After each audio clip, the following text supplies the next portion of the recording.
IELTS. Indian Economic Development textbook for C11. Contents. Forward 3 Rationalization of content in the textbooks v.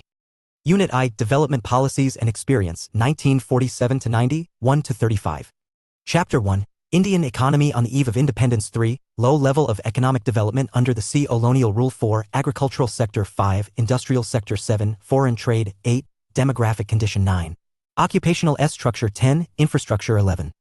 Chapter 2 Indian Economy 1950-1990-16. The Goals of FEV Your Plans 19 Agriculture 22 Industry and Trade 27 Trade Policy Import Substitution 30. Unit 2 Economic Reforms since 1991. 36-56. Chapter 3 Liberalization, Privatization and Globalization, and Appraisal. Background 39, Liberalization 41, Privatization 44, Globalization 45, Indian Economy during Reforms and Assessment 48. Unit 3 Current Challenges Facing the Indian Economy. 57-74. Chapter 4 Human Capital Formation in India 58, What is Human Capital? 60 Sources of Human Capital 60. Human Capital and Human Development 66, State of Human Capital Formation in India 67, Education Sector in India 68, Future Prospects 70. Chapter 5, Rural Development 75-91. What is rural development? 76, Credit and Marketing in Rural Areas 77, Agricultural Market System 80, Diversification into Productive Activities 82, Sustainable Development and Organic Farming 86. 76, Credit and Marketing in Rural Areas 77, Agricultural Market System 80, Diversification into Productive Activities 82, Sustainable Development and Organic Farming 86. Chapter 6, Employment, Growth, Informalization and Other Issues 92-114. Workers and Employment 94, Participation of People in Employment 95, Self-Employed and Hired Workers 96, Employment in Firms, Factories and Offices 99, Growth and Changing Structure of Employment 100. Informalization of Indian Workforce 103, Unemployment 106, Government and Employment Generation 108. Chapter 7, Environment and Sustainable Development. 115-131. Environment Definition and Functions 116, State of India's Environment 120, Sustainable Development 124, Strategies for Sustainable Development 125. Unit 4, Development Experiences of India, a comparison 132-150 with neighbors. Chapter 8, Comparative Development Experiences of India and its Neighbors, Developmental Path, a Snapshot View 135, Demographic Indicators 138. 134. 14. Gross Domestic Product and Sectors 139, Indicators of Human Development 142, Development Strategies and Appraisal 143. G. Glossary. 151-159. 15. Development Policies and Experience 1947-90. The 2 chapters in this unit give us an overview of the state of the Indian economy as it was at the eve of independence till after 4 decades of planned development, which was a path that India chose. This meant that the government of India had to take a series of steps such as the establishment of the Planning Commission and announcement of 5-year plans. An overview of the goals of 5-year plans and a critical appraisal of the merits and limitations of planned development has been covered in this unit. 1. After studying this chapter, the learners will become familiar with the state of the Indian economy in 1947, the year of India's independence, understand the factors that led to the underdevelopment and stagnation of the Indian economy. Indian economy on the eve of independence. 4. Indian Economic Development. 1.1i. The primary objective of this book, Indian Economic Development, is to familiarize you with the basic features of the Indian economy and its development as it is today in the aftermath of independence. However, it is equally important to know something about the country's economic past even as you learn about its present state and future prospects.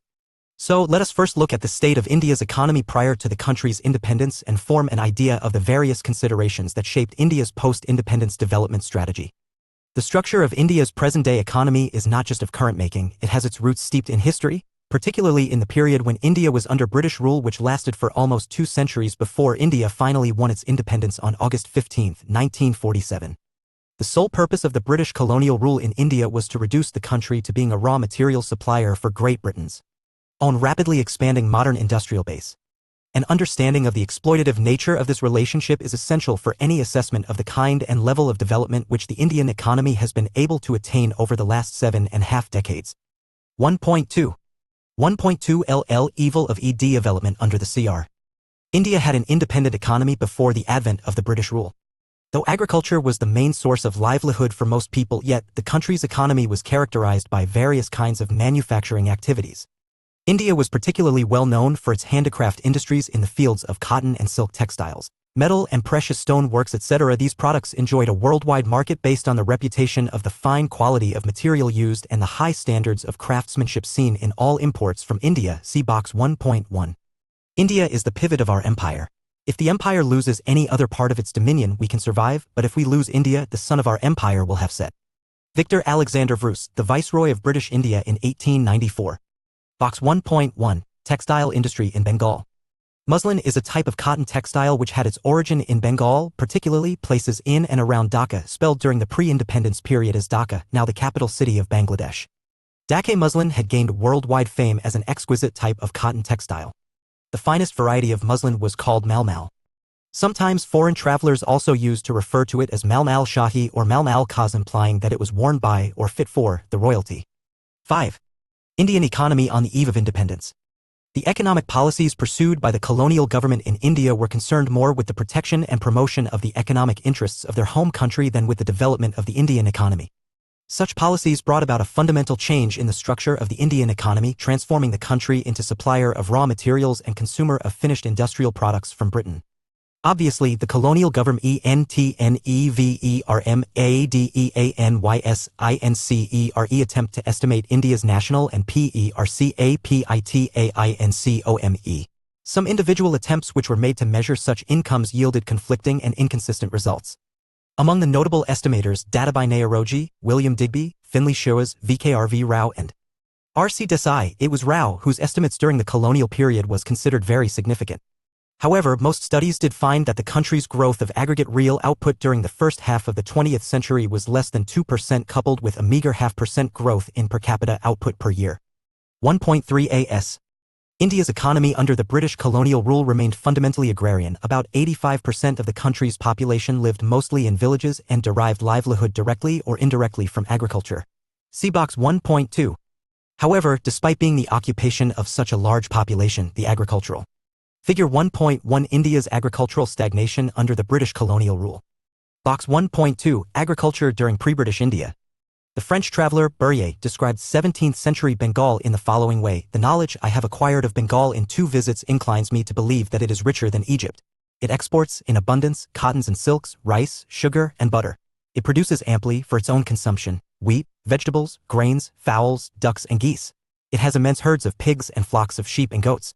Fish of every kind it has in profusion. From Rajmahal to the sea is an endless number of canals cut in bygone ages from the Ganges by immense labor for navigation and irrigation. Why take note of the agricultural prosperity in our country in the 17th century? Contrast it with agricultural stagnation around the time when the British left India, around 200 years later. 6. Indian economic development. Sector continued to experience stagnation and, not infrequently, unusual deterioration. Agricultural productivity became low, though in absolute terms the sector experienced some growth due to the expansion of the aggregate area under cultivation. This stagnation in the agricultural sector was caused mainly because of the various systems of land settlement that were introduced by the colonial government. Particularly under the zamindari system, which was implemented in the then Bengal Presidency, comprising parts of India's present-day eastern states. THEPROFITACCRUINGOUTOFTHE agriculture sector went to the zamindars instead of the cultivators. However, a considerable number of zamindars, and not just the colonial government, did nothing to improve the condition of agriculture. The main interest of the zamindars was only to see OLLECTRENTREGARDLESSOFTHE economic condition of the cultivators. This caused immense misery and social tension among the latter. To a very great extent, the terms of the revenue settlement were also RESPONSIBLEFORTHEZAMINDARS. Adopting such an attitude, dates for depositing specified sums of revenue WEREFIXED, FAILINGWHICHTHE zamindars were to lose their rights. Besides this, low levels of technology, lack of irrigation facilities and negligible use of fertilizers all added up to aggravate the plight of the farmers and contributed to the DISMAL level of agricultural productivity. There was, of course, some evidence of a relatively higher yield of cash crops in certain areas of the country due to commercialization of agriculture. Work these out. Compare the map of British India with that of independent India and find out the areas that became parts of Pakistan. Why were those parts so important to India from the economic point of view? Refer, to your advantage, Dr. Rajendra Prasad's book, India Divided. What were the various forms of revenue settlement adopted by the British in India? Where did they implement them and to what effect? How far do you think those settlements have a bearing on the current agricultural scenario in India? In your attempt to find answers to these questions, you may refer to Ramesh Chandra Dutt's Economic History of India, which comes in 3 volumes, and B.H. Baden-Powell's The Land Systems of British India, also in your attempt to find answers to these questions, you may refer to Ramesh Chandra Dutt's Economic History of India, which comes in 3 volumes, and B.H. Baden-Powell's The Land Systems of British India, also in 2 volumes. For better comprehension of the subject, you can also try and develop an illustrated agrarian map of British India either by hand or with the help of your school computer. Remember, nothing helps better than an illustrated map to understand the subject at hand. 7. Indian economy on the eve of independence. But this could hardly help farmers in improving their economic condition, as, instead of producing food crops, now they were producing cash crops which were to be ultimately used by British industries back home. Despite some progress made in irrigation, India's agriculture was starved of investment in terracing, flood control, drainage, and desalination of soil. While a small section of farmers changed their cropping pattern from food crops to commercial crops, a large section of tenants, small farmers, and sharecroppers neither had resources and technology nor had incentive to invest in agriculture. 1.4 is. As in the case of agriculture, so also in manufacturing, India could not develop a sound industrial base under the colonial rule. Even as the country's world-famous handicraft industries declined, no corresponding modern industrial base was allowed to come up to take pride of place so long enjoyed by the former. The primary motive of the colonial government behind this policy of systematically deindustrializing India was twofold. The intention was, first, to reduce India to the status of a mere exporter of important raw materials for the upcoming modern industries in Britain, and, second, to turn India into a sprawling market for the finished products of those industries so that their continued expansion could be ensured to the maximum advantage of their home country, Britain. In the unfolding economic scenario, the decline of the indigenous handicraft industries created not only massive unemployment in India but also a new demand in Indian consumer market, which was now deprived of the supply of locally made goods. This demand was profitably met by the increasing imports of cheap manufactured goods from Britain. During the second half of the 19th century, modern industry began to take root in India, but its progressremainedveySlow. Initially, this development was confined to the setting up of cotton and jute textile mills.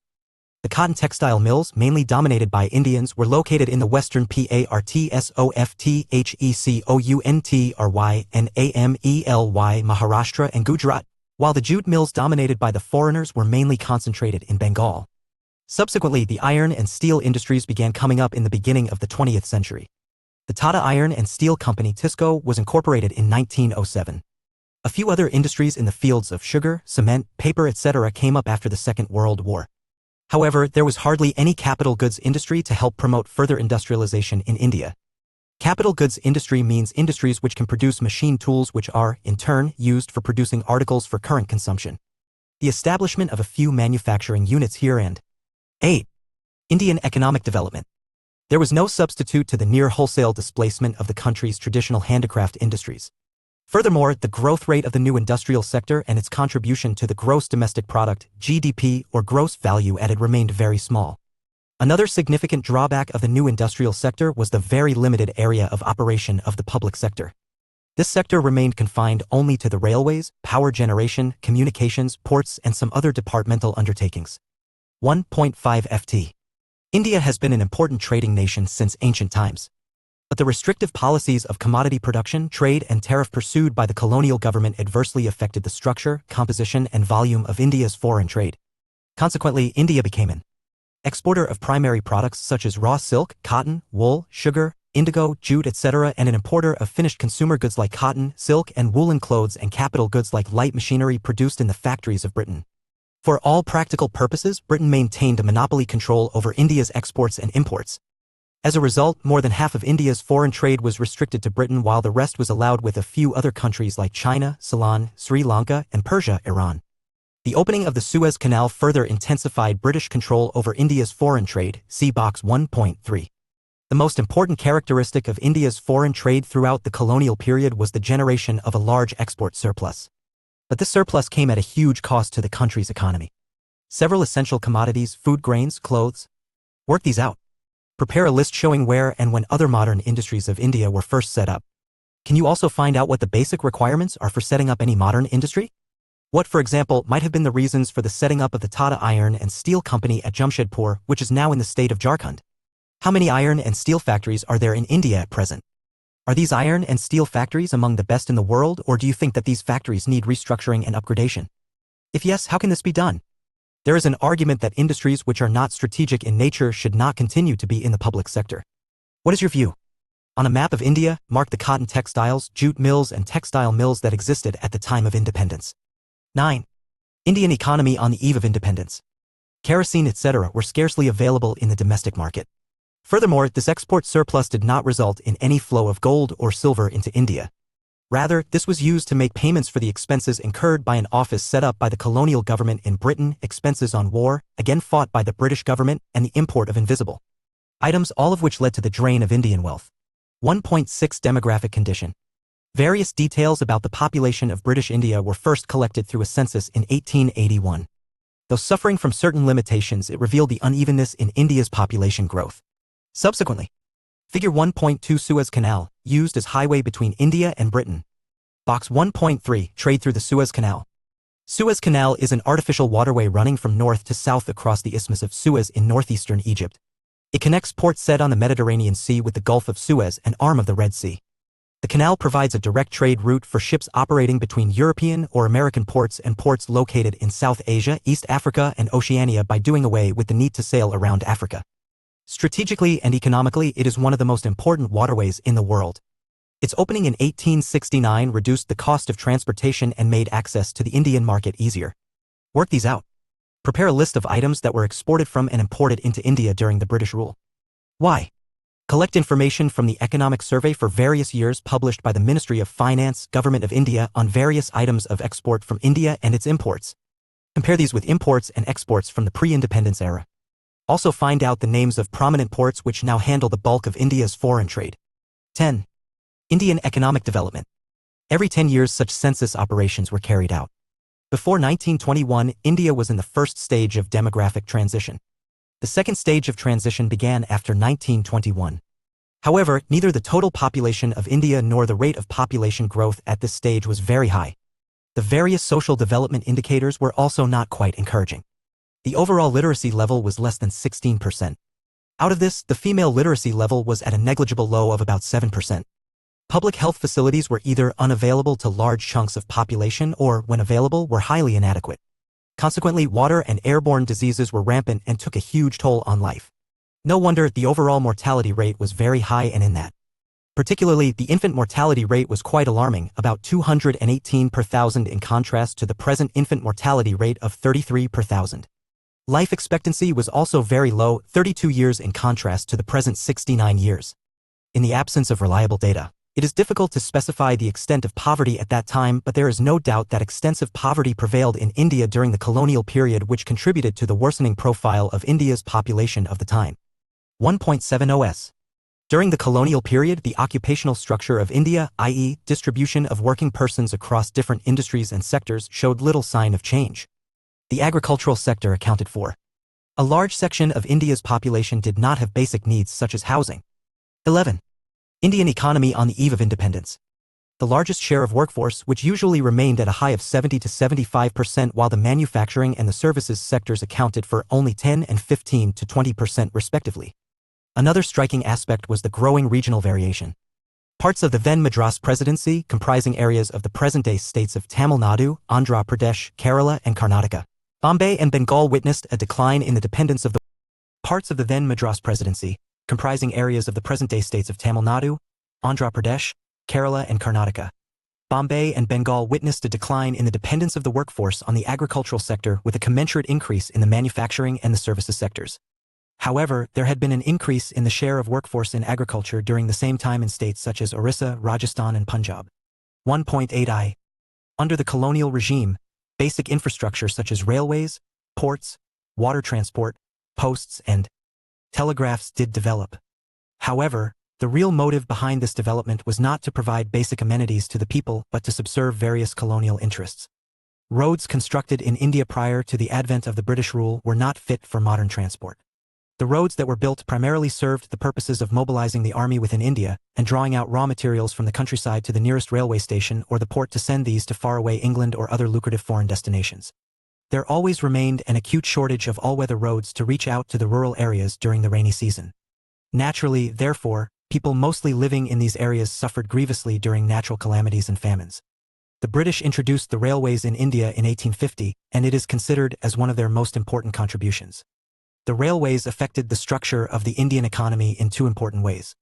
On the one hand, it enabled people to undertake long-distance travel, and thereby break geographical and cultural barriers while, on the other hand, it fostered commercialization of Indian agriculture which adversely affected the self-sufficiency of the village economies in India.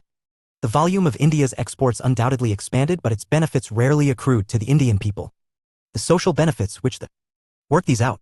Can you find out the reasons behind frequent occurrence of famines in India before independence? You may read from Nobel laureate Amartya Sen's book Poverty and Famines.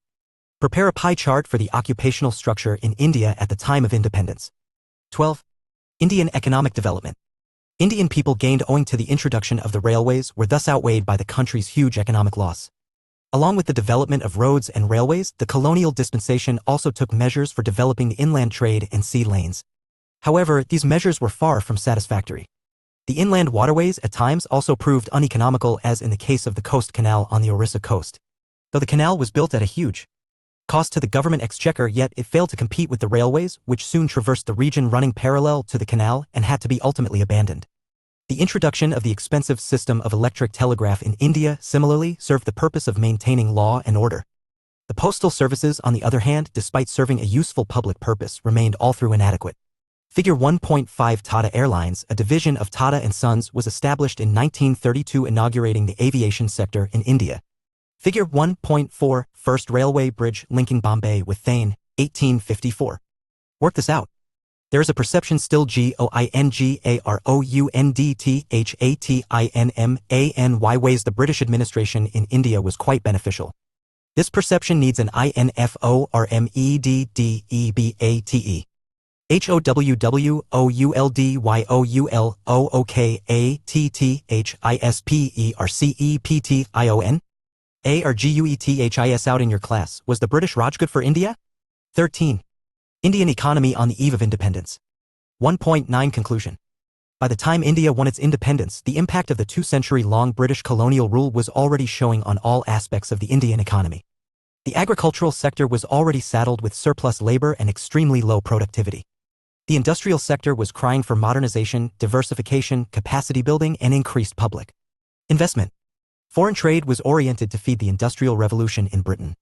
Infrastructure facilities, including the famed railway network, needed upgradation, expansion, and public orientation. Prevalence of rampant poverty and unemployment required welfare orientation of public economic policy. In a nutshell, the social and economic challenges before the country were enormous. Recap. Why an understanding of the economy before independence is necessary to know and appreciate the level of development achieved during the post-independence period. Why under the colonial dispensation? The economic policies of the government were concerned more with the protection and promotion of British economic interests than with the need to develop the economic condition of the colonized country and its people. Why the agricultural sector continued to experience stagnation and deterioration despite the fact that the largest section of Indian population depended on it for sustenance. Why the rule of the British India government led to the collapse of India's world-famous handicraft industries without contributing in any significant manner to its replacement by a modern industrial base. Lack of adequate public health facilities, occurrence of frequent natural calamities and famines pauperized the hapless Indian people and resulted in engendering high mortality rates.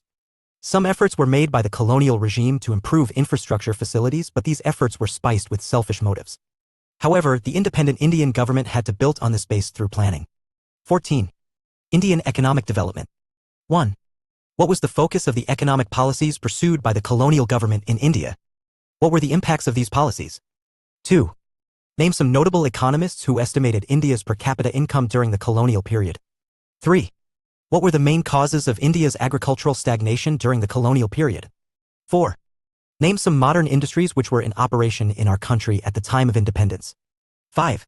What was the twofold motive behind the systematic deindustrialization effected by the British in pre-independent India? 6. The traditional handicrafts industries were ruined under the British rule. Do you agree with this view? Give reasons in support of your answer. 7. What objectives did the British intend to achieve through their policies of infrastructure development in India? 8. Critically appraise some of the shortfalls of the industrial policy pursued by the British colonial administration. 9. What do you understand by the drain of Indian wealth during the colonial period? 10. Which is regarded as the defining year to mark the demographic transition from its first to the second decisive stage? 11. Give a quantitative appraisal of India's demographic profile during the colonial period. 12. Highlight the salient features of India's pre-independence occupational structure. 13. Underscore some of India's most crucial economic challenges at the time of independence. 14. When was India's first official census operation undertaken? 15. Indicate the volume and direction of trade at the time of independence. 16. Were there any positive contributions made by the British in India? Discuss. Exercises. 15. Indian economy on the eve of independence. Suggested additional activities. References. 1. Prepare a list of goods and services that were available to people in pre-independence India in rural and urban areas. Compare it with the consumption pattern of such goods and services by the people today. Highlight the perceptible difference in the people's standard of living. 2. Find pictures of towns/villages in your vicinity of the pre-independence period and compare these with their present scenario. What changes can you mark? Are such changes for better or for worse? Discuss. 3. Rally around your teacher and organize a group discussion on has the zamindari system really been abolished in India? If the consensus is negative, then what measures would you think should be taken to banish it and why? 4. Identify the major occupations followed by the people of our country at the time of independence. What major occupations do the people follow today? In the light of reform policies, how would you visualize the occupational scenario in India 15 years from now, say, 2035? BPBH 1892. The Land Systems of British India, Vols 1, 2, and 3. Oxford Clarendon Press, Oxford. BDH 1966. Development of Capitalist Enterprise in India. Francas & Co., London. C.B. 1993. The Colonial Legacy in Bimal Jalan, ed., The Indian Economy, Problems and Prospects. Penguin Books, New Delhi. D.R.C. 1963. Economic History of India, Vols 1 and 2. Ministry of Information and Broadcasting, Government of India, New Delhi. K.D. M.D. eds. 1983. Cambridge Economic History of India. Cambridge University Press, Cambridge. M. J.1972. History of British India. Associated Publishing House, New Delhi. P.R. 1946. India Divided. Hind Kitabs, Bombay. S.A. Poverty and Famines. Oxford University Press, New Delhi. Government Reports. Economic Survey for various years. Ministry of Finance, Government of India. After studying this chapter, the learners will come to know the goals of India's 5-year plans, know about the development policies in different sectors such as agriculture and industry from 1950 to 1990, learn to think about the merits and limitations of a regulated economy. 2.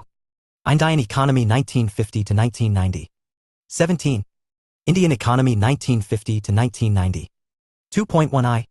On August 15, 1947, India woke to a new dawn of freedom. Finally, we were masters of our own destiny after some 200 years of British rule. The job of nation building was now in our own hands. The leaders of independent India had to decide, among other things, the type of economic system most suitable for our nation, a system which would promote the welfare of all rather than a few. There are different types of economic systems, see box 2.1, and among them, socialism appealed to Jawaharlal Nehru the most. However, he was not in favor of the kind of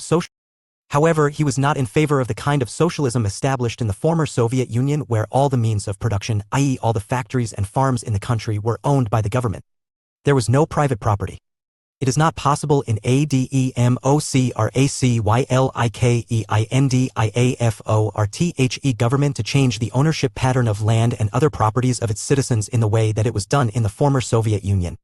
Nehru and many other leaders and thinkers of the newly independent India sought an alternative to the extreme versions of capitalism and socialism. Basically sympathizing with the socialist outlook, they found the answer in an economic system which, in their view, combined the best features of socialism without its drawbacks. In this view, India would be a socialist society with a strong public sector but also with private property and democracy. The government would plan, see box 2.2, for the central objective of planning in India is to initiate a process of development which will raise the living standards and open out to the people new opportunities for a richer and more varied life. First 5-year plan. Work these out. Prepare a chart on the different types of economic systems prevalent in the world.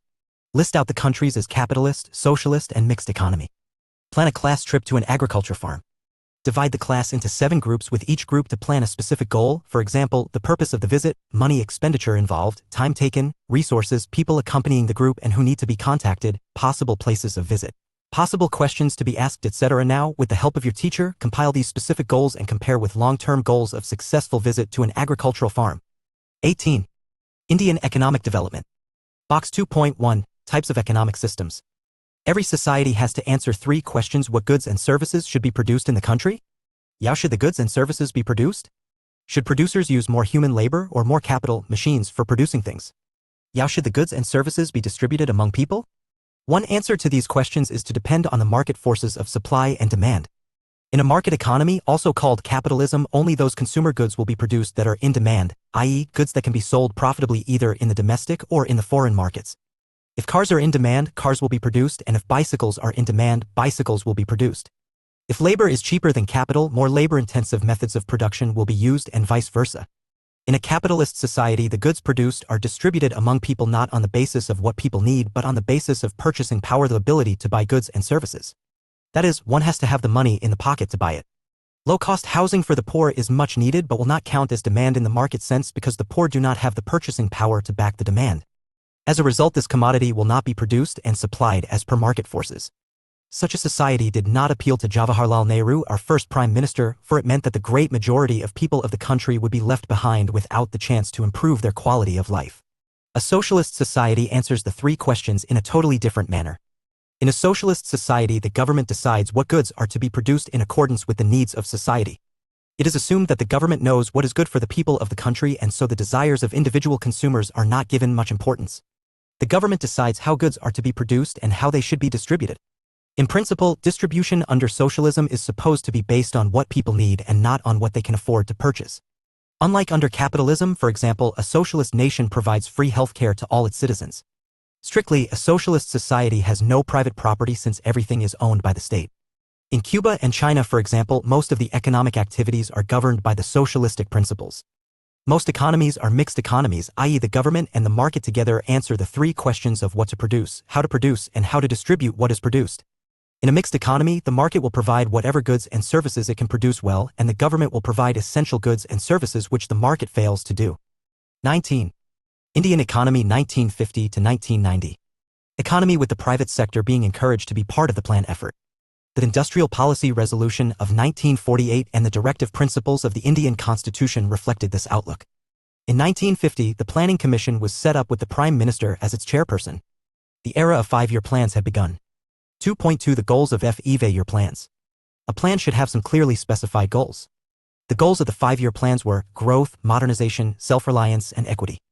This does not mean that all the plans have given equal importance to all these goals. Due to limited resources, a choice has to be made in each plan about which of the goals is to be given primary importance. Nevertheless, the planners have to ensure that, as far as possible, the policies of the plans do not contradict these 4 goals. Let us now learn about the goals of planning in some detail. Growth, it refers to increase in the country's capacity to produce the output of goods and services within the country.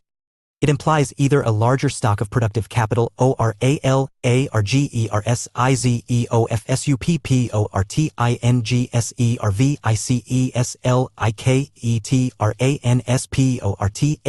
banking, or an increase in the efficiency of productive capital and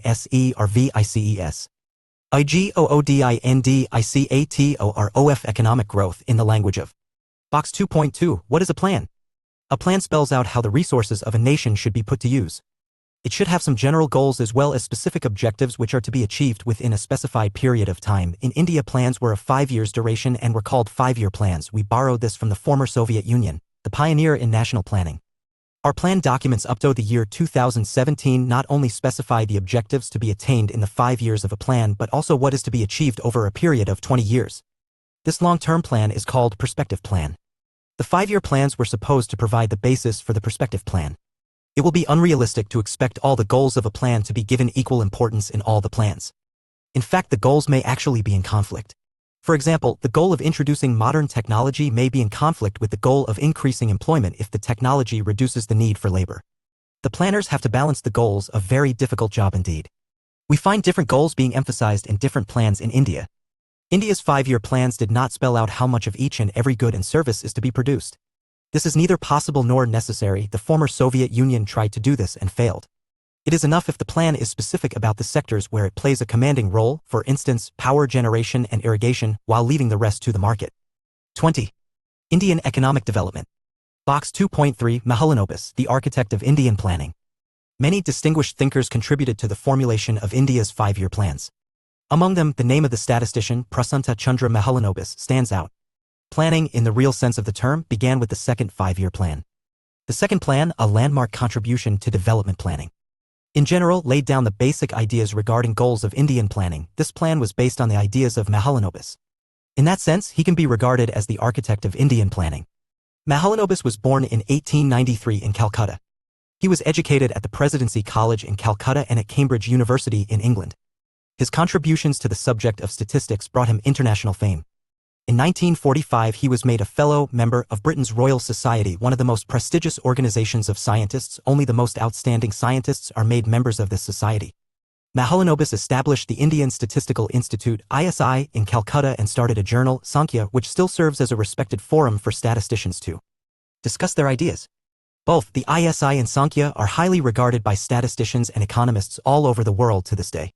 During the second plan period, Mahalanobis invited many distinguished economists from India and abroad to advise him on India's economic development. Some of these economists became Nobel Prize winners later, which shows that he could identify individuals with talent. Among the economists invited by Mahalanobis were those who were very critical of the socialist principles of the second plan. In other words, he was willing to listen to what his critics had to say, the mark of a great scholar. Many economists today reject the approach to planning formulated by Mahalanobis, but he will always be remembered for playing a vital role in putting India on the road to economic progress, and statisticians continue to profit from his contribution to statistical theory. Source: Sukhamoy Chakravarti, Mahalanobis, Prasanta Chandra in John Eatwell, et.al., eds, The New Palgrave Dictionary, Economic Development, W. W. Norton, New York and London. 21. Indian Economy 1950 to 1990. Economics is steady increase in the gross domestic product, GDP. The GDP is the market value of all the final goods and services produced in the country during a year. You have studied this concept in Class X as well. You can think of the GDP as a cake, and growth is increase in the size of the cake. If the cake is larger, more people can enjoy it. It is necessary to produce more goods and services if the people of India are to enjoy, in the words of the first 5-year plan, a more rich and varied life. The GDP of a country is derived from the different sectors of the economy, namely the agricultural sector, the industrial sector, and the service sector. The contribution made by each of these sectors makes up the structural composition of the economy. In some countries, growth in agriculture contributes more to the GDP growth, while in some countries the growth in the service sector contributes more to GDP growth. See Box 2.4. Modernization. To increase the production of goods and services, the producers have to adopt new technology. For example, a farmer can increase the output on the farm by using new seed varieties instead of using the old ones. Similarly, a factory can increase output by using a new type of machine. Adoption of new technology is called modernization. However, modernization does not refer only to the use of new technology, but also to changes in social outlook, such as the recognition that women should have the same rights as men. In a traditional society, women are supposed to remain at home while men work. A modern society makes use of the talents of women in the workplace, in banks, factories, schools, etc., and such a society in most occasions is also prosperous. Self-reliance. A nation can promote economic growth and modernization by using its own resources, or by using resources imported from other nations. The first 7 5-year plans gave importance to self-reliance, which means avoiding imports of those goods which could be. Box 2.4. The service sector. As a country develops, it undergoes structural change. In the case of India, the structural change is peculiar. Usually, with development, the share of agriculture declines and the share of industry becomes dominant. At higher levels of development, the service sector contributes more to the GDP than the other two sectors. In India, the share of agriculture in the GDP was more than 50%, as we would expect for a poor country. But by 1990, the share of the service sector was 40.59%, more than that of agriculture or industry, like what we find in developed nations. This phenomenon of growing share of the service sector was accelerated in the post-1991 period. This marked the onset of globalization in the country, which will be discussed in Chapter 3. 22. Indian economic development. Produced in India itself. This policy was considered a necessity in order to reduce our dependence on foreign countries, especially for food. It is understandable that people who were recently freed from foreign domination should give importance to self-reliance. Further, it was feared that dependence on imported food supplies, foreign technology, and foreign capital may make India's sovereignty vulnerable to foreign interference in our policies. Equity, now growth, modernization, and self-reliance, by themselves, may not improve the kind of life which people are living. A country can have HIGHGROWTH, THEMOSTMODERN technology developed in the country itself, and also have most of its people living in poverty. It is important to ensure that the benefits of economic prosperity reach the poor sections as well instead of being enjoyed only by the rich. So, in addition to growth, modernization, and self-reliance, equity is also important. Every Indian should be able to meet his or her basic needs such as food, a decent house, education, and health care, and inequality in the distribution of wealth should be reduced. Let us now see how the first 7 5-year plans, covering the period 1950 to 1990, attempted to attain these 4 goals and the extent to which they succeeded in doing so, with reference to agriculture, industry, and trade. You will study the policies and developmental issues taken up after 1991 in Chapter 3. 2.3a. You have learnt in Chapter 1 that during the colonial rule there was neither growth nor equity in the agricultural sector. The policymakers of independent India had to address these issues, which they did through land reforms and promoting the use of high-yielding variety, HYV, seeds, which ushered in a revolution in Indian agriculture. Land reforms.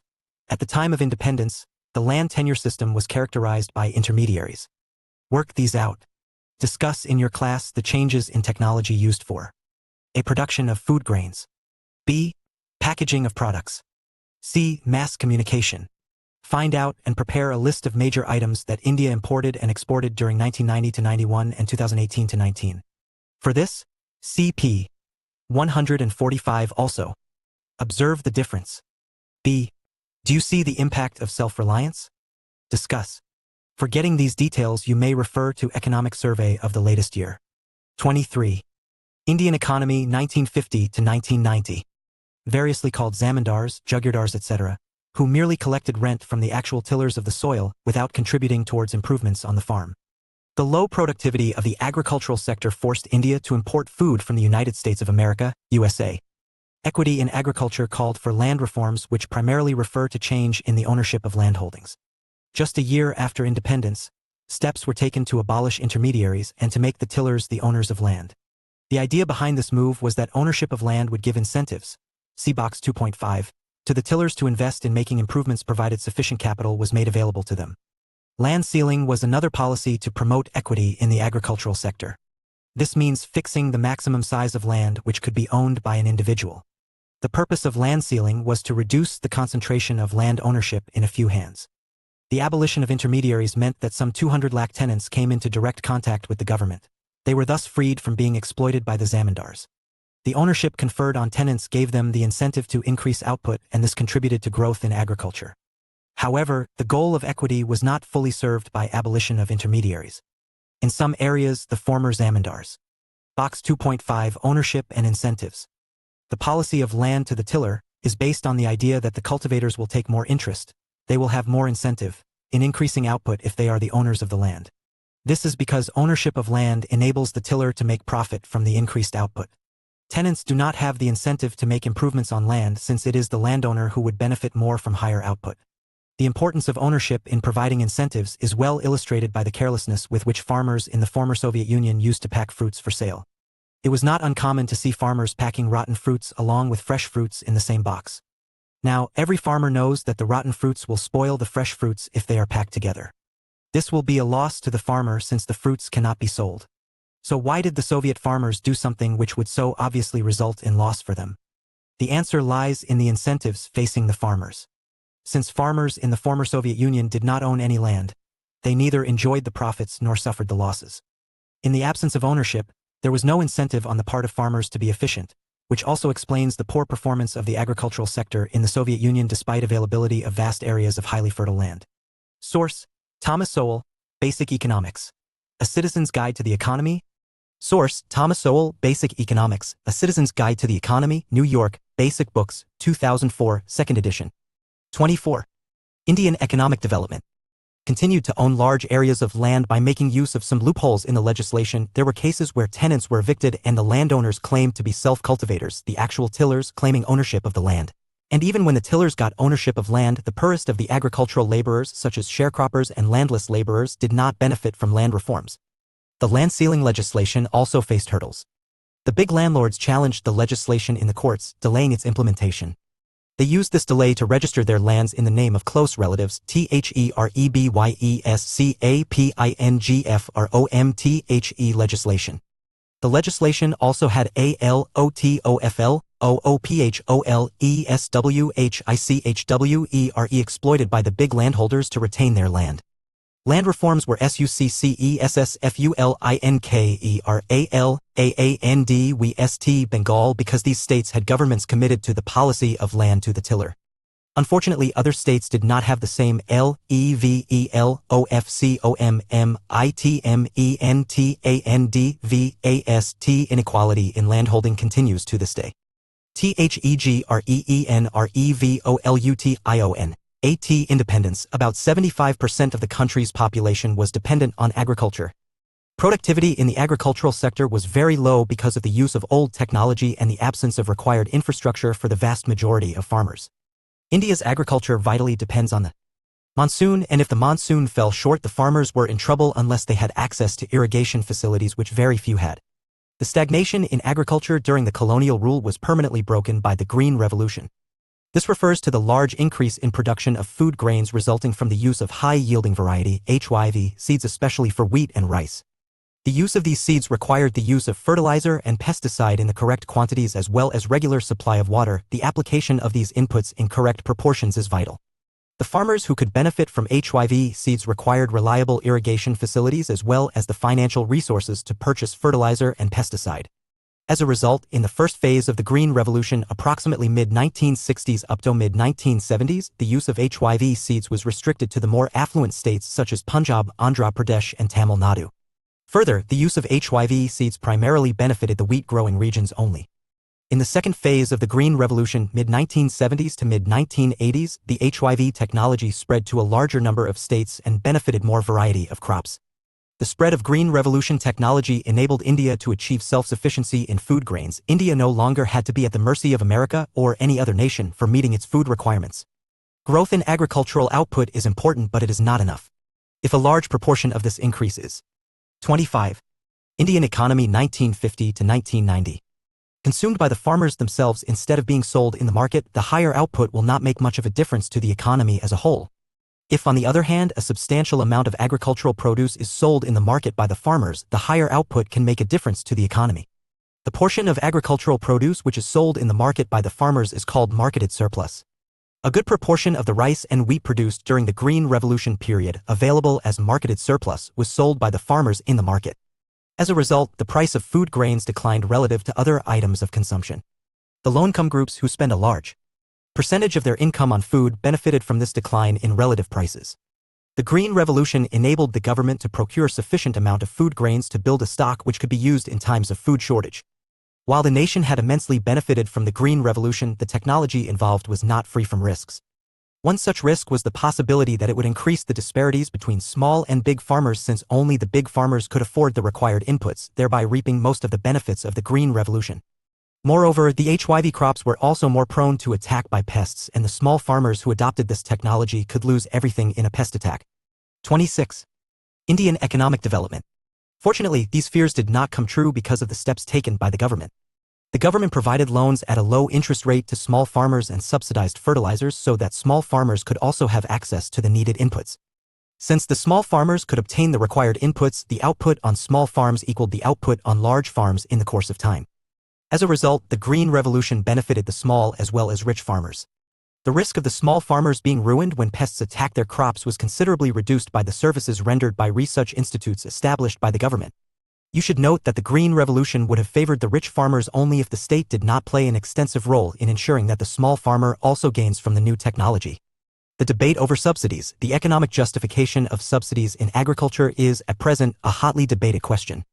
It is generally agreed that it was necessary to use subsidies to provide an incentive for adoption of the new HYV technology by farmers in general and small farmers in particular.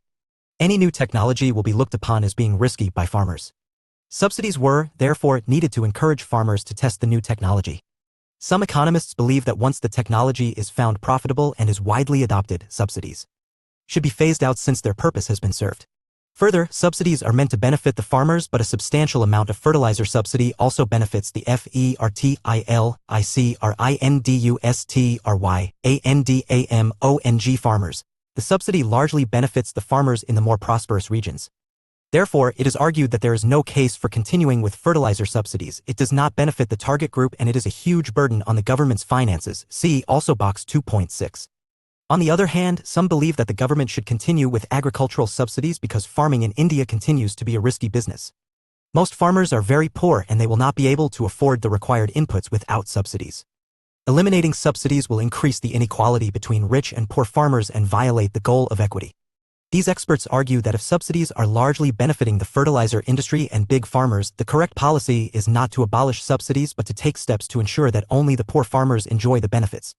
Thus, by the late 1960s, Indian agricultural productivity had increased sufficiently to enable the country to be self-sufficient in food grains. This is an achievement to be proud of. On the negative side, some 65% of the country's population continued to be employed in agriculture even as late as 1990. Economists have found that as 27.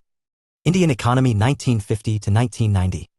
A nation becomes more prosperous, the proportion of GDP contributed by agriculture as well as the proportion of population working in the sector declines considerably. In India, between 1950 and 1990, the proportion of GDP contributed by agriculture declined significantly but not the population depending on it. 67.5% in 1950 to 64.9% by 1990. Why was such a large proportion of the population engaged in agriculture although agricultural output could have grown with much less people working in the sector? The answer is that the industrial sector and the service sector did not absorb the people working in the agricultural sector. Many economists call this an important failure of our policies followed during 1950 to 1990. 2.4 Industry and trade. Economists have found that poor nations can progress only if they have a good industrial sector. Industry provides employment which is more stable than the employment in agriculture. It promotes modernization and overall prosperity. It is for this reason that the 5-year plans placed a lot of emphasis on industrial development. UMIGHTHAVE studied in the previous chapter that, at the time of independence, the variety of industries was very narrow. Box 2.6, Prices as signals. You would have learnt in an earlier class about how prices of goods are determined in the market. It is important to understand that prices are signals about the availability of goods. If a good becomes scarce, its price will rise and those who use this good will have the incentive to make efficient decisions about its use based on the price. If the price of water goes up because of lower supply, people will have the incentive to use it with greater care. For example, they may stop watering the garden to conserve water. We complain whenever the price of petrol increases and blame it on the government. But the increase in petrol price reflects greater scarcity and the price rise is a signal that less petrol is available. This provides an incentive to use less petrol or look for alternate fuels. Some economists point out that subsidies do not allow prices to indicate the supply of a good. When electricity and water are provided at a subsidized rate or free, they will be used wastefully without any concern. When electricity and water are provided at a subsidized rate or free, they will be used wastefully without any concern for their scarcity. Farmers will cultivate water-intensive crops if water is supplied free, although the water resources in that region may be scarce and such crops will further deplete the already scarce resources. If water is priced to reflect scarcity, farmers will cultivate crops suitable to the region. Fertilizer and pesticide subsidies result in overuse of resources which can be harmful to the environment. Subsidies provide an incentive for wasteful use of resources. Think about subsidies in terms of incentives and ask yourself whether it is wise from the economic viewpoint to provide free electricity to farmers. 28. Indian economic development. Largely confined to cotton textiles and jute. There were 2 well-managed iron and steel firms, one in Jamshedpur and the other in Kolkata, but, obviously, we needed to expand the industrial base with a variety of industries if the economy was to grow. Public and private sectors in Indian industrial development. The big question facing the policymakers was, what should be the role of the government and the private sector in industrial development? At the time of independence, Indian industrialists did not have the capital to undertake. Work these out. A group of students may visit an agricultural farm, prepare a case study on the method of farming used, that is, types of seeds, fertilizers, machines, means of irrigation, cost involved, marketable surplus and income earned. It will be beneficial if the changes in cultivation methods could be collected from an elderly member of the farming family. A. Discuss the findings in your class. B. The different groups can then prepare a chart showing variations in cost of production, productivity, use of seeds, fertilizers, means of irrigation, time taken, marketable surplus, and income of the family. Collect newspaper cuttings related to the World Bank, International Monetary Fund, World Trade Organization, and meets of G7, G8, G10 countries. Discuss the views shared by the developed and developing countries on farm subsidies. Prepare pie charts on the occupational structure of the Indian economy available in the following table. Discuss the possible reasons for the change in the shape of pies. Study the arguments for and against agricultural subsidies. What is your view on this issue? Some economists argue that farmers in other countries, particularly developed countries, are provided with high amount of subsidies and are encouraged to export their produce to other countries. Do you think our farmers will be able to compete with farmers from developed countries? Discuss. 29. Indian economy 1950 to 1990. Investment in industrial ventures required for the development of Indian economy. Nor was the market big enough to encourage industrialists to undertake major projects even if they had the capital to do so. It is principally for these reasons that the erstwhile governments had to play an extensive role in promoting the industrial sector. In addition, the decision to develop the Indian economy on socialist lines led to the policy of the government controlling the commanding heights of the economy, as the second five-year plan put it. This meant that the government would have complete control of those industries that were vital for the economy. The policies of the private sector would have to be complementary to those of the public sector, with the public sector leading the way. Industrial Policy Resolution 1956, IPR 1956, in accordance with the goal of the state controlling the commanding heights of the economy, the Industrial Policy Resolution of 1956 was adopted. This resolution formed the basis of the second five-year plan, the plan which tried to build the basis for a socialist pattern of society. This resolution classified industries into three categories. The first category comprised industries which would be exclusively owned by the government. The second category consisted of industries in which the private sector could supplement the efforts of the public sector, with the government TAKINGTHESOLE responsibility for starting new units. The third category consisted of the remaining industries which were to be in the private sector.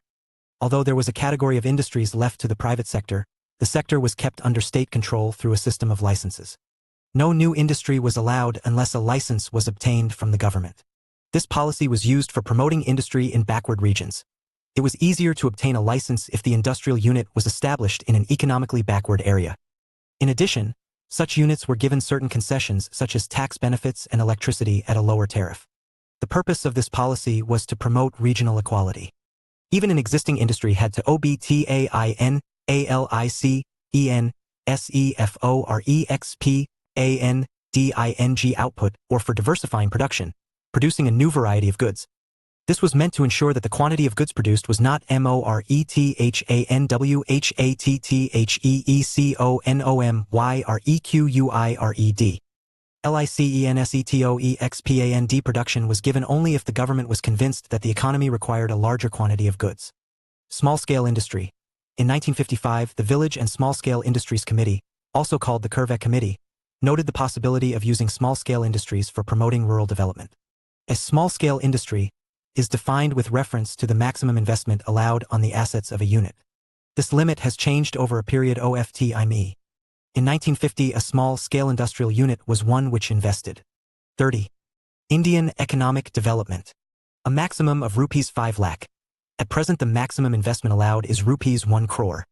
It is believed that small-scale industries are more labor-intensive, i.e., they use more labor than the large-scale industries and, therefore, generate more employment. But these industries cannot compete with the big industrial firms. It is obvious that development of small-scale industry requires them to be shielded from the large firms. For this purpose, the production of a number of products was reserved for the small-scale industry, the criterion of reservation being the ability of these units to manufacture the goods. They were also given concessions such as lower excise duty and bank loans at lower interest rates. 2.5 TP IS THEINDUSTRIALPOLICY India adopted was closely related to the trade policy. In the first 7 plans, trade was characterized by what is commonly called an inward-looking trade strategy. Technically, this strategy is called import substitution. This policy aimed at replacing or substituting imports with domestic production. For example, instead of importing vehicles made in a foreign country, INDUSTRIESWOULDBE encouraged to produce them in India itself. In this policy, the government protected the domestic industries from foreign competition. Protection from imports took two forms: tariffs and quotas. Tariffs are a tax on imported goods. They make imported goods more expensive and discourage their use.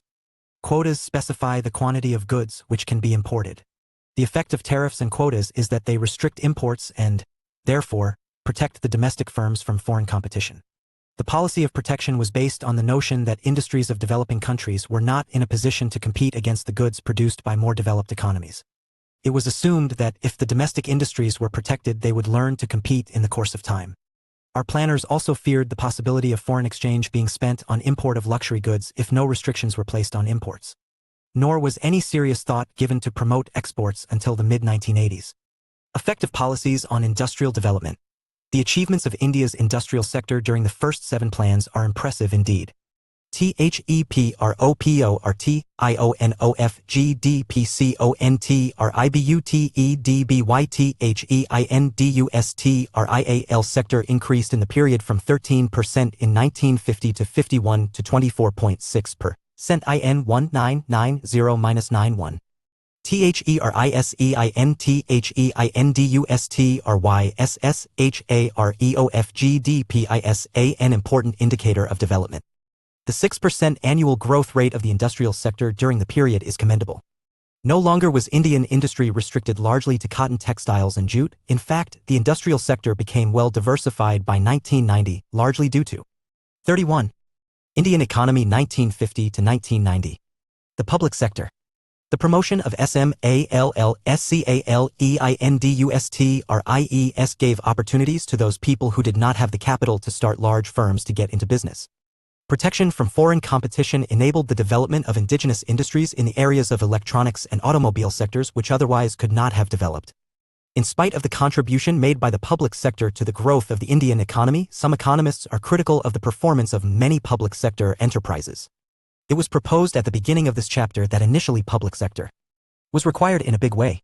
It is now widely held that state enterprises continued to produce certain goods and services, often monopolizing them, although this was no longer required. An example is the provision of telecommunication service.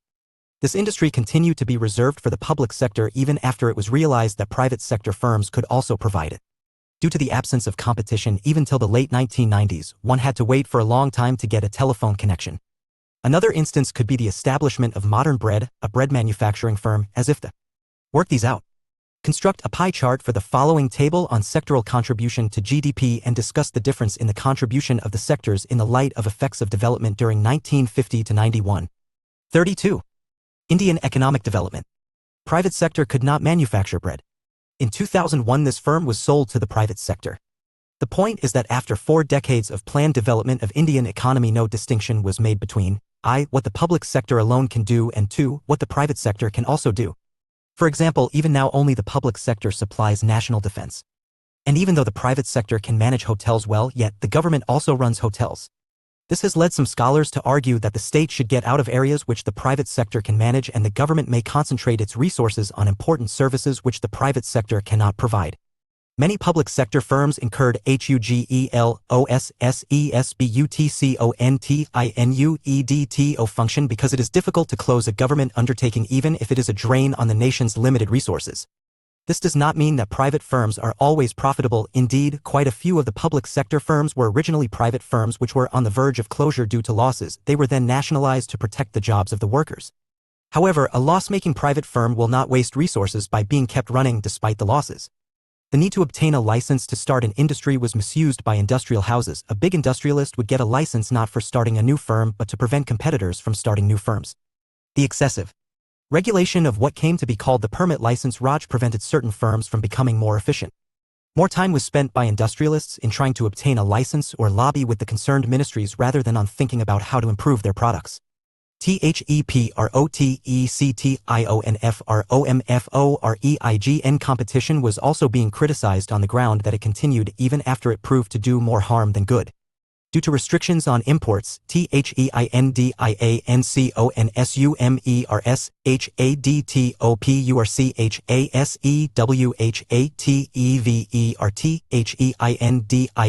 producers produced. The producers were aware that they had a captive market, so they had no incentive to improve the quality of their goods. Why should they think of improving quality when they could sell low qualityITEMSATAHIGHPRICE? Competition from imports forces our producers to be more efficient. A few economists also point out that the public sector is not meant for earning profits but to promote the welfare of the nation. The public sector firms on this view should be evaluated on the basis of the extent to which they contribute to the welfare of people and not on the profits they earn. Regarding protection, some economists hold that we should protect our producers from foreign competition as long as the rich nations continue to do so. Owing to all these conflicts, economists called for a change in our policy. This, along with other problems, led the government to introduce a new economic policy in 1991. 33. Indian Economy 1950 to 1990. 2.6c. The progress of the Indian economy during the first 7 plans was impressive indeed. Our industries became far more diversified compared to the situation at independence. India became self-sufficient in food production thanks to the Green Revolution. Land reforms resulted in abolition of the hated zamindari system. In industrial sector, many economists became dissatisfied with the performance of many public sector enterprises. Excessive government regulation prevented growth of entrepreneurship. In the name of self-reliance, Indian producers were protected against foreign competition, and this did not give them the incentive to improve the quality of goods that they produced. Indian policies were inward-oriented that failed to develop a strong export sector. The need for our EFORM of economic policy was widely felt in the context of changing global economic scenario, and the new economic policy was initiated in 1991 to make Indian economy more efficient. This is the subject of the next chapter. Recap. After independence, India envisaged an economic system which combines the best features of socialism and capitalism. This culminated in the mixed economy model. All the economic planning has been formulated through 5-year plans. Common goals of 5-year plans are growth, modernization, self-sufficiency, and equity. The major policy initiatives in agriculture sector were land reforms and green revolution. These initiatives helped India to become self-sufficient in food grains production. The proportion of people depending on agriculture did not decline as expected. Import substitution policy initiatives in the industrial sector raised its contribution to GDP. One of the major drawbacks in the industrial sector was the inefficient functioning of the public sector as it started incurring losses, leading to drain on the nation's limited resources. 34. Indian economic development. 1. Define a plan. 2. Why did India opt for planning? 3. Why should plans have goals? 4. What are high-yielding variety (HYV) seeds? 5. What is marketable surplus? 6. Explain the need and type of land reforms implemented in the agriculture sector. 7. What is Green Revolution? Why was it implemented and how did it benefit the farmers? Explain in brief. 8. Explain growth with equity as a planning objective. 9. Does modernization as a planning objective create contradiction in the light of employment generation? Explain. 10. Why was it necessary for a developing country like India to follow self-reliance as a planning objective? 11. What is sectoral composition of an economy? Is it necessary that the service sector should contribute maximum to GDP of an economy? Comment. 12. WHYWASPUBLICSECTORGIVENALEININDUSTRIAL development during the planning period? 13. EXPLANTEHEATEEMENTTHEATEGREENENABLEDTHE government to procure sufficient food grains to build its stocks that could be used during times of shortage. 14. While subsidies encourage farmers to use new technology, they are a huge burden on government finances. Discuss the usefulness of subsidies in the light of this fact. 15. Why, despite the implementation of Green Revolution, 65% of India's population continued to be engaged in the agriculture sector till 1990. 16. Though public sector is very essential for industries, many public sector undertakings incur huge losses and are a drain on the economy's resources. Discuss the usefulness of public sector undertakings in the light of this fact. Exercises. 35. Indian economy 1950 to 1990. 17. Explain how import substitution can protect domestic industry. 18. Why and how was private sector regulated under the IPR 1956? 19. Match the following. B. J. 1993. India in Transition, Freeing the Economy. Oxford University Press, Delhi. D. VM 2004. 40 Years After Independence in Bimaljalan, ed. The Indian Economy, Problems and Prospects. Penguin, Delhi. J. V. NIMDL. 1996. India's Economic Reforms 1991 to 2001. Oxford University Press, Delhi. M.R. 2004. Industrial Policy and Controls in Bimaljalan, ed. The Indian Economy, Problems and Prospects. Penguin, Delhi. RCHH. 2004. Agriculture, Policy and Performance in Bimaljalan, ed. The Indian Economy, Problems and Prospects. Penguin, Delhi. References. After 40 years of planned development, India has been able to achieve a strong industrial base and became self-sufficient in the production of food grains. Nevertheless, a major segment of the population continues to depend on agriculture for its livelihood. In 1991, a crisis in the balance of payments led to the introduction of economic reforms in the country. This unit is an appraisal of the reform process and its implications for India. After studying this chapter, the learners will understand the background of the reform policies introduced in India in 1991, understand the mechanism through which reform policies were introduced, comprehend the process of globalization and its implications for India. Be aware of the impact of the reform process in various sectors. L. Liberalization, privatization, and G. Globalization, and appraisal. 3. 39. Liberalization, privatization, and globalization, and appraisal. 3.1i.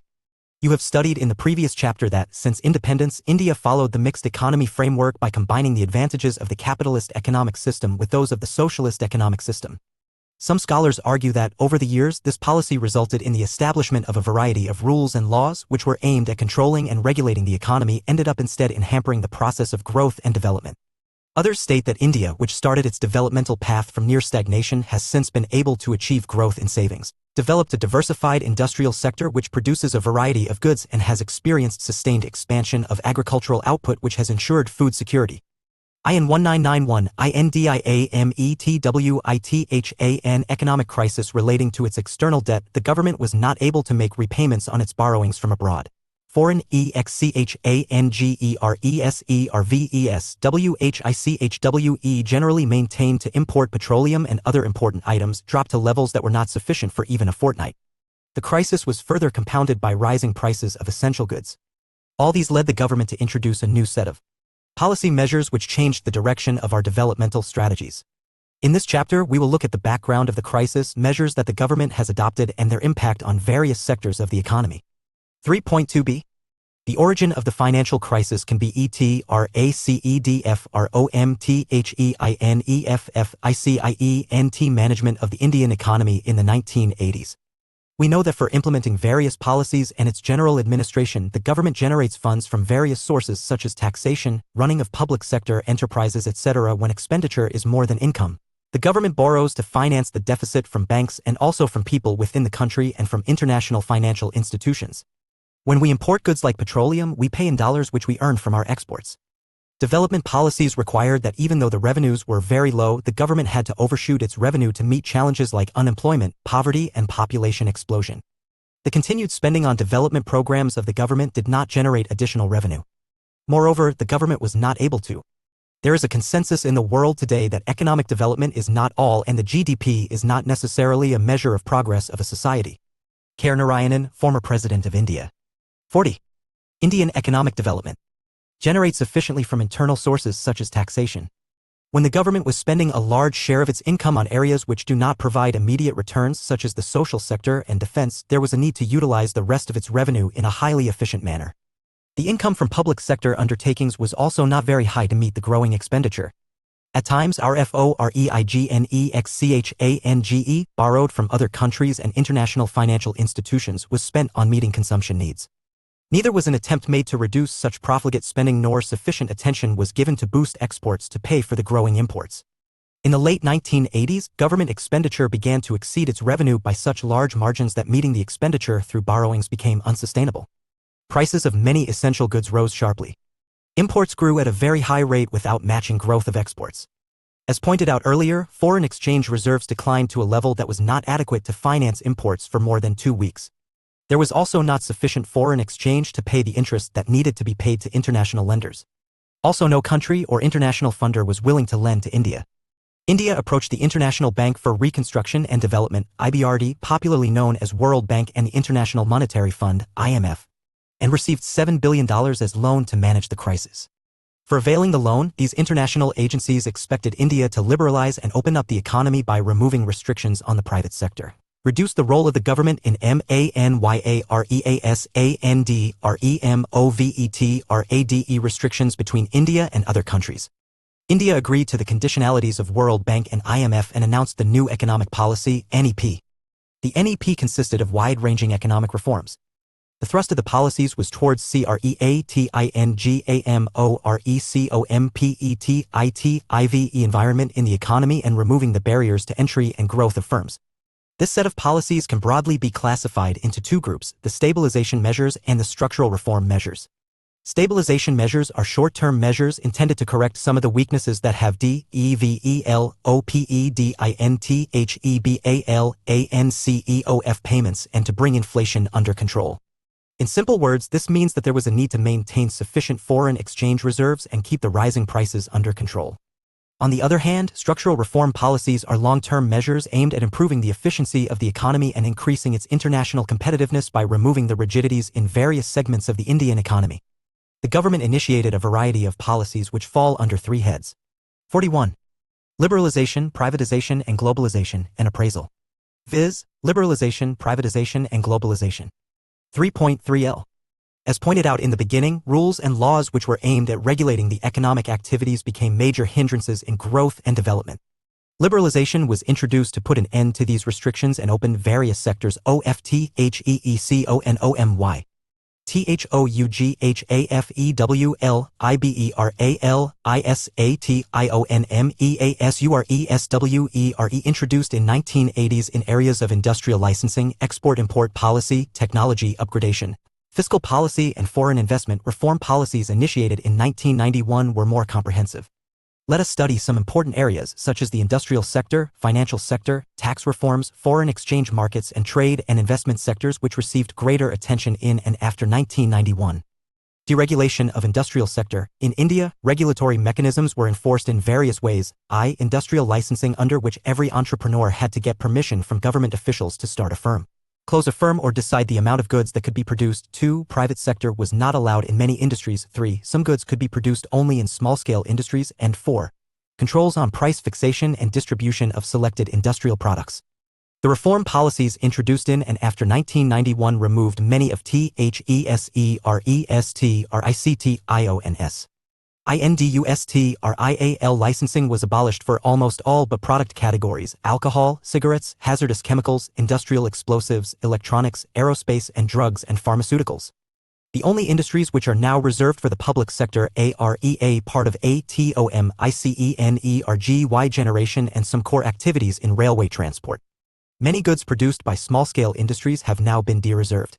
In most industries, the market has been allowed to determine the prices. FINANCIALSECTORREFORMS. Financial sector includes financial institutions such as commercial banks, investment banks, stock exchange operations, and foreign exchange market. The financial sector in India is regulated by the Reserve Bank of India, RBI.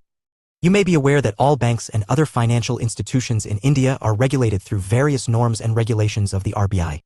The RBI decides the amount of money that the banks can keep with themselves, fixes interest rates, nature of lending to various sectors, etc. One of the major aims of financial sector reforms is to reduce the role of RBI from regulator to facilitator of financial sector. This means that the financial SECTORMAYBEALLOWEDTOTAKE decisions on many matters without consulting the RBI. 42. Indian economic development. The reform policies led to the establishment of private sector banks, Indian as well as foreign. Foreign investment limit in banks was raised to around 74%. Those banks which fulfill certain conditions have been given freedom to set up new branches without the approval of the RBI and rationalize their existing branch networks. Though banks have been given permission to generate resources from India and abroad, certain managerial aspects have been retained with the RBI to safeguard the interests of the account holders and the nation. Foreign institutional investors FII, such as merchant bankers, mutual funds and pension funds, are now allowed to invest in Indian financial markets. Tax reforms. Tax reforms are concerned with the reforms in the government's taxation and public expenditure policies, which are collectively known as its fiscal policy. There are two types of taxes, direct and indirect. Direct taxes consist of taxes on incomes of individuals as well as profits of business enterprises. Since 1991, there has been a continuous reduction in the taxes on individual incomes as it was felt that high rates of income tax were an important reason for tax evasion. It is now widely accepted that moderate rates of income tax encourage savings and voluntary disclosure of income. The rate of corporation tax, which was very high earlier, has been gradually reduced. Efforts have also been made to reform the indirect taxes, taxes levied on commodities, in order to facilitate the establishment of a common national market for goods and commodities. In 2016, the Indian Parliament passed a law, Goods and Services Tax Act 2016, to simplify and introduce a unified indirect tax system in India. This law came into effect from July 2017. This is expected to generate additional revenue for the government, reduce tax evasion, and create one nation, one tax, and one market. Another component of reform in this area is simplification. In order to encourage better compliance on the part of taxpayers, many procedures have been simplified and the rates also substantially lowered. Foreign exchange reforms. The first important reform in the external sector was made in the foreign exchange market. In 1991, as an immediate measure to resolve the balance of payments crisis, the rupee was devalued against foreign currencies. This led to an increase in the inflow of foreign exchange. It also set the tone to free the determination of rupee value in the foreign exchange market from government control. Now, more often than not, markets determine exchange rates based on the demand and supply of foreign exchange. Trade and investment policy reforms. Liberalization of trade and investment regime was initiated to increase international competitiveness of industrial production and also foreign investments and technology into the economy. The aim was also to promote the efficiency of local industries and adoption of modern technologies. 43. Liberalization, privatization, and globalization, and appraisal. Work these out. Why? Give an example each of nationalized bank, private foreign bank, FI, and a mutual fund. Visit a bank in your locality with your parents. Observe and find out the functions it performs. Discuss the same with your classmates and prepare a chart on it. Find out from your parents if they pay taxes. If yes, why do they do so and how? Why do you know that for a very long time countries used to keep silver and gold as reserves to make payments abroad? Find out in what form do we keep our foreign exchange reserves and find out from newspapers, magazines, and the economic survey how much foreign exchange reserves India had during the last year. Also find the foreign currency of the following countries and its latest rupee exchange rate. In order to protect domestic industries, India was following a regime of quantitative restrictions on imports. This was encouraged through tight control over imports and by keeping the tariffs very high. These policies reduced efficiency and competitiveness, which led to slow growth of the manufacturing sector. The trade policy reforms aimed at dismantling of quantitative restrictions on imports and exports, the second, reduction of tariff rates, and 3, removal of licensing procedures for imports. Import licensing was abolished except in case of hazardous and environmentally sensitive industries. Quantitative restrictions on imports of manufactured consumer goods and agricultural products were also fully removed from April 2001. Export duties have been removed to increase the competitive position of Indian goods in the international markets. 44. Indian economic development. 3.4 Privatization. It implies shedding of the ownership or management of a government OWNEDENTERPRISE. GOVERNMENT companies are converted into private COMPANIESINTWOWAYSI. BY withdrawal of the government from OWNERSHIPANDMANAGEMENTOF public sector companies and or 2 by OUTRIGHTSALEOFPUBLICSECTOR companies. Privatization of the public sector enterprises by selling off part of the equity of PSEs to the public is known as disinvestment. The purpose of the sale, according to the government, was mainly to improve financial discipline and facilitate modernization. It was also envisaged that private capital and managerial capabilities could be effectively utilized to improve the performance of the PSUs. Box 3.1, Navratnas and Public Enterprise Policies. You must have read in your childhood about the famous Navratnas or 9 jewels in the imperial court of King Vikramaditya, who were eminent persons of excellence in the fields of art, literature, and knowledge. In order to improve efficiency, infuse professionalism, and enable them to compete more effectively in the liberalized global environment, the government identifies PSEs and declare them as Maharatnas, Navratnas, and Miniratnas. They were given greater managerial and operational autonomy in taking various decisions to run the company efficiently and thus increase their profits. Greater operational, financial, and managerial autonomy has also been granted to profit-making enterprises referred to as mini-ratnas. The central public sector enterprises are designated with different status. A few examples of public enterprises with their status are as follows. I Maharatnas, A. Indian Oil Corporation Limited and B. Steel Authority of India Limited, 2. Navratnas, A. Hindustan Aeronautics Limited, B. Mahanagar Telephone Nigam Limited and 3. Mini-Ratnas, A. Bharat Sanchar Nigam Limited, B. Airport Authority of India and C. Indian Railway Catering and Tourism Corporation Limited. Many of these profitable PSEs were originally formed during the 1950s and 1960s when self-reliance was an important element of public policy. They were set up with the intention of providing infrastructure and direct employment to the public so that quality end product reaches the masses at a nominal cost and the companies themselves were made accountable to all stakeholders. The granting of status resulted in better performance of these companies. Scholars allege that instead of facilitating public enterprises in their expansion and enabling them to become global players, the government partly privatized them through disinvestment. Of late, the government has decided to retain them in the public sector and enable them to expand themselves in the global markets and raise resources by themselves from financial markets. 45. Liberalization, privatization, and globalization, and appraisal. The government envisaged that privatization could provide strong impetus to the inflow of FDI. The government has also made attempts to improve the efficiency of PSUs by giving them autonomy in taking managerial decisions. For instance, some PSUs have been granted special status as Maharatnas, Navratnas, and Mini-Ratnas, see Box 3.1. 3.5g. Although globalization is generally understood to mean integration of the economy of the country with the world economy, it is a complex phenomenon. It is an outcome of the set of various policies that are aimed at transforming the world towards greater interdependence and integration. It involves creation of networks and activities transcending economic, social, and geographical boundaries. Globalization attempts to establish links in such a way that the happenings in India can be influenced by events happening miles away. It is turning the world into one whole or creating a borderless world. Outsourcing, this is one of the important outcomes of the globalization process. In outsourcing, a company hires regular service from external sources, mostly from other countries, which was previously In outsourcing, a company hires regular service from external sources, mostly from other countries, which was previously provided internally or from within the country, like legal advice, computer service, advertisement, security, each provided by respective departments of the company. As a form of economic activity, outsourcing has intensified in recent times because of the growth of fast modes of communication, particularly the growth of information technology, IT. Many of the services such as voice-based business processes, popularly known as BPO or call centers, record keeping, work these out. Some scholars refer to disinvestment as the wave of privatization spreading all over the world to improve the performance of public sector enterprises, whereas others call it as outright sale of public property to the vested interests. What do you think? Prepare a poster which contains 10 to 15 news clippings which you consider as important and relating to Navaratnas from newspapers. Also collect the logos and advertisements of these PSEs. Put these on the notice board and discuss them in the classroom. Do you think only loss-making companies should be privatized? Why? Losses incurred by public sector enterprises are to be met out of the public budget. Do you agree with this statement? Discuss. 46. Indian economic development.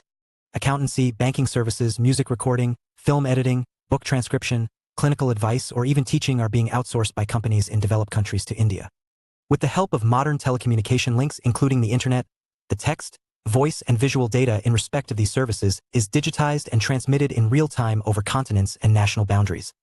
Most multinational corporations and even small companies are outsourcing their services to India where they can be availed at a cheaper cost with reasonable degree of skill and accuracy. The low wage rates and availability of skilled manpower in India have made it a destination for global outsourcing in the post-reform period. World Trade Organization, WTO. The WTO was founded in 1995 as the successor organization to the General Agreement on Trade and Tariff, GATT. GATT was established in 1948 with 23 countries as the Box 3.2 global footprint. Owing to globalization, you might find many Indian companies have expanded their wings to many other countries. For example, ONGC Vij, a subsidiary of the Indian Public Sector Enterprise, Oil and Natural Gas Corporation engaged in oil and gas exploration and production, has projects in 16 countries. Tata Steel, a private company established in 1907, is one of the top 10 global steel companies in the world which have operations in 26 countries and sell its products in 50 countries. It employs nearly 50,000 persons in other countries. HCL Technologies, one of the top 5 IT companies in India, has offices in 31 countries, and employs about 15,000 persons abroad. Dr. Reddy's Laboratories initially was a small company supplying pharmaceutical goods to big Indian companies. Today has manufacturing plants and research centers across the world. Source: accessed on October 14, 2014. Global Trade Organization to administer all multilateral trade agreements by providing equal opportunities to all countries in the international market for trading purposes.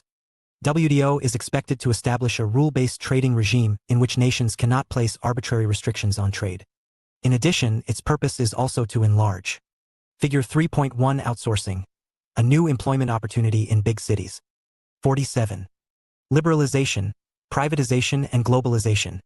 An appraisal. Production and trade of services, to ensure optimum utilization of world resources and to protect the environment. The WTO agreements cover trade in goods as well as services to facilitate international trade, bilateral and multilateral, through removal of tariff as well as non-tariff barriers and providing greater market access to all member countries. As an important member of WTO, India has been in the forefront OFF, RAMINGFAI, GLOBAL, RULES, regulations and safeguards and advocating the interests of the developing world. India has kept its commitments towards liberalization of trade, made in the WTO, by removing quantitative restrictions on imports and reducing tariff rates. Table 3.1 Growth of GDP and major sectors, in percent. Source: Economic Survey for various years, Ministry of Finance, Government of India.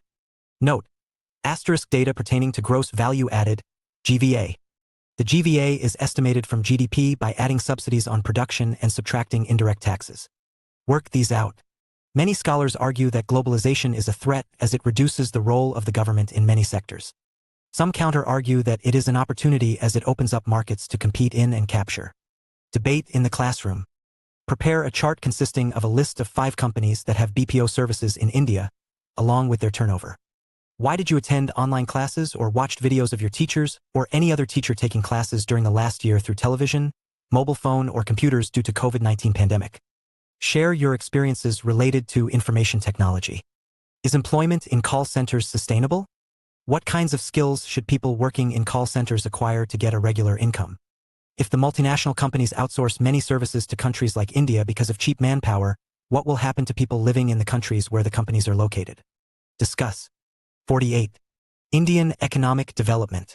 Some scholars question the usefulness of India being a member of the WTO as a major volume of international trade occurs among the developed nations.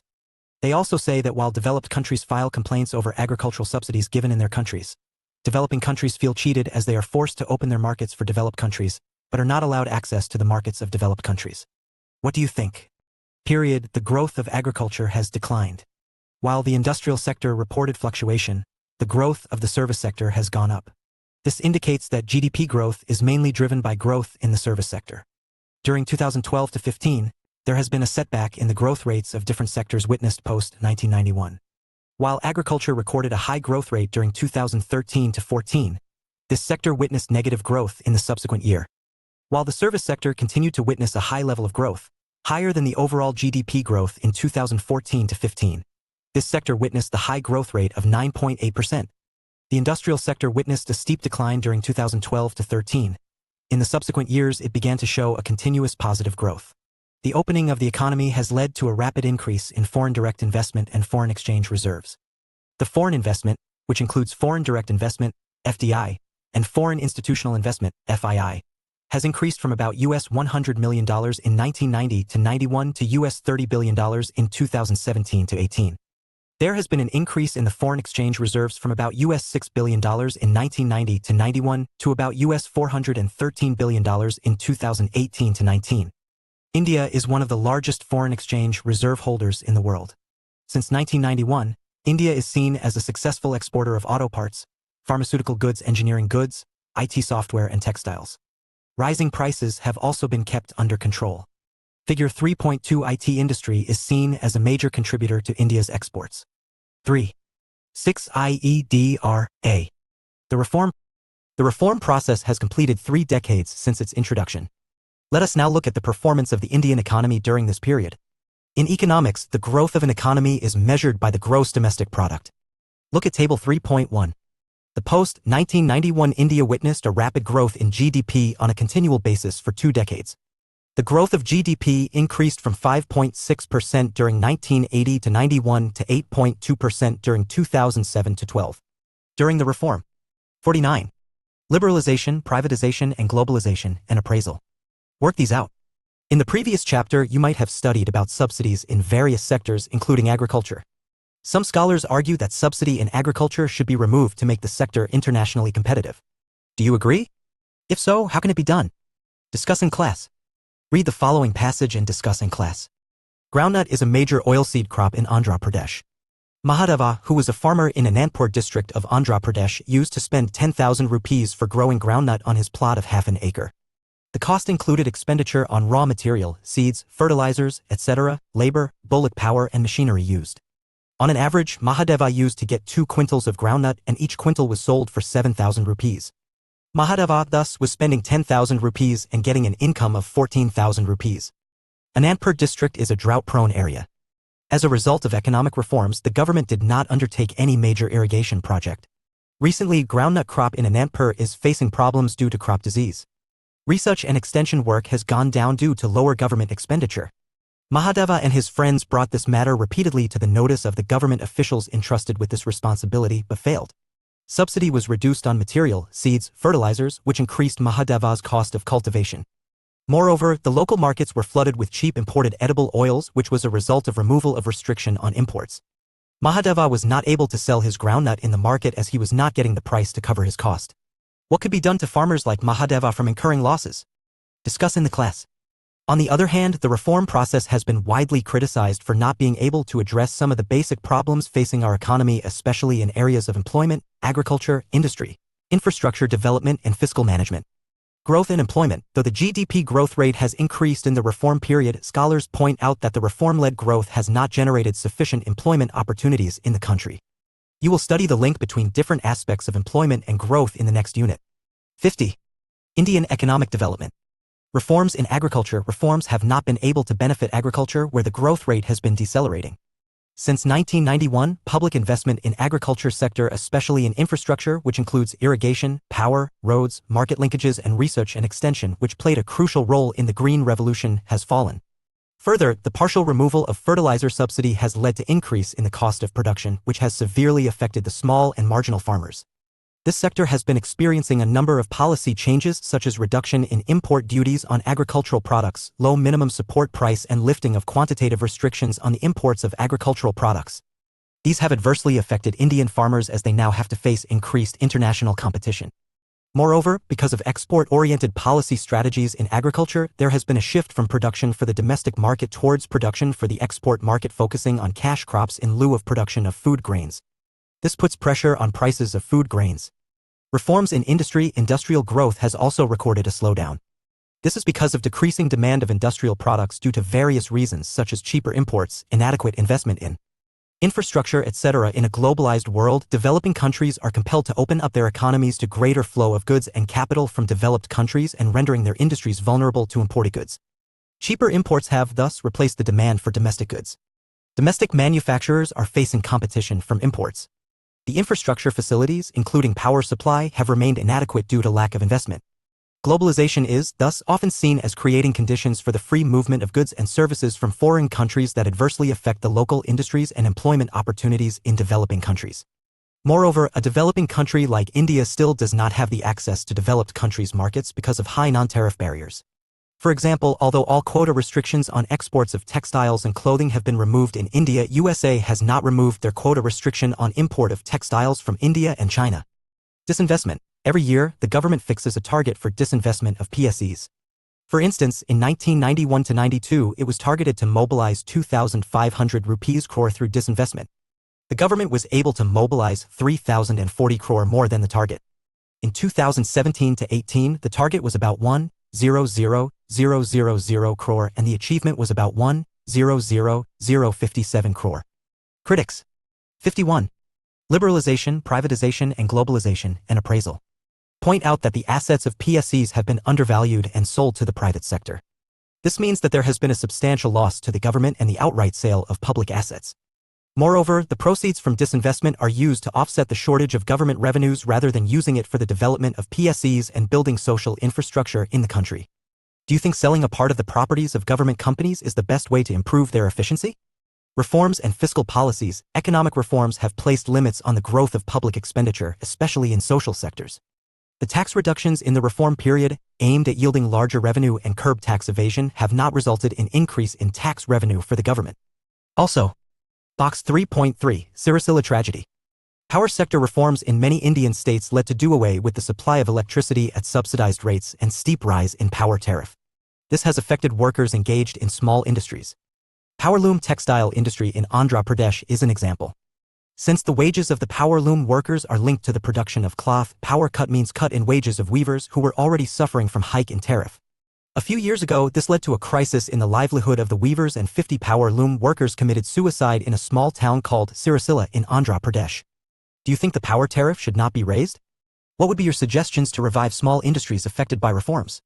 The reform policies involving tariff reduction have curtailed the scope for raising revenue through custom duties. In order to attract foreign investment, tax incentives are provided to foreign investors, which further reduced the scope for raising tax revenues. This has a negative impact on developmental and welfare expenditures. 3.7c. The process of globalization through liberalization and privatization policies has produced positive as well as negative results both for India and other countries. Some scholars argue that globalization should be seen as an opportunity in terms of greater access to global markets, high technology, and increased possibility of large industries of developing countries to become important players in the international arena. 52. Indian economic development.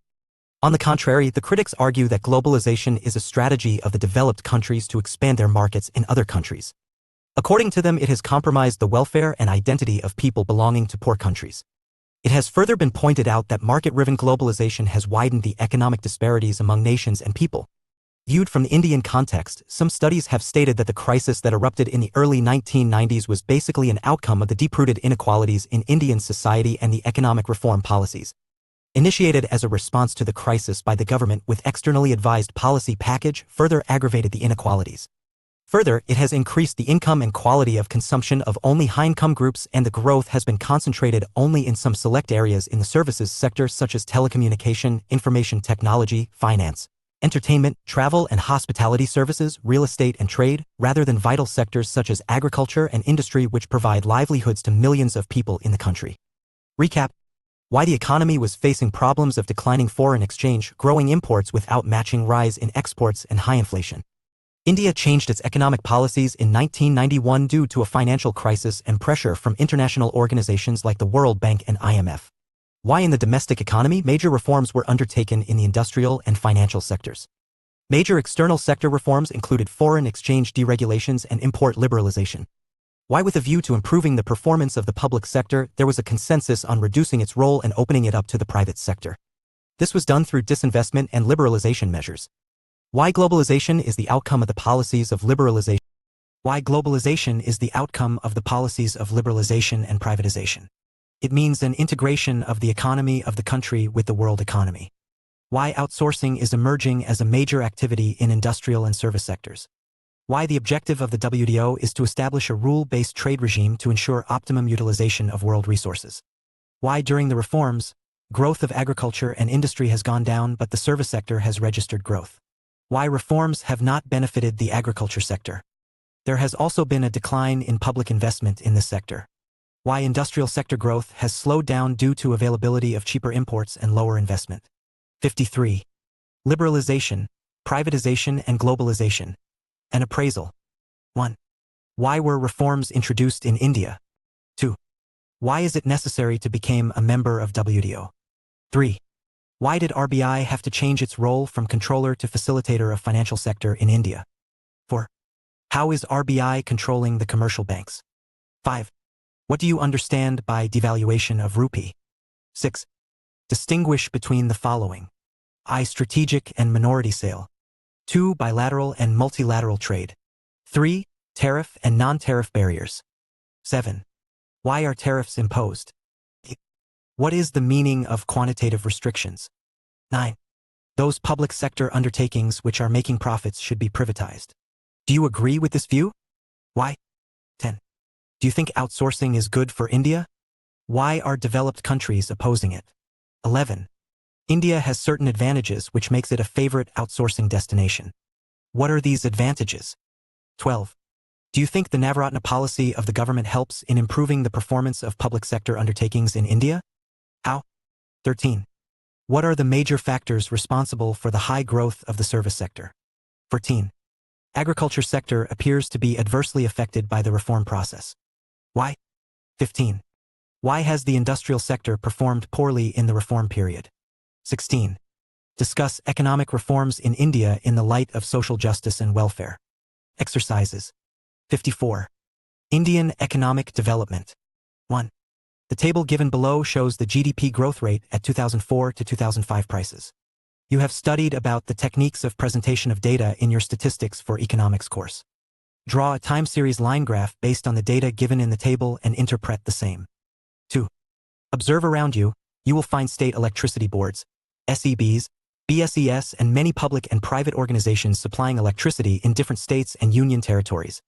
There are private buses on roads alongside the government bus services and so on. What do you think about this dual system of the coexistence of public and private sectors? 2. What are the merits and demerits of such a dual system? Discuss. 3. With the help of your parents and grandparents, prepare a list of multinational companies that existed in India at the time of independence. Now put a mark against those which are still growing and at times against those which do not exist anymore. Are there any companies whose names have changed? Find out the new names, the country of origin, nature of product, logo, and prepare charts and display in your class. Suggested additional activities. 55. Liberalization, privatization, and globalization. An appraisal. 4. Give appropriate examples for the following. Now, find out if these companies which are mentioned above existed in India before 1991 or came after the new economic policy. For this, take the help of your teacher, parents, grandparents, and shopkeepers. 5. Collect a few relevant newspaper cuttings and from the internet on meetings organized by WTO. Discuss the issues debated in these meetings and find out how WTO facilitates world trade. 6. Was it necessary for India to introduce economic reforms at the behest of World Bank and International Monetary Fund? Was there no alternative for the government to solve the balance of payments crisis? Discuss in the classroom. Books. S. 2003. India's Economy. Some Issues and Answers. Academic Foundation, New Delhi. ASG. 2005. Alternative Economic Survey. India 2004-05. Disequalizing Growth. Danish Books. Delhi. IJ and IMDL. 1998. India's Economic Reforms and Development. Oxford University Press. New Delhi. B.P. 1998. The Political Economy of Development in India. Oxford University Press. Delhi. B.A. and D.N. 1996. The Intelligent Person's Guide to Liberalization. Penguin, Delhi. B.J. 1992. India in Transition. Freeing the Economy. Oxford University Press. Delhi. References. 56. Indian Economic Development. B.T.J. 1997. THESTATE. DEVELOPM, ENTPLAN, NIN, GAND Liberalization in India. Oxford University Press. Delhi. C. GK 1994. Policy Perspectives in Indian Economic Development. Har Anand. Delhi. CRJ. 1996. Towards Sustainable Growth. Essays in Fiscal and Financial Sector Reforms in India. Oxford University Press. New Delhi. D.B. and R.M. eds. 2004. The Political Economy of Reforms. Bookwell Publication, New Delhi. D.J. and A.S. 1996. India. Economic Development and Social Opportunity. Oxford University Press. New Delhi. D. R. Utter and KPMS. 2005. Indian Economy. S. Chand and Company, New Delhi. G. ed. 1990.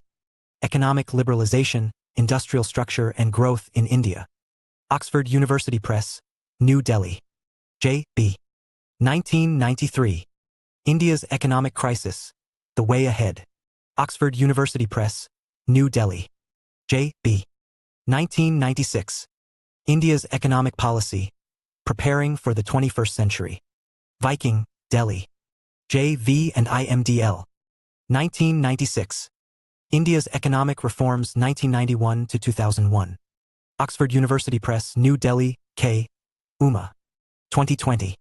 Indian Economy, Performances and Policies. Academic Foundation, New Delhi. M.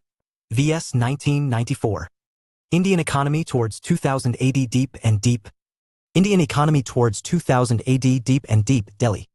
PKNR 2002 India Development Report 2001 to 2002.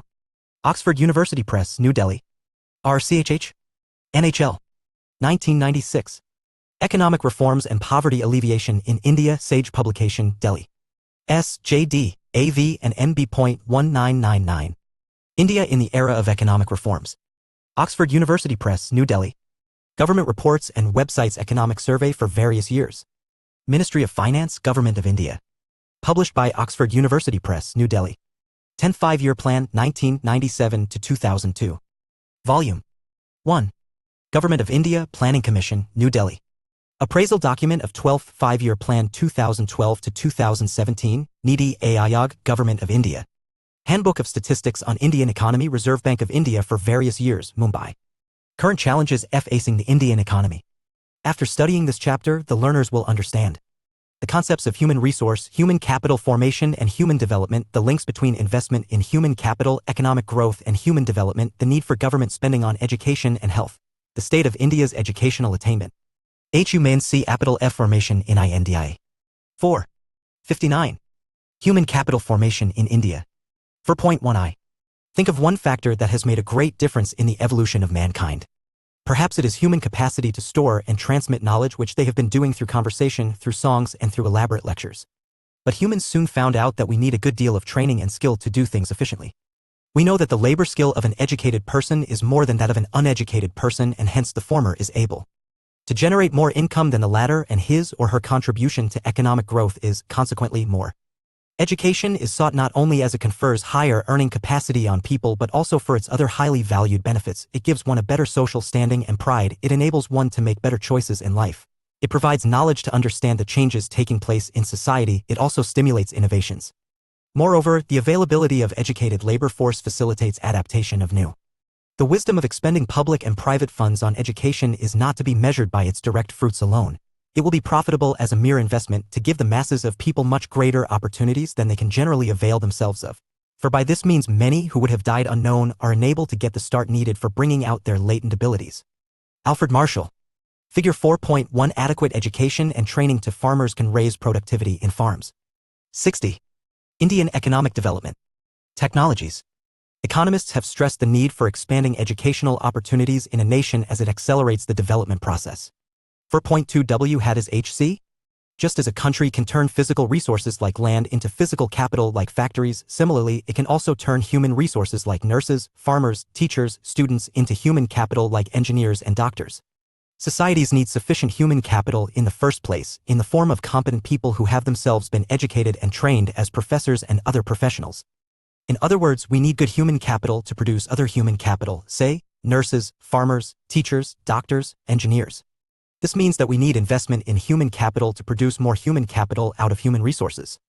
Let us understand a little more of what human capital means by posing the following questions. I. What are the sources of human capital? 2. Is there any relation between human capital and economic growth of a country? 3. Is the formation of human capital linked to people's all-round development, or, as it is now called, human development? 4. What role can the government play in human capital formation in India? 4.3 Sources of HC. Investment in education is considered as one of the main sources of human capital. There are several other sources as well. Investments in health, on-the-job training, migration, and information are the other sources of human capital formation.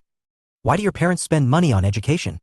Spending on education by individuals is similar to spending on capital goods by companies with the objective of increasing future profits over a period of time. Likewise, individuals invest in education with the objective of increasing their future income. Like education, health is also considered as an important input for the development of a nation as much as it is important for the development of an individual. Who can work better, a sick person or a person with sound health?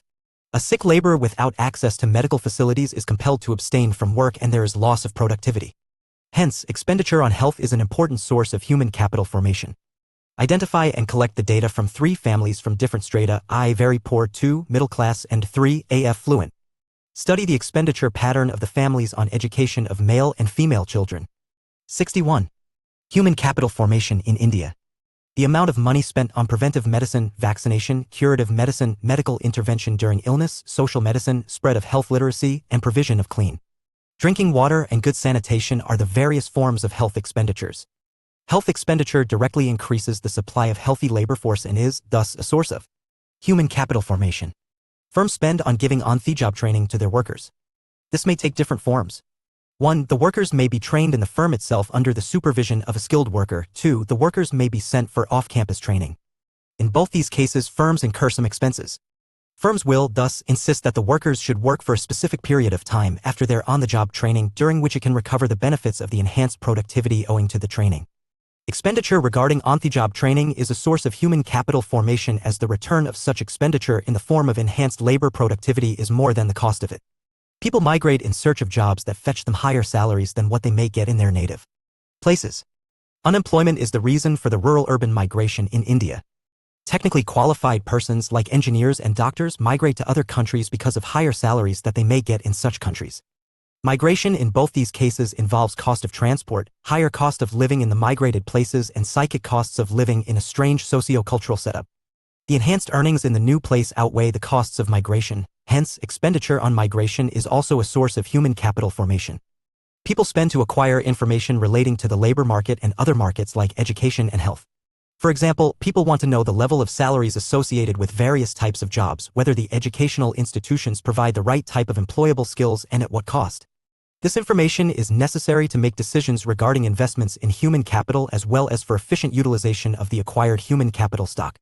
Expenditure incurred for acquiring information relating to the labor market and other markets is also a source of human capital formation. 62. Indian economic development. Box 4.1. Physical and human capital. Both the forms of capital formation are outcomes of conscious investment decisions. Decision regarding investment in physical capital is taken on the basis of one's knowledge in this regard. The entrepreneur possesses knowledge to calculate the expected rates of return to a range of investments and then rationally decides which one of the investments should be made. The ownership of physical capital is the outcome of the conscious decision of the owner. The physical capital formation is mainly an economic and technical process. A substantial part of the human capital formation takes place in one's life when she/he is unable to decide whether it would maximize her/his earnings. Children are given different types of school education and healthcare facilities by their parents and the society. The peers, educators, and society influence the decisions regarding human capital investments even at the tertiary level, that is, at the college level. Moreover, the human capital formation at this stage is dependent upon the already formed human capital at the school level. Human capital formation is partly a social process and partly a conscious decision of the possessor of the human capital. You know that the owner of a physical capital, say a bus, need not be present in the place where it is used, whereas a bus driver who possesses the knowledge and ability to drive the bus should be present when the bus is used for transportation of people and materials. Physical capital is tangible and can be easily sold in the market like any other commodity. Human capital is intangible, it is endogenously built in the body and mind of its owner. Human capital is not sold in the market, only the services of the human capital are sold, and hence there arises the necessity of the owner of the human capital to be present in the place of production. The physical capital is separable from its owner, whereas human capital is inseparable from its owner. The two forms of capital differ in terms of mobility across space. Physical capital is completely mobile between countries except for some artificial trade restrictions. Human capital is not perfectly mobile between countries as movement is restricted by nationality and culture. Therefore, physical capital formation can be built even through imports, whereas human capital formation is to be done through conscious policy formulations in consonance with the nature of the society and economy and expenditure by the state and the individuals. Both forms of capital depreciate with time, but the nature of depreciation differs between the two. Continuous use of machine leads to depreciation, and change of technology makes a machine obsolete. In the case of human capital, depreciation takes place with aging but can be reduced, to a large extent, through continuous investment in education, health, etc. This investment also facilitates the human capital to cope with change in technology, which is not the case with physical capital. Nature of benefits flowing from human capital are different from that of physical capital. Human capital benefits not only the owner but also the society in general. This is called external benefit. An educated person can effectively take part in a democratic process and contribute to the socio-economic progress of a nation. A healthy person, by maintaining personal hygiene and sanitation, stops the spread of contagious diseases and epidemics. Human capital creates both private and social benefits, whereas physical capital creates only private benefit. That is, benefits from a capital good flow to those who pay the price for the product and services produced by it. 63. Human capital formation in India. The concept of physical capital is the base for conceptualizing human capital. There are some similarities between the two forms of capital. There are some striking dissimilarities as well. See box 4.1. Human capital and economic growth. Who contributes more to national income? A worker in a factory or a software professional? We know that the labor skill of an educated person is more than that of an uneducated person, and that the former generates more income than the latter. Economic growth means the increase in real national income of a country. Naturally, the contribution of the educated person to economic growth is more than that of an illiterate person. If a healthy person could provide uninterrupted labor supply for a longer period of time, then health is also an important factor for economic growth. Thus, both education and health, along with many other factors like on-the-job training, job market information, and migration, increase in. Figure 4.2 Creating Human Capital. A school being run in makeshift premises in Delhi. Look at Figure 4.2 and discuss. A. What are the advantages of having proper classroom? B. Do you think the children going to the shoal are receiving quality education? C. Why these schools do not have buildings? 64. Indian economic development.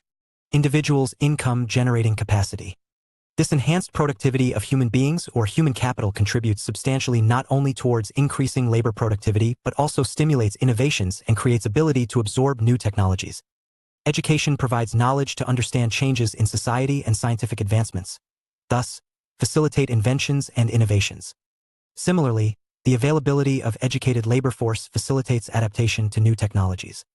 Empirical evidence to prove that increase in human capital causes economic growth is rather nebulous. This may be because of measurement problems. For example, education measured in terms of years of schooling, teacher-pupil ratio, and enrollment rates may not reflect the quality of education. Health services measured in monetary terms, life expectancy and mortality rates may not reflect the true health status of the people in a country. Using the indicators mentioned above, an analysis of improvement in education and health sectors and growth in real per capita income in both developing and developed countries shows that there is convergence in the measures of human capital, but no sign of convergence of per capita real income.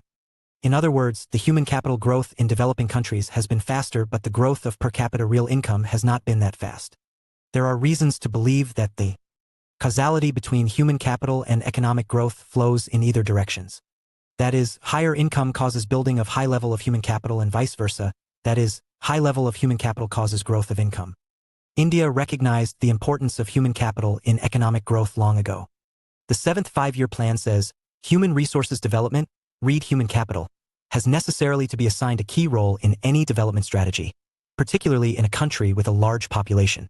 Trained and educated on sound lines, a large population can itself become an asset in accelerating economic growth and in ensuring social change in desired directions. It is difficult to establish a relation of cause and effect from the growth of human capital, education, and health to economic growth, but we can see in Figure 4.3 Scientific and technical manpower, a rich ingredient of human capital. 65. Human capital formation in India. Table 4.1 that these sectors have grown simultaneously. Growth in each sector probably has reinforced the growth of every other sector. The National Education Policy 2020 states that the world is undergoing rapid changes in the knowledge landscape.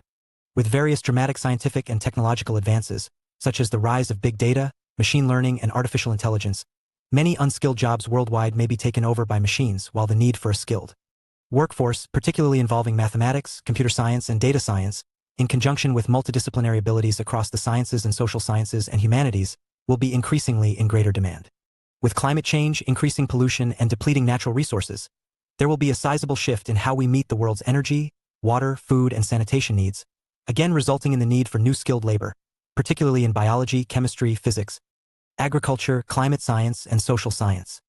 The growing emergence of epidemics and pandemics will also call for collaborative research in infectious disease management and development of vaccines, and the resultant social issues heightens the need for multidisciplinary learning. There will be a growing demand for humanities and art, as India moves towards becoming a developed country as well as. Table 4.1. Select indicators of development in education and health sectors. Source: Economic Survey for various years, Ministry of Finance, National Statistical Office, Ministry of Statistics and Program Implementation, Government of India. Figure 4.4 Job on hand. Transforming India into a knowledge economy. 66. Indian economic development. Among the 3 largest economies in the world.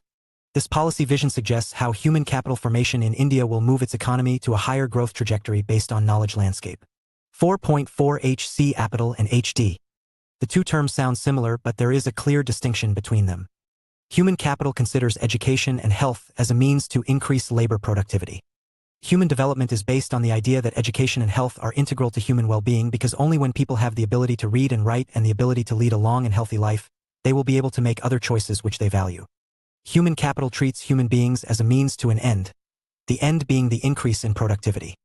In this view, any investment in education and health is unproductive if it does not enhance output of goods and services.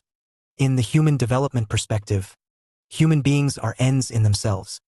Human welfare should be increased through investments in education and health, even if such investments do not result in higher labor productivity.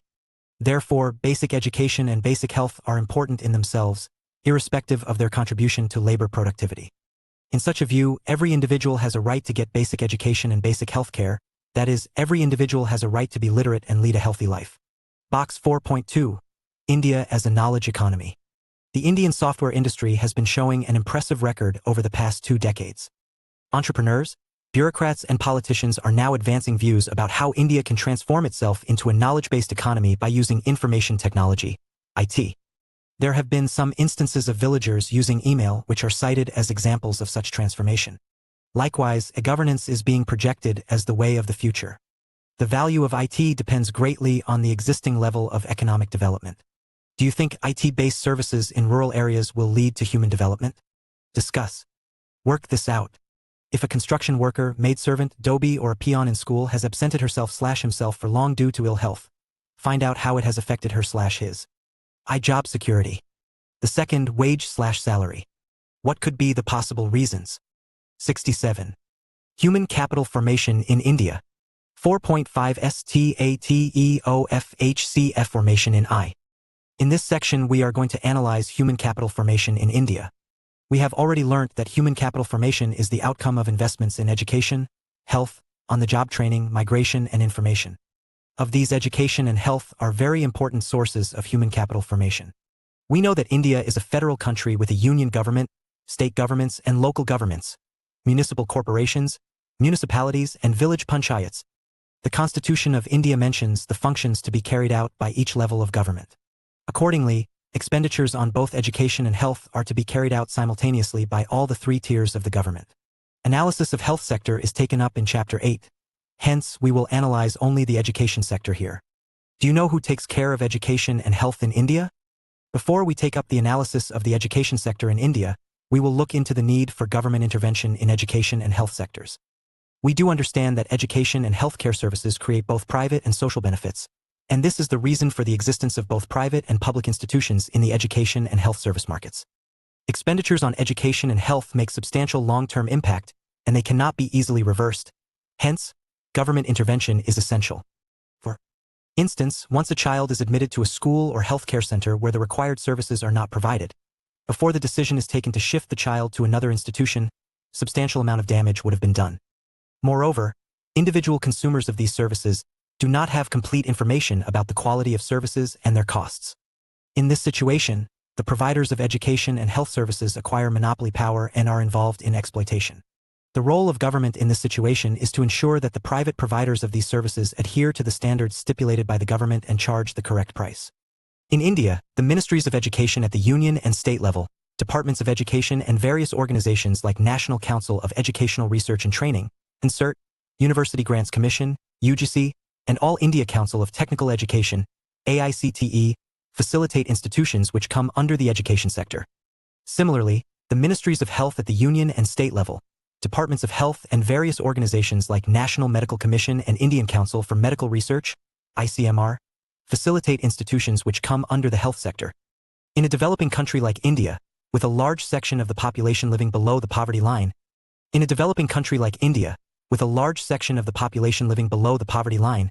many people cannot afford to access basic education and healthcare facilities. Moreover, a substantial section of India's population cannot afford 68. Indian economic development. To reach super specialty healthcare and higher education. Furthermore, when basic education and healthcare is considered as a right of the citizens, then it is essential that the government should provide education and health services free of cost for the deserving citizens and those from the socially oppressed classes. Both the union and state governments have been stepping up expenditures in the education sector over the years in order to fulfill the objective of attaining cent% literacy and considerably increase the average educational attainment of Indians. The development of education in the country. During 1952 to 2014, education expenditure as percentage of During 1952 to 2014, education expenditure as percentage of total government expenditure increased from 7.92 to 15.7, and as percentage of GDP increased from 0.64 to 4.13. Throughout this period, the increase in education expenditure has not been uniform and there has been irregular rise and fall. To this, if we include the private expenditure incurred by individuals and by philanthropic institutions, the total education expenditure should be much higher. Elementary education takes a major share of total education expenditure, and the share of the higher/tertiary education, institutions of higher learning like colleges, polytechnics, and universities, is the least. Though, on an average, the government spends less on tertiary education, expenditure per student in tertiary education is higher than that of elementary.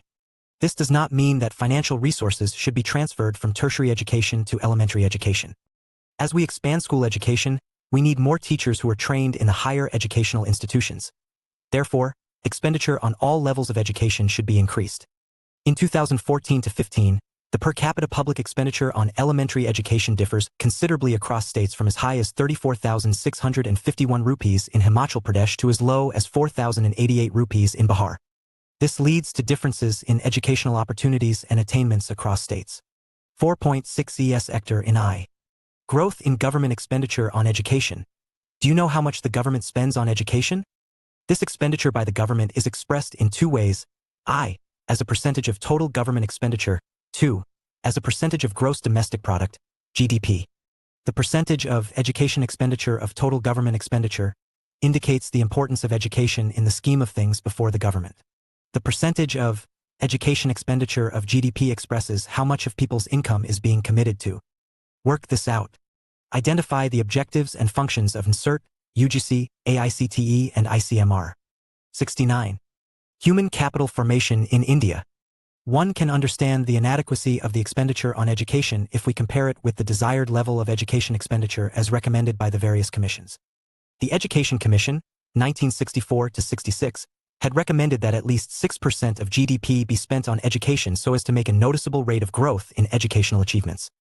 The Tapas Majumdar Committee, appointed by the Government of India in 1999, estimated an expenditure of around 1.37 rupees lakh crore over 10 years, 1998, 99 to 2006 to 2007, to bring all Indian children in the age group of 6 to 14 years under the purview of school education.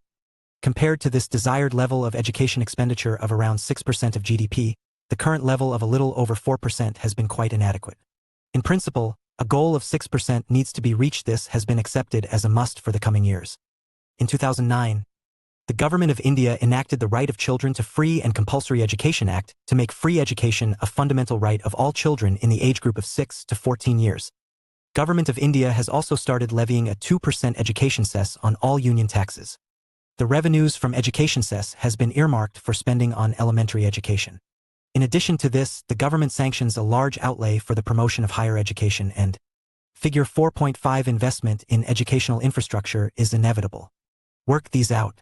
Prepare case studies of dropouts at different levels of schooling, say I. Primary dropouts, 2. Class 8 dropouts, 3. Class X dropouts. Find out the causes and discuss in the class. 5. School dropouts are giving way to child labor. Discuss how this is a loss to human capital. 70. Indian economic development. Table 4.2. Educational attainment in India. New loan schemes for students to pursue higher education. Educational achievements in India. Generally, educational achievements in a country are indicated in terms of adult literacy level, primary education completion rate, and youth literacy rate. These statistics for the last 2 decades are given above in Table 4.2. 4.7 FP. Education for all, still a distant dream, though literacy rates for both adults as well as youth have increased. Still, the absolute number of illiterates in India is as much as India's population was at the time of independence. In 1950, when the Constitution of India was passed by the Constituent Assembly, it was noted in the directive principles of the Figure 4.6 school dropouts give way to child labor, a loss to human capital. 71. Human capital formation in India. Constitution that the government should provide free and compulsory education for all children up to the age of 14 years within 10 years from the commencement of the Constitution. Had we achieved this, we would have % literacy by now. Gender equity, better than before. The differences in literacy rates between males and females are narrowing, signifying a positive development in gender equity. Still, the need to promote education for women in India is imminent for various reasons, such as improving economic independence and social status of women, and also because women education makes a favorable impact on fertility rate and health care of women and children. Therefore, we cannot be complacent about the upward movement in the literacy rates, and we have miles to go in achieving % adult literacy. Unemployment among educated youth is the highest. As per NSSO data, in the year 2011-12, the rate of unemployment among youth males who studied graduation and above in rural areas was 19%. Their urban counterparts had relatively less level of unemployment at 16%. The most severely affected ones were young rural female graduates, as nearly 30% of them are unemployed. In contrast to this, only about 3 to 6% of primary-level educated youth in rural and urban areas were unemployed. The situation is yet to improve, as indicated by the Periodic Labor Force Survey 2017-18. Therefore, the government should increase allocation for higher education and also improve the standard of higher education institutions, so that students are imparted employable skills in such institutions. When compared to less educated, a large proportion of educated persons are unemployed. Why? 4.8c. The economic and social benefits of human capital formation and human development are well known. The union and state governments in India have been earmarking substantial financial outlays for development of education and health sectors. The spread of education and health services across different sectors of society should be ensured so as to simultaneously attain economic growth and equity. India has a rich stock of scientific and technical manpower in the world. The need of the hour is to better it qualitatively and provide such conditions so that they are utilized in India. Figure 4.7 Higher education. Few takers. Higher education. A few takers. The Indian education pyramid is steep, indicating lesser and lesser number of people reaching the higher education level. Moreover, the level of 72. Indian economic development. 1. What are the two major sources of human capital in a country? 2. What are the indicators of educational achievement in a country? 3. Why do we observe regional differences in educational attainment in India? 4. Bring out the differences between human capital and human development. 5. How is human development a broader term as compared to human capital? 6. What factors contribute to human capital formation? Recap. Investments in education convert human beings into human capital.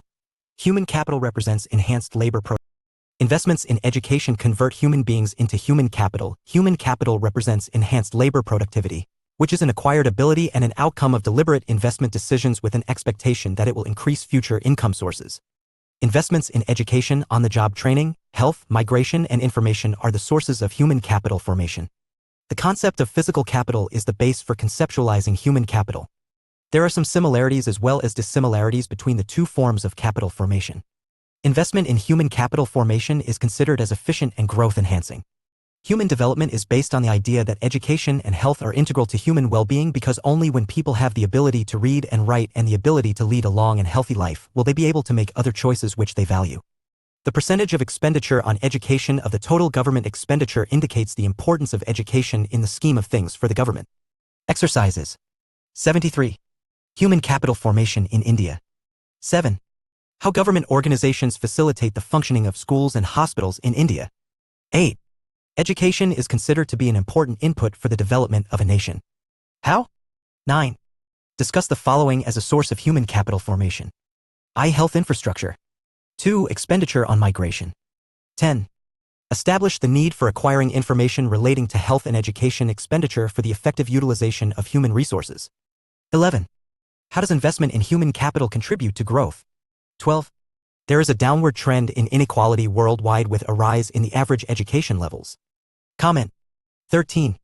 Examine the role of education in the economic development of a nation. 14. Explain how investment in education stimulates economic growth. 15. Bring out the need for on-the-job training for a person. 16. Trace the relationship between human capital and economic growth. 17. Discuss the need for promoting women's education in India. 18. Argue in favor of the need for different forms of government intervention in education and health sectors. 19. What are the main problems of human capital formation in India? 20. In your view, is it essential for the government to regulate the fee structure in education and healthcare institutions? If so, why? 1. Identify how Human Development Index is calculated. What is the position of India in the World Human Development Index? 2. Is India going to be a knowledge-based economy in the near future? Discuss in the classroom. 3. Interpret the data given in Table 4.2. 4. As an educated person, what will be your contribution to the cause of education? Example, each one, teach one. Suggested additional activities. 74. Indian economic development. 5. Enlist the various sources that provide information regarding education, health and labor. 6.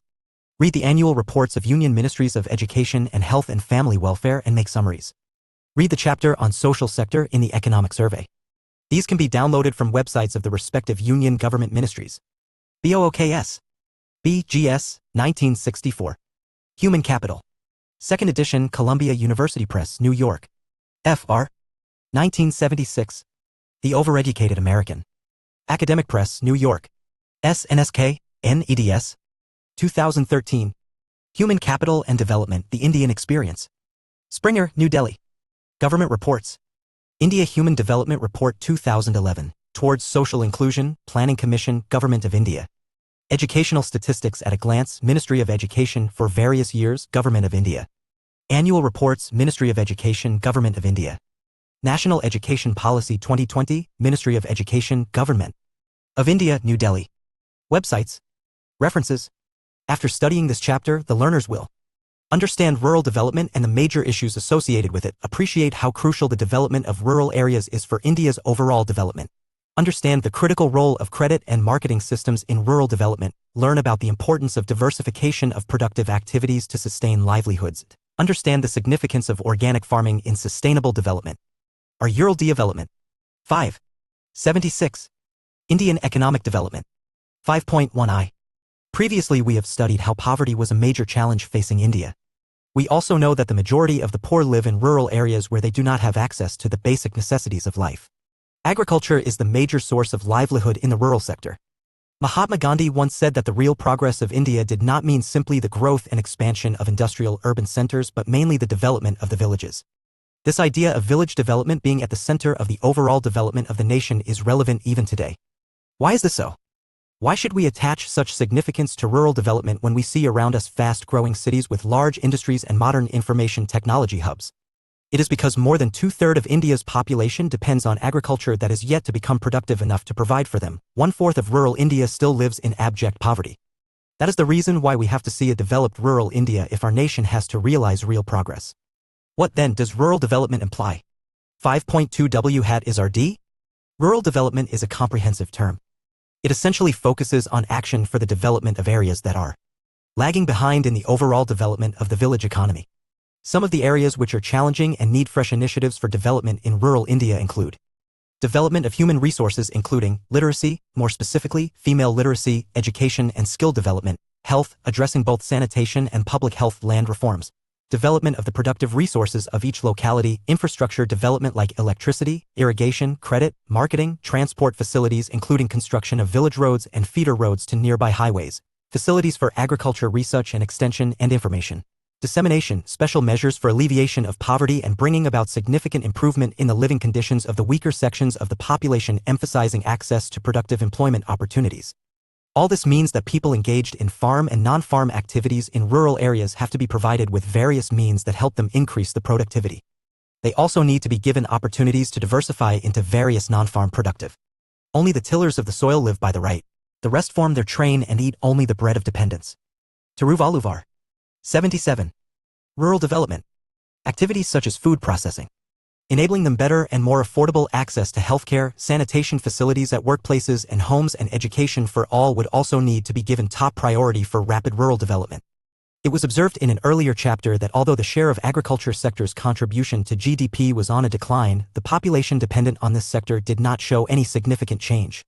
Further, after the initiation of reforms, the growth rate of agriculture sector decelerated to about 3% per annum during the 1991 to 2012, which was lower than the earlier years. In recent years, this sector has become volatile. During 2014 to 15, the GVA growth rate of agriculture and its allied sectors was less than 1%. Scholars identify decline in public investment since 1991 as the major reason for this. They also argue that inadequate infrastructure, lack of alternate employment opportunities in the industry or service sector, increasing casualization of employment, etc., further impede rural development. The impact of this phenomenon can be seen from the growing distress witnessed among farmers across different parts of India. Against this background, we will critically look at some of the crucial aspects of rural India like credit and marketing systems, agricultural diversification, and the role of organic farming in promoting sustainable development. 5.3c Read it and marketing in RA. Credit. Growth of rural economy depends primarily on infusion of capital from time to time to realize higher productivity in agriculture and non-agriculture sectors. As the time gestation between crop sowing and realization of income after production is quite long, farmers borrow from various sources to meet their initial investment on seeds, fertilizers, implements, and other family expenses of marriage, death, religious ceremonies, etc. At the time of independence, moneylenders and traders exploited small and marginal farmers and landless laborers by lending to them on high interest rates and by manipulating the accounts to keep them in a debt trap. A major change occurred after 1969 when India adopted social banking and multi-agency approach to adequately meet the needs of rural credit. Later, the work these out. Why on a monthly basis? Go through the newspapers of your region and identify the problems raised by them in relation to rural areas and the solutions offered. You could also visit a nearby village and identify the problems faced by people there. Discuss this in the classroom. Why prepare a list of recent schemes and their objectives from the government website https:// Collect the details of how any one of these schemes implemented in your region/rural neighborhood areas. Discuss your observations in class. 78. Indian Economic Development. Box 5.1. The Poor Women's Bank. Kudumbashri is a women-oriented community-based poverty reduction program being implemented in Kerala. In 1995, a thrift and credit society was started as a small savings bank for poor women with the objective to encourage savings. The Thrift and Credit Society mobilized 1 rupee crore as thrift savings. These societies have been acclaimed as the largest informal banks in Asia in terms of participation and savings mobilized. Source. Visit this website and explore various other initiatives undertaken by this organization. Identify some factors which contributed to their successes and discuss in the class. National Bank for Agriculture and Rural Development, NABARD, was set up in 1982 as an apex body to coordinate the activities of all institutions involved in the rural financing system. The Green Revolution was a harbinger of major changes in the credit system as it led to the diversification of the portfolio of rural credit towards production-oriented lending. The institutional structure of rural banking today consists of a set of multi-agency institutions, namely, commercial banks, regional rural banks, RRBs, cooperatives, and land development banks. They are expected to dispense adequate credit at cheaper rates. Recently, self-help groups, henceforth SHGs, have emerged to fill the gap in the formal credit system because the formal credit delivery mechanism has not only proven inadequate, but has also not been fully integrated into the overall rural social and community development. Since some kind of collateral is required, vast proportion of poor rural households were automatically out of the credit network. The SHGs promote thrift in small proportions by a minimum contribution from each member. From the pooled money, credit is given to the needy members to be repayable in small installments at reasonable interest rates. By May 2019, nearly 6 crore. Work these out. In your locality/neighborhood, you might notice self-help groups providing credit. Attend few meetings of such self-help groups. Write a report on the profile of a self-help group. The profile may include when it was started, the number of members, amount of savings and type of credit they provide, and how borrowers use the loan. You might also find that those who take a loan for starting self-employment activities but use it for other purposes. Interact with few such borrowers. Identify the reasons for not starting self-employment activities and discuss in the classroom. 79. Rural Development. Women in India have become member in 54 lakh women SHGs. About 10-15,000 per SHG and another 2.5 lakhs per SHG as a Community Investment Support Fund, CISF, are provided as part of renovating fund to take up self-employment for income generation. Such credit provisions are generally referred to as microcredit programs. SHGs have helped in the empowerment of women. It is alleged that the borrowings are mainly confined to consumption purposes. Why are borrowers not spending for productive purposes? Rural banking, a critical appraisal. Rapid expansion of the banking system had a positive effect on rural farm and non-farm output, income, and employment, especially after the Green Revolution. It helped farmers to avail services and credit facilities and a variety of loans for meeting their production needs. Famines became events of the past. We have now achieved food security, which is reflected in the abundant buffer stocks of grains. However, all is not well with our banking system. With the possible exception of the commercial banks, other formal institutions have failed to develop a culture of deposit mobilization, lending to worthwhile borrowers and effective loan recovery. Agriculture loan default rates have been chronically high. Why farmers failed to pay back loans? It is alleged that farmers are deliberately refusing to pay back loans. What could be the reasons? Thus, the expansion and promotion of the rural banking sector has taken a backseat after reforms. To improve the situation, in recent years, all the adults are encouraged to open bank accounts as a part of a scheme known as Jan Dhan Yojana. Those bank account holders can get 1 to 2 rupees lakh accidental insurance coverage and overdraft facilities for 10,000 rupees and get their wages if they get any government-related jobs and works under MNREGA. Old age pension and other social security payments off to government are transferred. Work these out. Why? In the last few years, you might have taken note, in your neighborhood, if you are living in rural areas or read in the newspapers or seen on TV, of farmers committing suicides. Many such farmers had borrowed money for farming and other purposes. It was found that when they were unable to pay back due to crop failure, insufficient income, and employment opportunities, they took such steps. Collect information relating to such cases and discuss in the classroom. Why visit banks that cater to rural areas? They may be primary agricultural cooperative banks, land development banks, regional rural banks, or district cooperative banks. Collect details such as how many rural households borrowed from them, amount generally borrowed, kinds of collateral used, interest rates, and dues.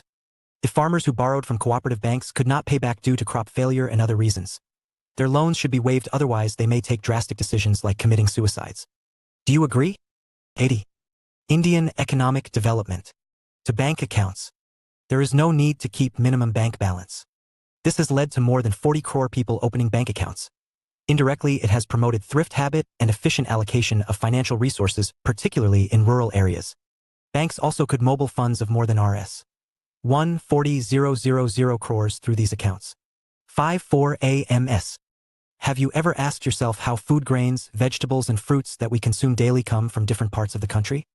The mechanism through which these goods reach different places depends on the market channels. Agricultural marketing is a process that involves the assembling, storage, processing, transportation, packaging, grading, and distribution of different agricultural commodities across the country. Prior to independence, farmers, while selling their produce to traders, suffered from faulty weighing and manipulation of accounts. Farmers who did not have the required information on prices prevailing in markets were often forced to sell at low prices. They also did not have proper storage facilities to keep back their produce for selling later at a better price. Do you know that even today, more than 10% of goods produced in farms are wasted due to lack of storage? Therefore, government intervention became necessary to regulate the activities of the private traders. Let us discuss for such measures that were initiated to improve the marketing aspect. The first step was regulation of markets to create orderly and transparent marketing conditions. By and large, this policy benefited farmers as well as consumers. However, there is still a need to develop about 27,000 rural periodic markets as regulated market. However, there is still a need to develop about 27,000 rural periodic markets as regulated marketplaces to realize the full potential of rural markets. Second component is provision of physical infrastructure facilities like roads, railways, warehouses, godowns, cold storages, and processing units. The current infrastructure facilities are quite inadequate to meet the growing demand and need to be improved. Cooperative. Figure 5.1 Regulated market yards benefit farmers as well as consumers. 81. Rural development. Marketing in realizing fair prices for farmers' products is the third aspect of government initiative.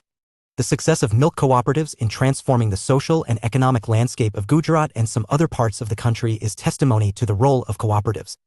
However, cooperatives have received a setback during the recent past due to inadequate coverage of farmer members, lack of appropriate link between marketing and processing cooperatives, and inefficient financial management.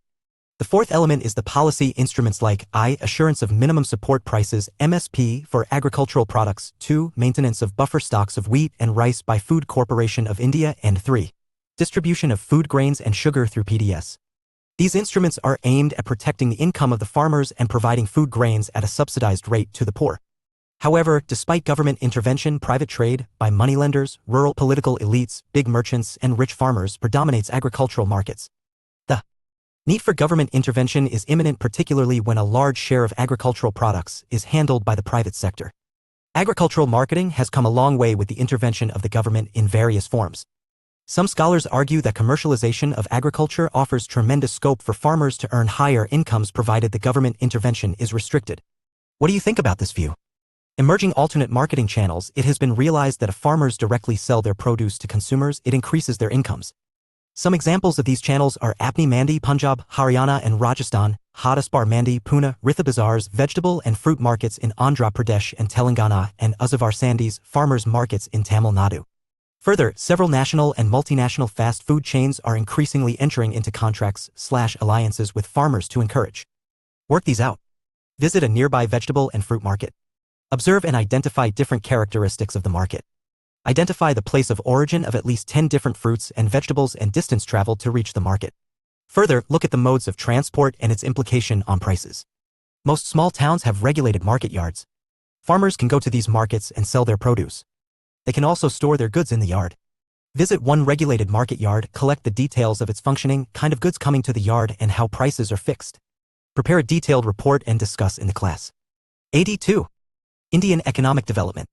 Them to cultivate farm products, vegetables, fruits, etc. of the desired quality by providing them with not only seeds and other inputs but also assured procurement of the produce at pre-decided prices.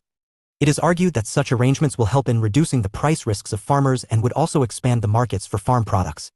Do you think such arrangements raise incomes of small farmers? Greater risk in depending exclusively on farming for livelihood.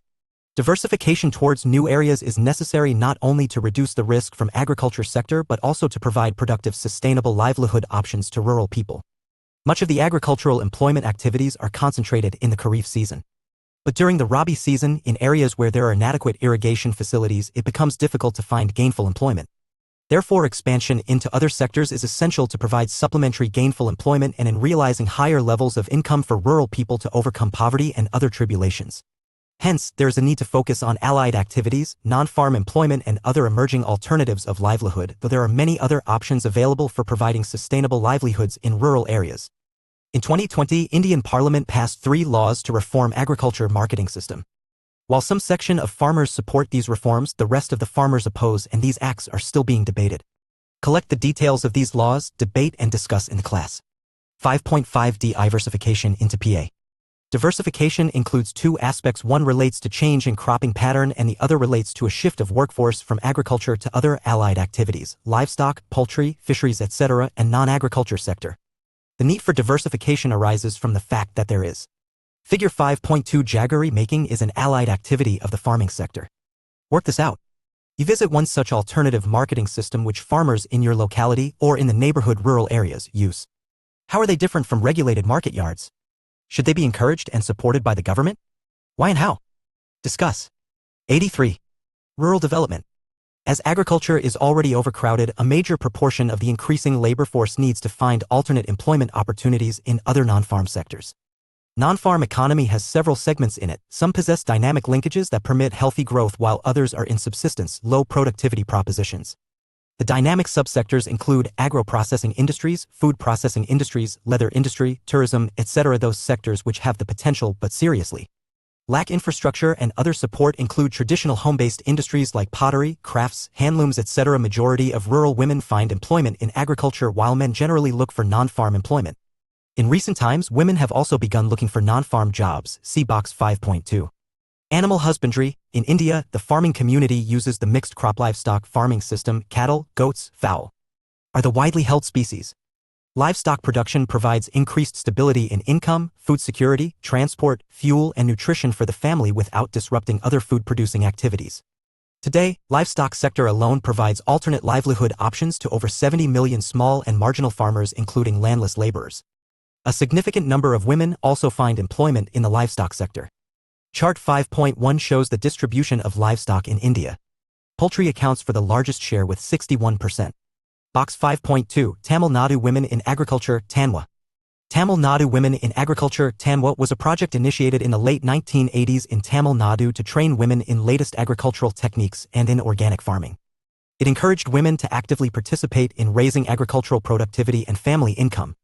At a farm women's group in Thirukirappalli, run by Anthony Amal, trained women are successfully making and selling vermicompost and earning money from this venture. Many other farm women's groups are creating savings in their group by functioning like mini-banks through a microcredit system. With the accumulated savings, they promote small-scale household activities like mushroom cultivation, soap manufacture, dal making, or other income-generating activities. There could be similar initiatives in your area or your neighborhood rural areas. Talk to organization or women entrepreneurs and discuss the details in the class. 84. Indian economic development. Followed by others. Other animals, which include camels, asses, horses, ponies, and mules, are in the lowest rung. India had about 303 million cattle, including 110 million buffaloes in 2019. Performance of the Indian dairy sector over the last 3 decades has been quite impressive. Milk production in the country has increased by about 10 times between 1951 to 2016. This can be attributed mainly to the successful implementation of Operation Flood. It is a system whereby all the farmers can pool their milk produced according to different grading, based on quality, processed and marketed to urban centers through cooperatives.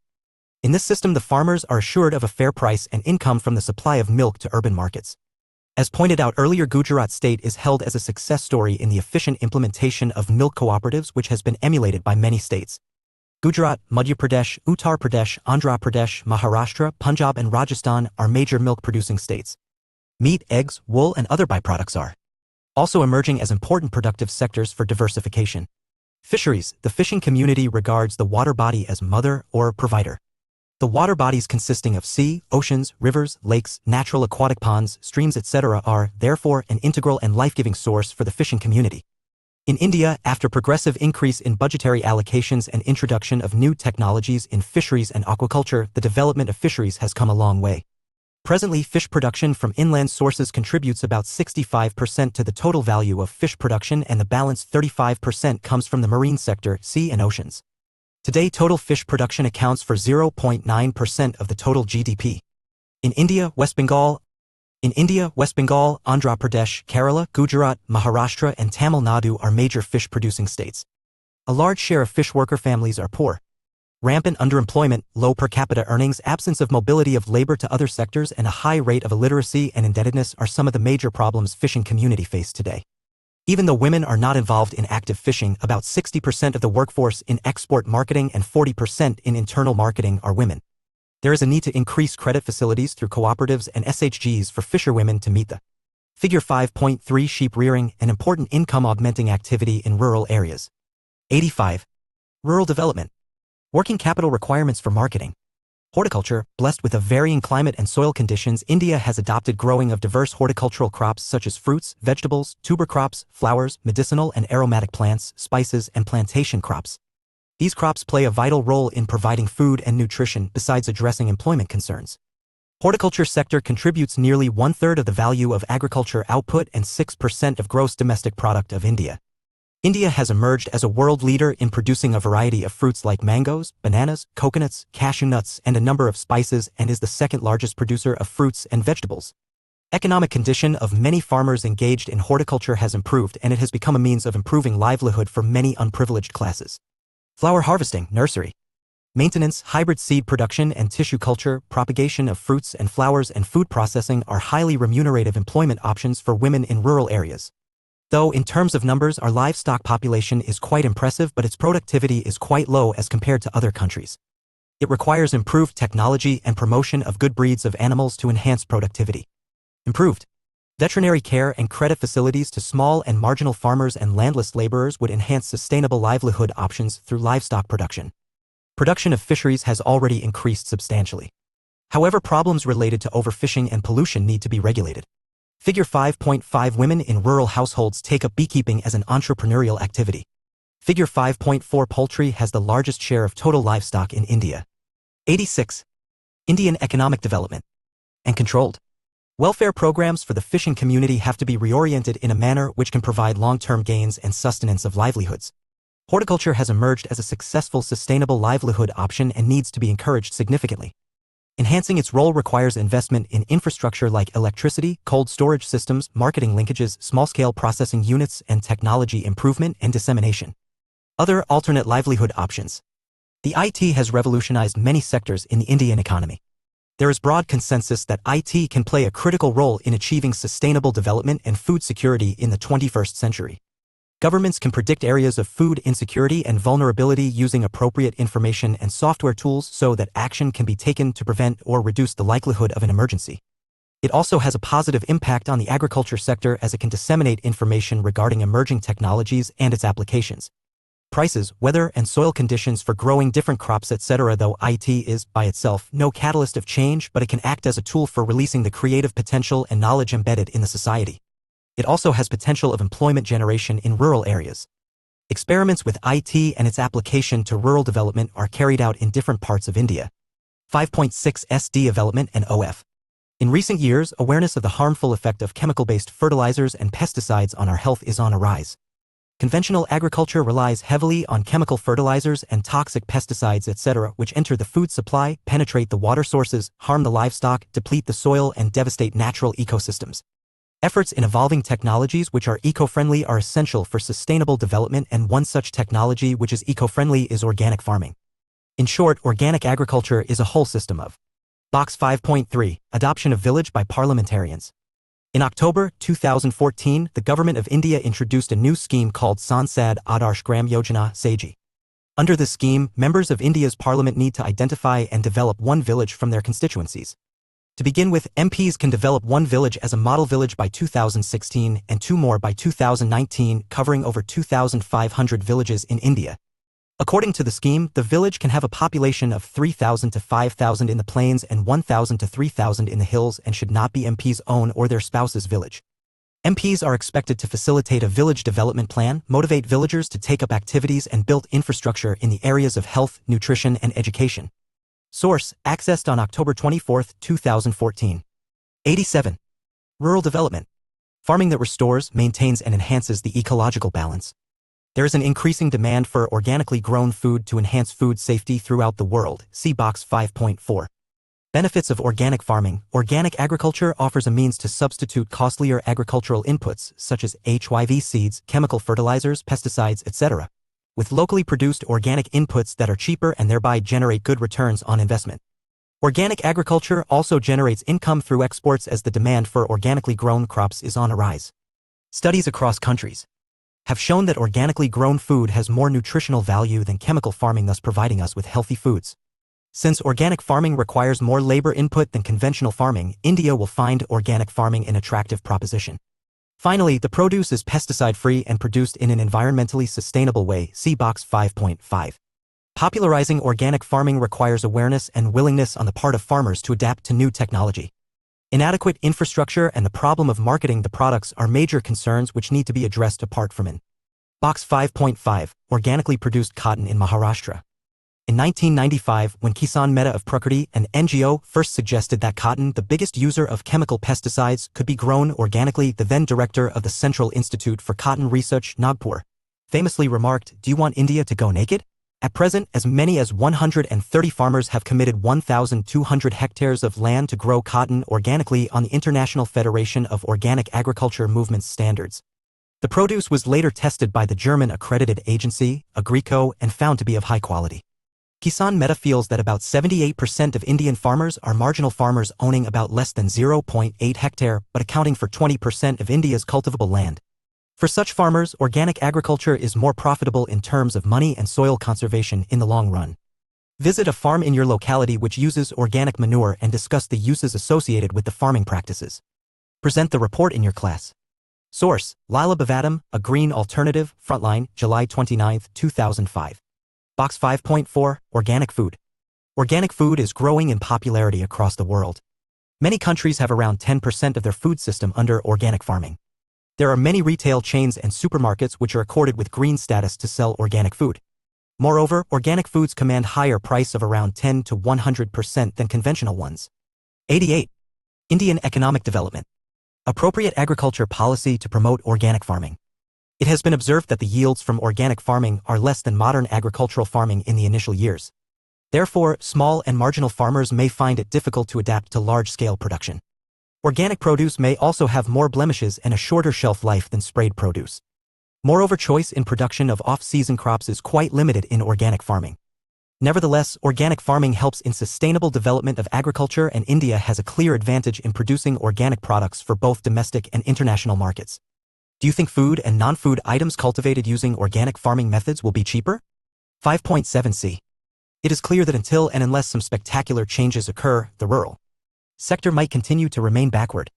There is a greater need today to make rural areas more vibrant through diversification into DAIRYING, POULTRYFISHERIES, vegetables and fruits, and linking up the rural production centers with the urban and foreign export markets to realize higher returns on the INVESTMENTSFORTHEPRODUCTS. Moreover, infrastructure elements like credit and marketing, farmer-friendly agricultural policies, and a constant appraisal and dialogue between farmers groups and state AGRICULTURALDEPARTMENTSA. Moreover, infrastructure elements like credit and marketing, farmer-friendly agricultural policies, and a constant appraisal and dialogue between farmers groups and state AGRICULTURALDEPARTMENTSA are essential to realize the full potential of the sector. Today, we cannot look at the environment and rural development as two distinct subjects. There is need to invent or procure alternate sets of eco-friendly technologies that lead to sustainable development in different circumstances. From these, each rural. Work these out. Make a list of 5 popular items that are organically produced in India. Visit a nearby supermarket, vegetable shop, and/or a departmental shop. Identify a few products. Prepare a chart comparing a few goods that are produced organically and in the normal way on the basis of their prices, shelf life, quality, and the kind of advertisement through which they are popularized. Visit a horticultural farm in the nearby locality. Collect the details of goods that they cultivate on the farm. They could have diversified their cropping patterns. Discuss with them the merits and demerits of the diversification. 89. Rural development. Community can choose whatever will suit its purpose.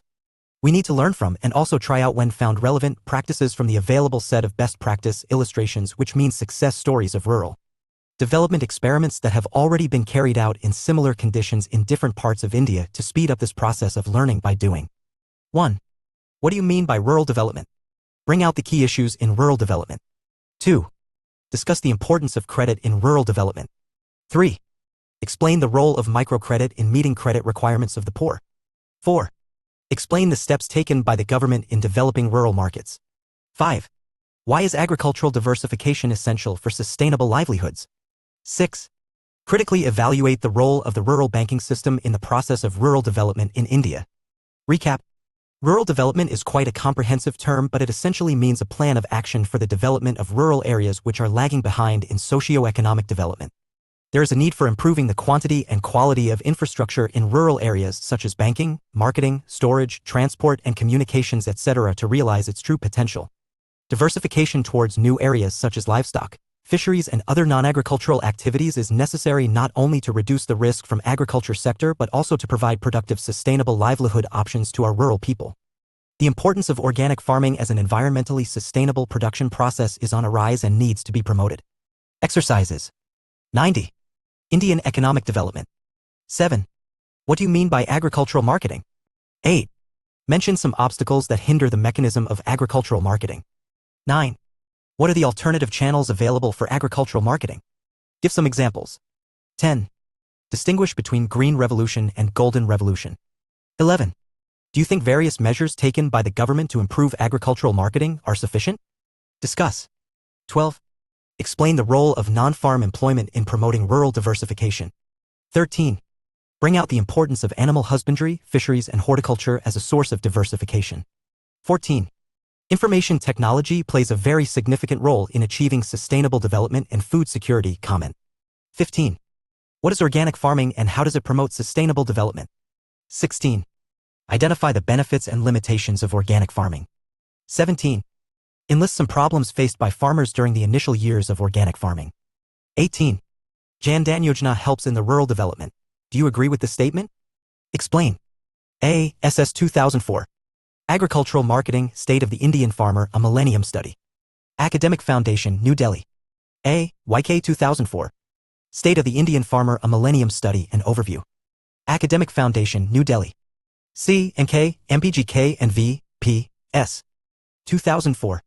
Animal Husbandry, State of the Indian Farmer, A Millennium Study.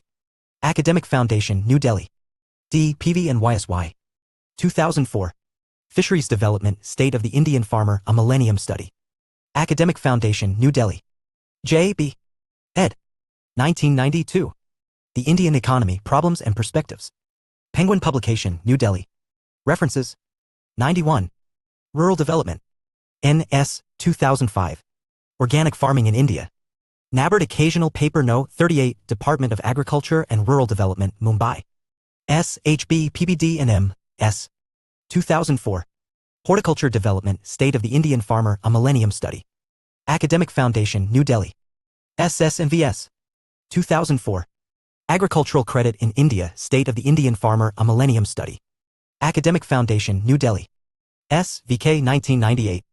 Challenges in Rural Development. Discovery Publishing House, New Delhi. T. M.P. 1987. Economic Development in the Third World. Orient Longman Ltd. Hyderabad. T. E. 2004. Organic Vegetable Gardening, Grow Your Own Vegetables. Unit for Labor Studies, Tata Institute of Social Sciences, Mumbai. Government Reports. Successful Governance Initiatives and Best Practices, Experiences from Indian States, Government of India in coordination with Human Resource Development Center and UNDP, Planning Commission, Delhi, 2002. Annual Reports, Ministry of Rural Development, Government of India, New Delhi. Basic Animal Husbandry and Fishery Statistics, for various years, Ministry of Agriculture and Farmers' Welfare, Government of India. Websites.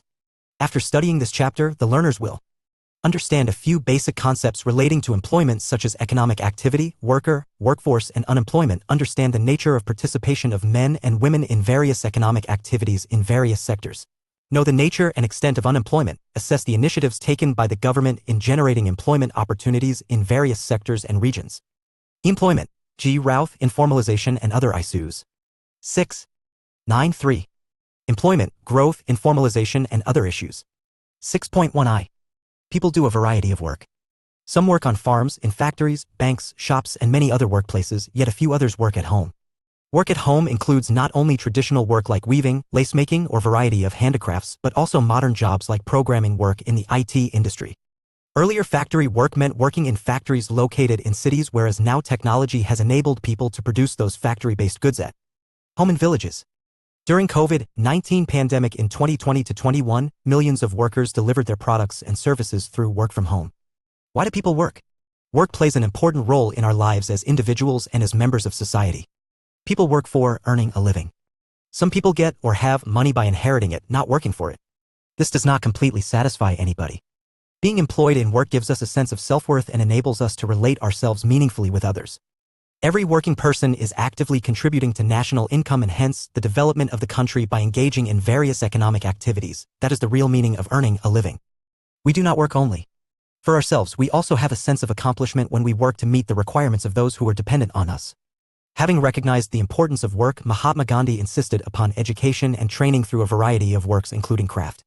Studying about working people gives us insights into the quality and nature of employment in a country and helps in understanding and planning our human resources. It helps us to analyze the contribution made by different industries and sectors towards national income.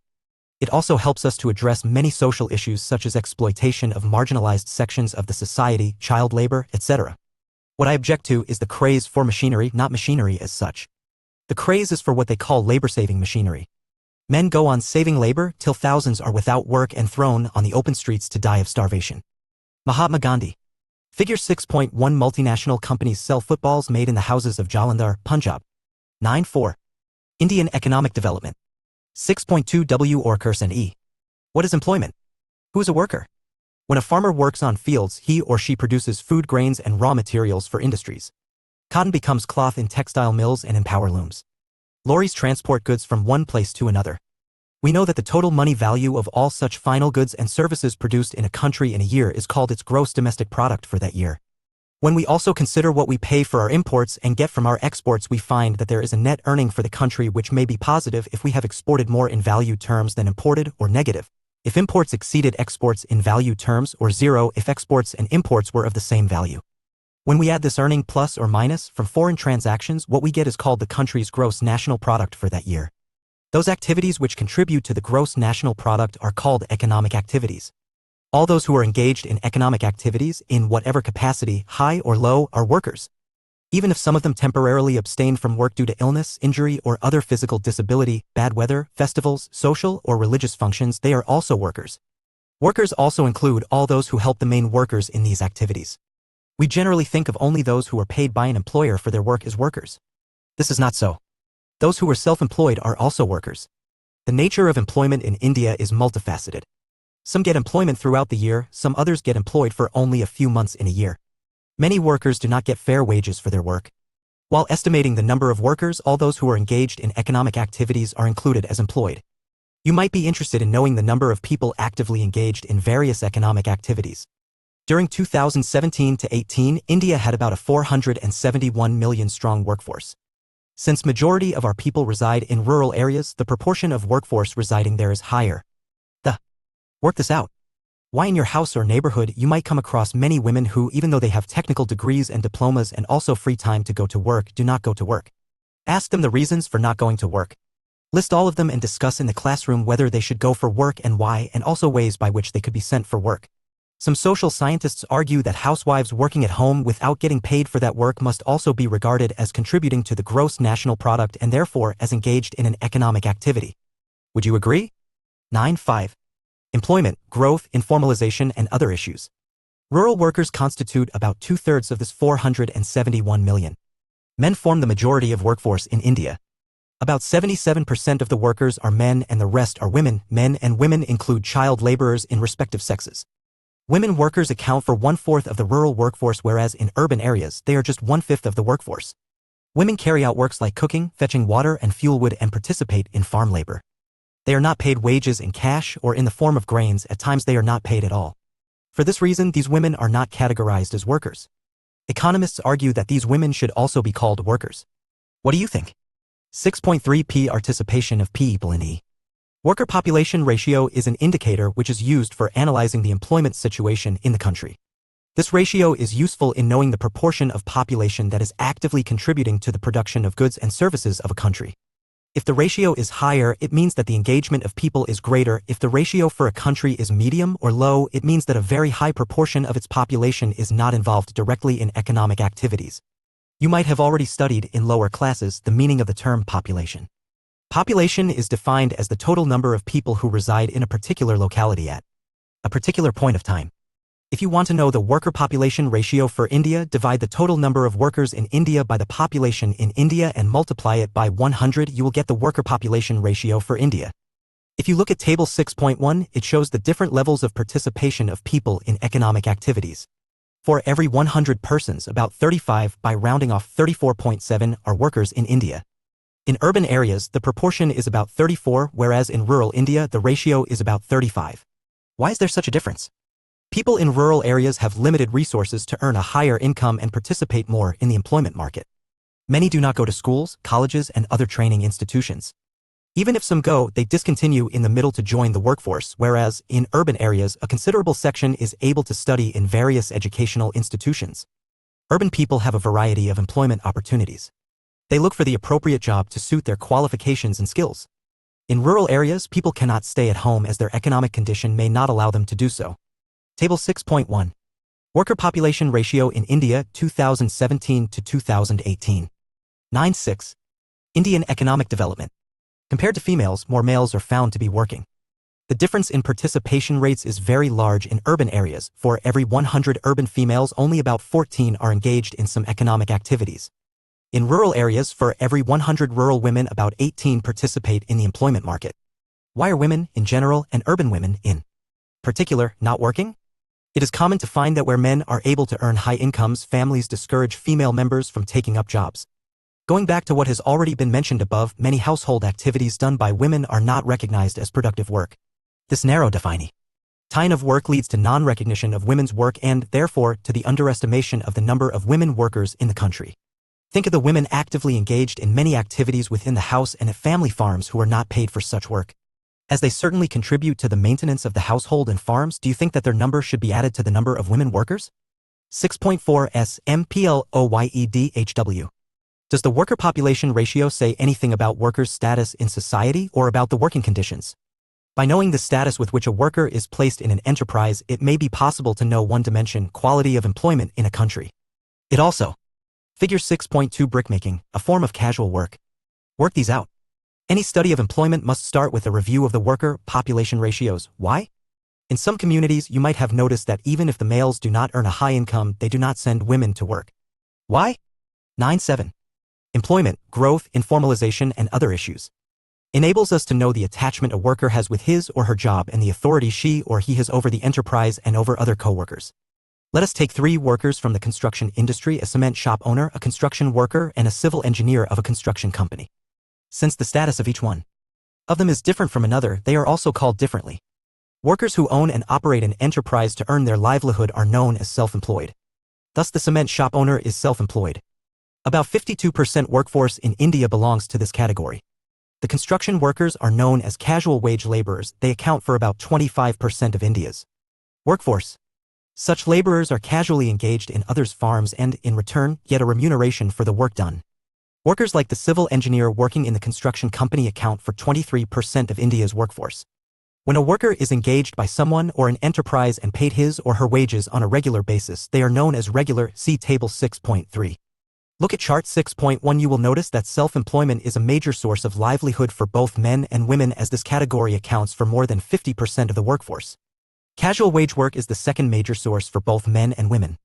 Chart 6.1. Distribution of employment. 9.8. Indian economic development. Urban areas.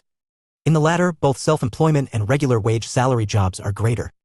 In the former, since majority of those depending on farming own plots of land and cultivate independently, the share of self-employed is greater.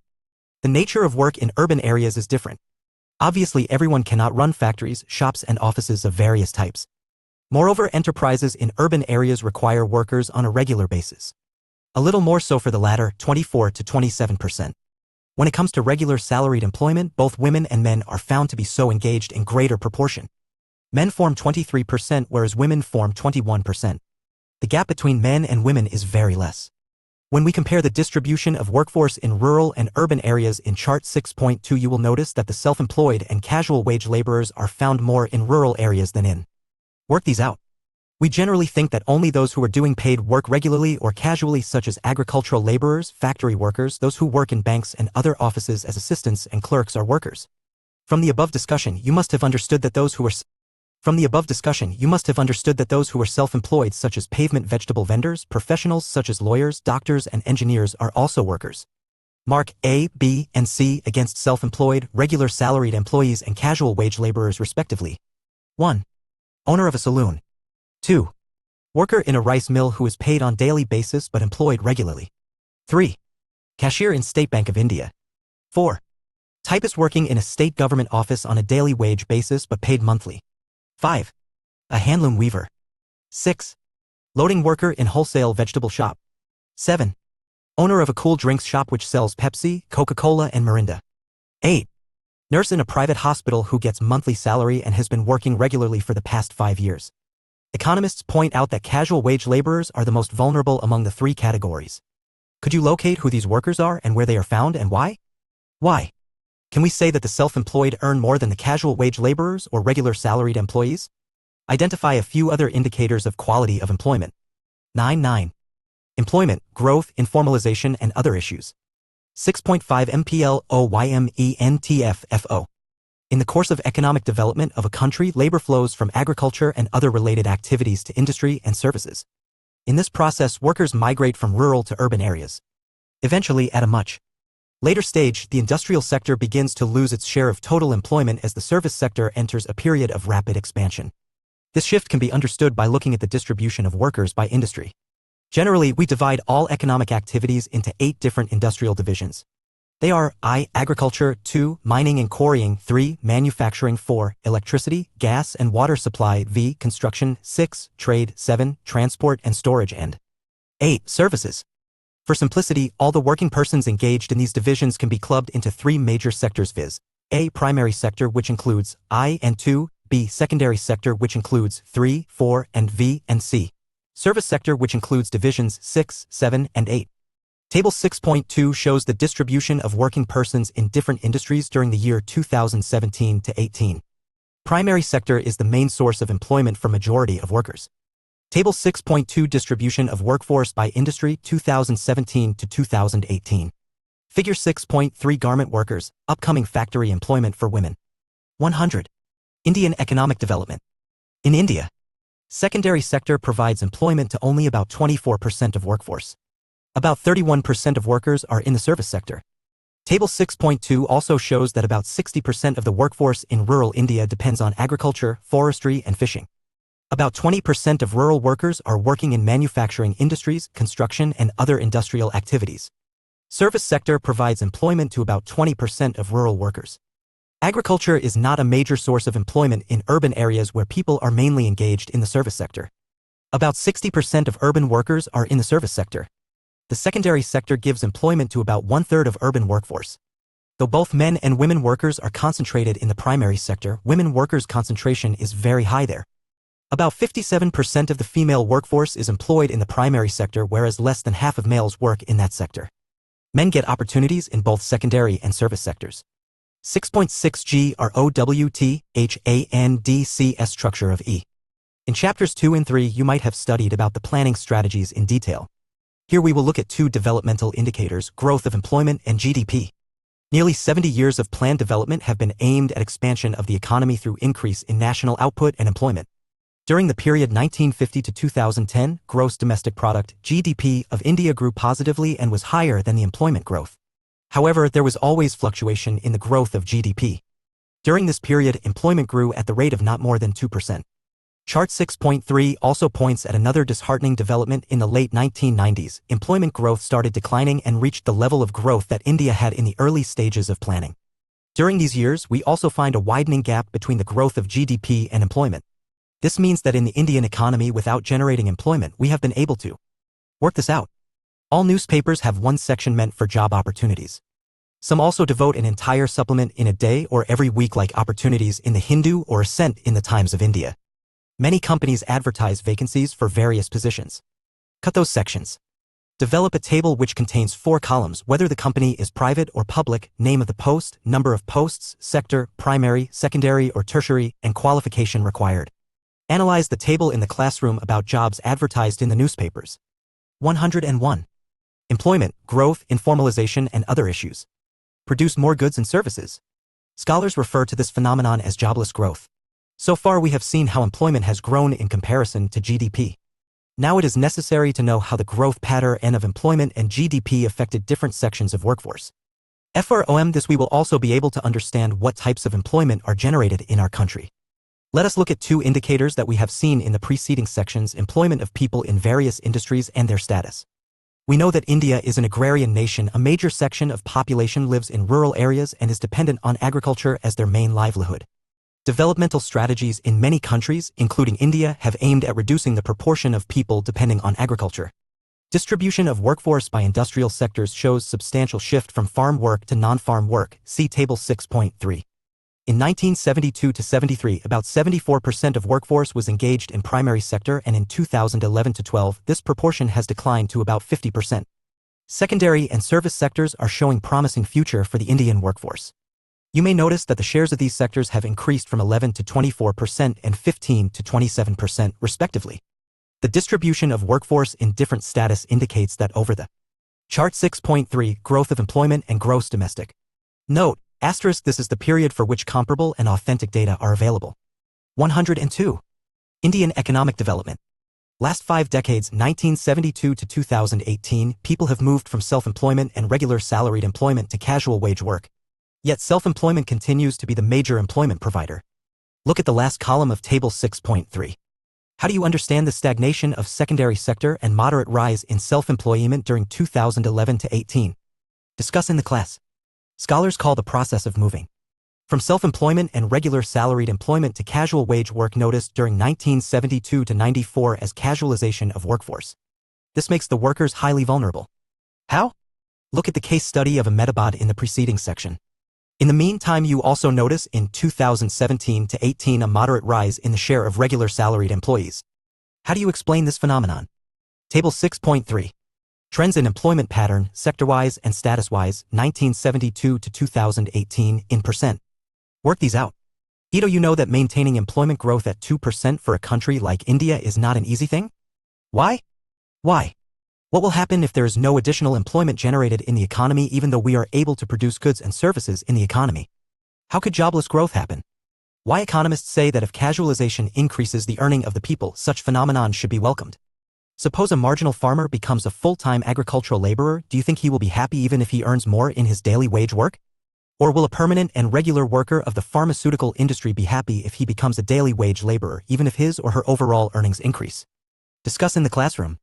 103. Employment, growth, informalization and other issues. 6.7 in FORMALISATIONIW.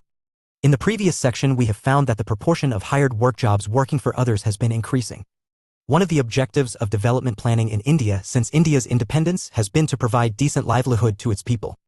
It has been envisaged that the industrialization strategy would bring surplus workers from agriculture to industry with better standard of living as in developed countries. We have seen in the preceding section that even after 70 years of planned development, more than half of the Indian workforce depends on farming as the major. We have seen in the preceding section that even after 70 years of planned development, more than half of the Indian workforce depends on farming as the major source of livelihood. Economists argue that over the years, the quality of employment has been deteriorating. Even after working for more than 10 to 20 years, why do some workers not get maternity benefit, provident fund, gratuity, and pension? Why does a person working in the private sector get a lower salary as compared to another person doing the same work but in the public sector? You may find that a small section of Indian workforce is getting regular income. The government, through its labor laws, enable them to protect their rights in various ways. This section of the workforce forms trade unions, bargains with employers for better wages and other social security measures. Who are they? To know this, we classify workforce into two categories: workers in formal and informal sectors, which are also referred to as organized and unorganized sectors. All the public sector establishments and those private sector establishments which employ 10 hired workers or more are called formal sector establishments, and those who work in such establishments are formal sector workers. All other enterprises and workers working in those enterprises form the informal sector. Thus, informal sector includes millions of farmers, agricultural laborers, owners of small enterprises, and people working in those enterprises, as also the self-employed who do not have any hired workers. It also includes all non-farm casual wage laborers who work for more than one employer, such as construction workers and head-load workers. You may note that this is one of the ways of classifying workers. There could be other ways of classification as well. Discuss the possible ways in the class. Box 6.1, Formal Sector Employment. The information relating to employment in the formal sector is collected by the Union Ministry of Labor through employment exchanges located in different parts of the country.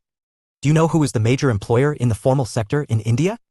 In 2012, out of about 30 million formal sector workers, about 18 million workers were employed by the public sector. Here also men form the majority, as women constitute only about 1/6 of the formal sector workforce. Economists point out that the reform process initiated in the early 1990s resulted in a decline in the number of workers employed in the formal sector. What do you think? 104. Indian economic development. Those who are working in the formal sector enjoy social security benefits. They earn more than those in the informal sector. Developmental planning envisaged that as the economy grows, more and more workers would become formal sector workers and the proportion of workers engaged in the informal sector would dwindle. But what has happened in India? Look at the following chart, which gives the distribution of workforce in formal and informal sectors. We learned that in 2011 to 12 there were about 473 million workers in India. There were about 30 million workers in the formal sector. Can you estimate the percentage of people employed in the formal sectors in the country? About only 6%, 30/473 times 100. Thus, the rest 94% are in the informal sector. In 2011 to 12, the year for which gender-wise data on formal-informal sector employment is available, chart 6.4, about 20% of formal sector and 30% of informal sector workers are women. Figure 6.4, roadside vending, an increasing variety of informal sector employment. 105. Employment, growth, informalization, and other issues. Box 6.2, informalization in Ahmedabad. Ahmedabad is a prosperous city with its wealth based on the produce of more than 60 textile mills with a labor force of 150,000 workers employed in them. These workers had, over the course of the century, acquired a certain degree of income security. They had secure jobs with a living wage, they were covered by social security schemes protecting their health and old age. They had a strong trade union which not only represented them in disputes but also ran activities for the welfare of workers and their families. In the early 1980s, textile mills all over the country began to close down. In some places, such as Mumbai, the mills closed rapidly. In Ahmedabad, the process of closure was long drawn out and spread over 10 years. Over this period, approximately over 80,000 permanent workers and over 50,000 non-permanent workers lost their jobs and were driven to the informal sector. The city experienced an economic recession and public disturbances, especially communal riots. A whole class of workers was thrown back from the middle class into the informal sector, into poverty. There was widespread alcoholism and suicides. Children were withdrawn from school and sent to work. Source: Ranana Jabvala, Ratna M., Sudarshan and Jimaluni, ed. Informal Economy at Center Stage, New Structures of Employment, Sage Publications, New Delhi, 2003, pages 265. Since the late 1970s, many developing countries, including India, started paying attention to enterprises and workers in the informal sector, as employment in the formal sector is not growing. Workers and enterprises in the informal sector do not get regular income. They do not have any protection or regulation from the government. Workers are dismissed without any compensation. Technology used in the informal sector enterprises is outdated. They also do not maintain any accounts. Workers of the sector live in slums and are squatters. Of late, owing to the efforts of the International Labour Organization (ILO), the Indian government has change in the balance of power in a house. An unemployed mill worker peeling garlic, whereas his wife has a new job of beedi rolling. 106. Indian economic development initiated the modernization of informal sector enterprises and provision of social security measures to informal sector workers. 6.8 Unemployment. You might have seen people looking for jobs in newspapers. Some look for a job through friends and relatives.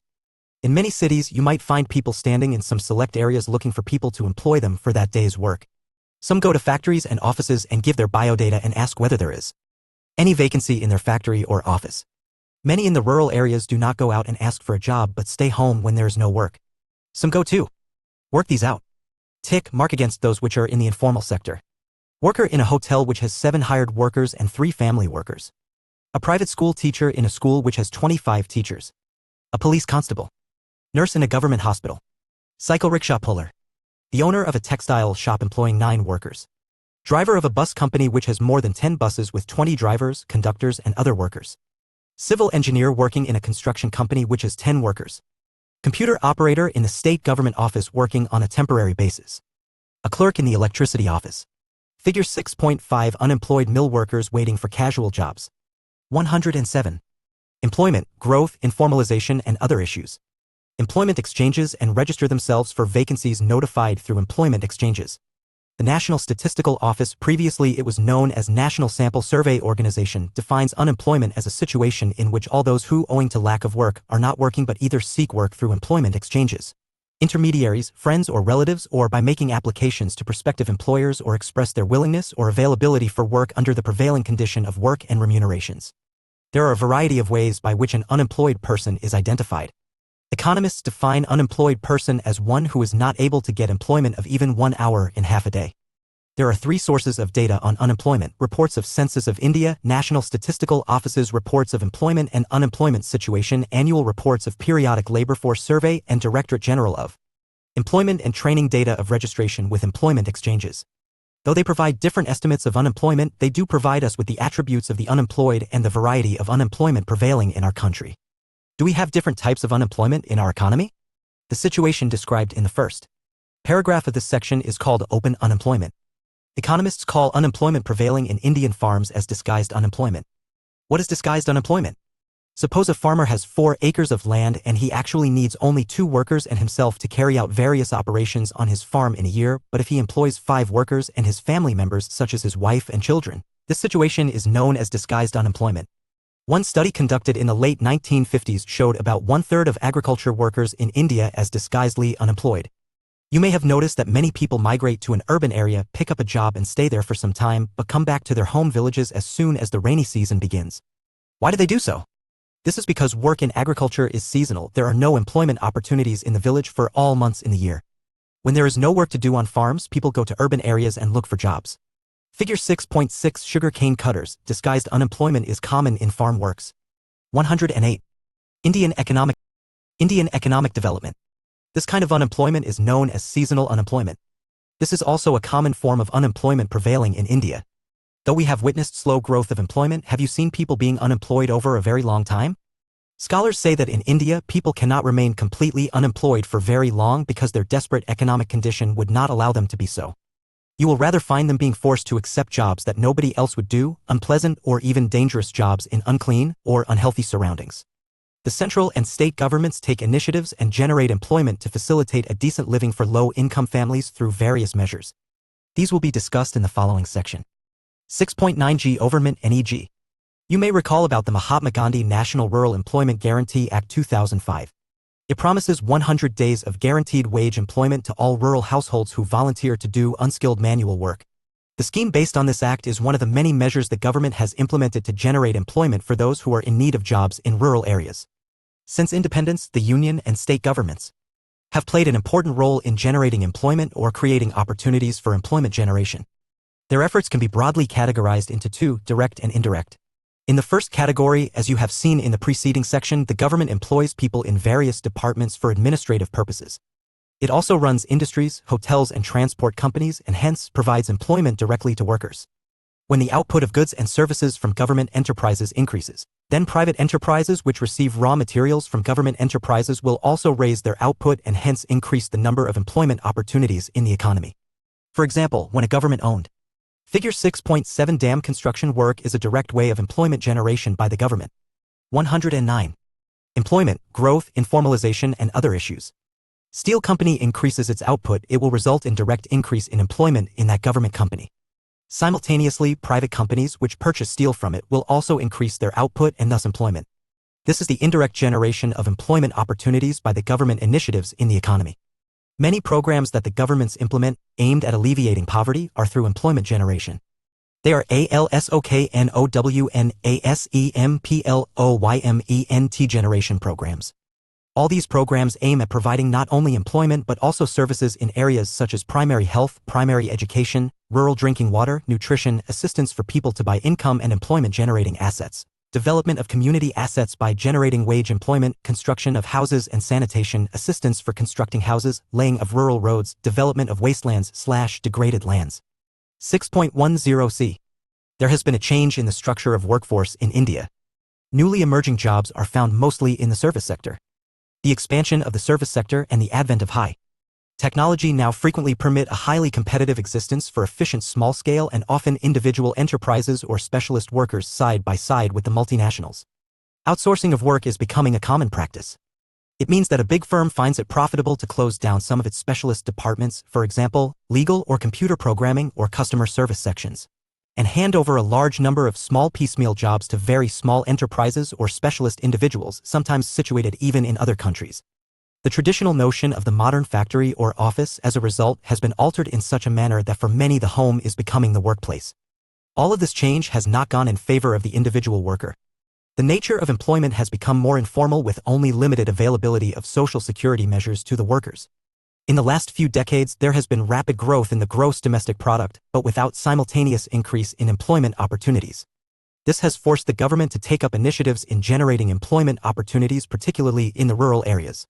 110. Indian economic development. 1. Who is a worker? 2. Define worker population ratio. 3. Are the following workers a beggar, a thief, a smuggler, a gambler? Why? Recap. All those persons who are engaged in various economic activities and hence contribute to gross national product are workers. About 2/5 of the total population in the country is engaged in various economic activities.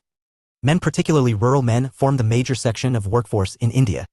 Majority of workers in India are self-employed. Casual wage laborers and regular salaried employees together account for less than half the proportion of India's workforce. Why about 3/5 of India's workforce depends on agriculture and other allied activities as the major source of livelihood. In recent years, the growth of employment has decelerated. During post-reform period, India has been witness to employment opportunities in the service sector. These new jobs are found mostly in the informal sector and the nature of jobs is also mostly casual. Government is the major formal sector employer in the country. Disguised unemployment is a common form of unemployment in rural India. There has been a change in the structure of the workforce in India. Through various schemes and policies, the government takes initiatives to generate employment directly and indirectly. Exercises. 111. Employment, growth, informalization and other issues. 4. Find the odd man out. I. Owner of a saloon. 2. A cobbler. 3. A cashier in Mother Dairy or Milk Cooperative Society of your area. 4. A tuition master. V. Transport operator. 6. Construction worker. 5. The newly emerging jobs are found mostly in the sector service/manufacturing. 6. An establishment with 4 hired workers is known as formal/informal sector establishment. 7. Raj is going to school. When he is not in school, you will find him working in his farm. Can you consider him as a worker? Why? 8. Compared to urban women, more rural women are found working. Why? 9. Meena is a housewife. Besides taking care of household chores, she works in the cloth shop which is owned and operated by her husband. Can she be considered as a worker? Why? 10. Find the odd man out. I. Rickshaw puller who works under a rickshaw owner. 2. Mason. 3. Mechanic shop worker. 4. Shoeshine boy. 11. The following table shows distribution of workforce in India for the year 1972 to 73. Analyze it and give reasons for the nature of workforce distribution. You will notice that the data is pertaining to the situation in India about 50 years ago. 12. The following table shows the population and worker population ratio for India in 1999 to 2000. Can you estimate the workforce, urban and total, for India? 112. Indian economic development. 13. Why are regular salaried employees more in urban areas than in rural areas? 14. Why are less women found in regular salaried employment? 15. Analyze the recent trends in sectoral distribution of workforce in India. 16. Compared to the 1970s, there has hardly been any change in the distribution of workforce across various industries. Comment. 17. Do you think that during 1950 to 2010 employment generated in the country is commensurate with the growth of GDP in India? How? 18. Is it necessary to generate employment in the formal sector rather than in the informal sector? Why? 19. Victor is able to get work only for 2 hours in a day. Rest of the day he is looking for work. Is he unemployed? Why? What kind of jobs could persons like Victor be doing? 20. You are residing in a village. If you were asked to advise the village panchayat, what kinds of activities would you suggest for the improvement of your village which would also generate employment? 21. Who is a casual wage laborer? 22. How will you know whether a worker is working in the informal sector? 1. Select a region, say a street or colony, and divide it into 3 to 4 subregions. Conduct a survey by which you can collect the details of activity each person living there is engaged in. Derive the worker population ratio for all the regions. Interpret the results for differences in worker population ratio for the different subregions. 2. Suppose 3 to 4 groups of students are given different regions of a state. One region is mainly engaged in cultivation of paddy. In another region, coconut is the main plantation. The third region is a coastal region where fishing is the main activity. The fourth region has a river nearby with a lot of livestock rearing activities. Ask all the 4 groups to develop a report on what kind of employment could be generated in the 4 regions. 3.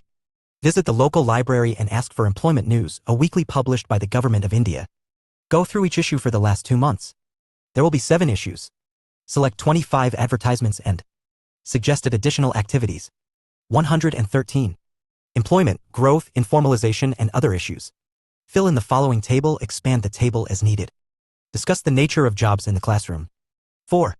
You might notice in your locality a variety of works being done by the government, for example laying of roads, desilting of tanks, construction of school buildings, hospital and other government offices, construction of check dams and houses for the poor, etc. Prepare a critical assessment report on one such activity. The issues covered could be the following: I. How the work was identified. 2. Amount sanctioned. 3. Contribution of local people, if any. 4. Number of persons involved, both men and women. V. Wages paid. 6. Is it really required in that area, and other critical comments on the implementation of the scheme under which the work is being carried out. 5. In recent years, you may have noticed that many voluntary organizations also take initiatives to generate employment in hilly and dry land regions.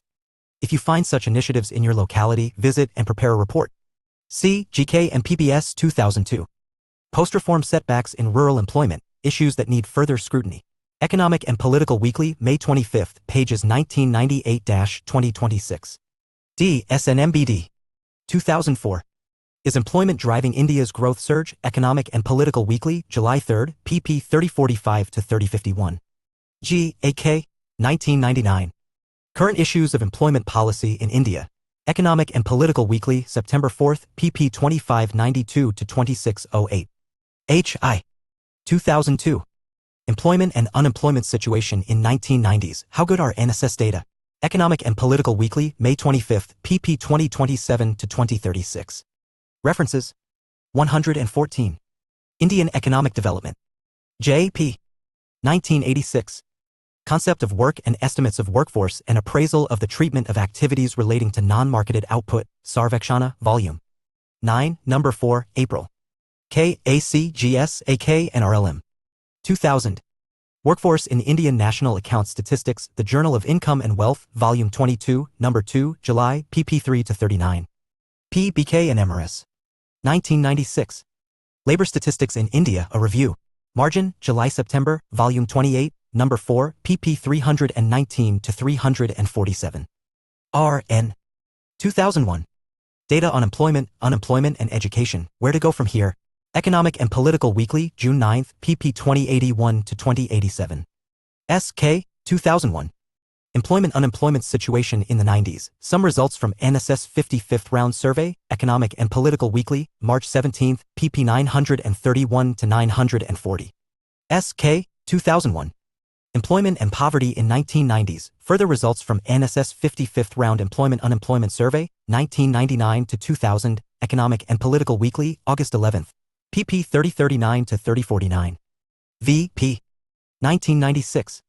Structure of the Indian Workforce, 1961 to 1994, The Indian Journal of Labor Economics, Volume 39, Number 4, pp 725 to 740.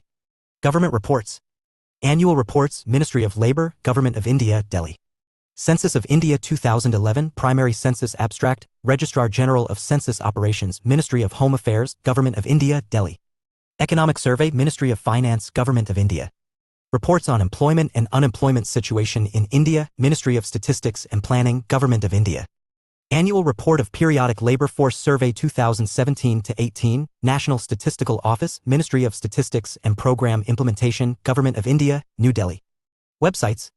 After studying this chapter, the learners will understand the concept of environment, analyze the causes and effects of environmental degradation and resource depletion, understand the nature of environmental challenges facing India, relate environmental issues to the larger context of sustainable development, environment and sustainable development. 7. 116. Indian Economic Development. 7.1i. In the earlier chapters we have discussed the main economic issues faced by the Indian economy. The economic development that we have achieved so far has come at a very heavy price, at the cost of environmental quality. As we step into an era of globalization that promises higher economic growth, we have to bear in mind the adverse consequences of the past developmental path on our environment and consciously choose a path of sustainable development. To understand the unsustainable path of development that we have taken and the challenges of sustainable development, we have to first understand the significance and contribution of environment to economic development.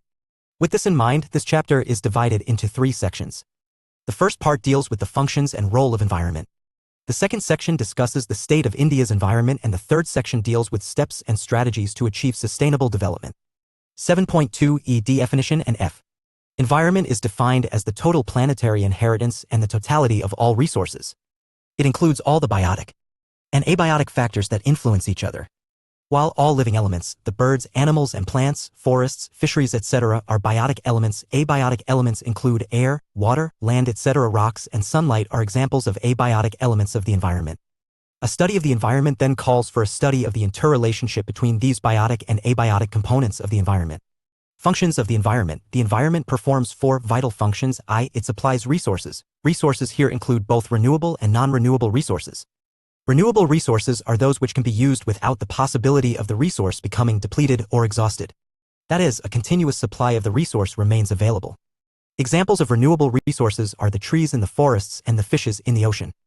Non-renewable resources, on the other hand, are those which get exhausted with extraction and use, for example, fossil fuel. 2. It assimilates waste. 3. It sustains life by providing genetic and biodiversity. And 4.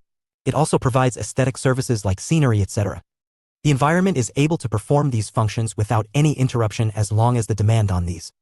The environment, left to itself, can continue to support life for millions of years.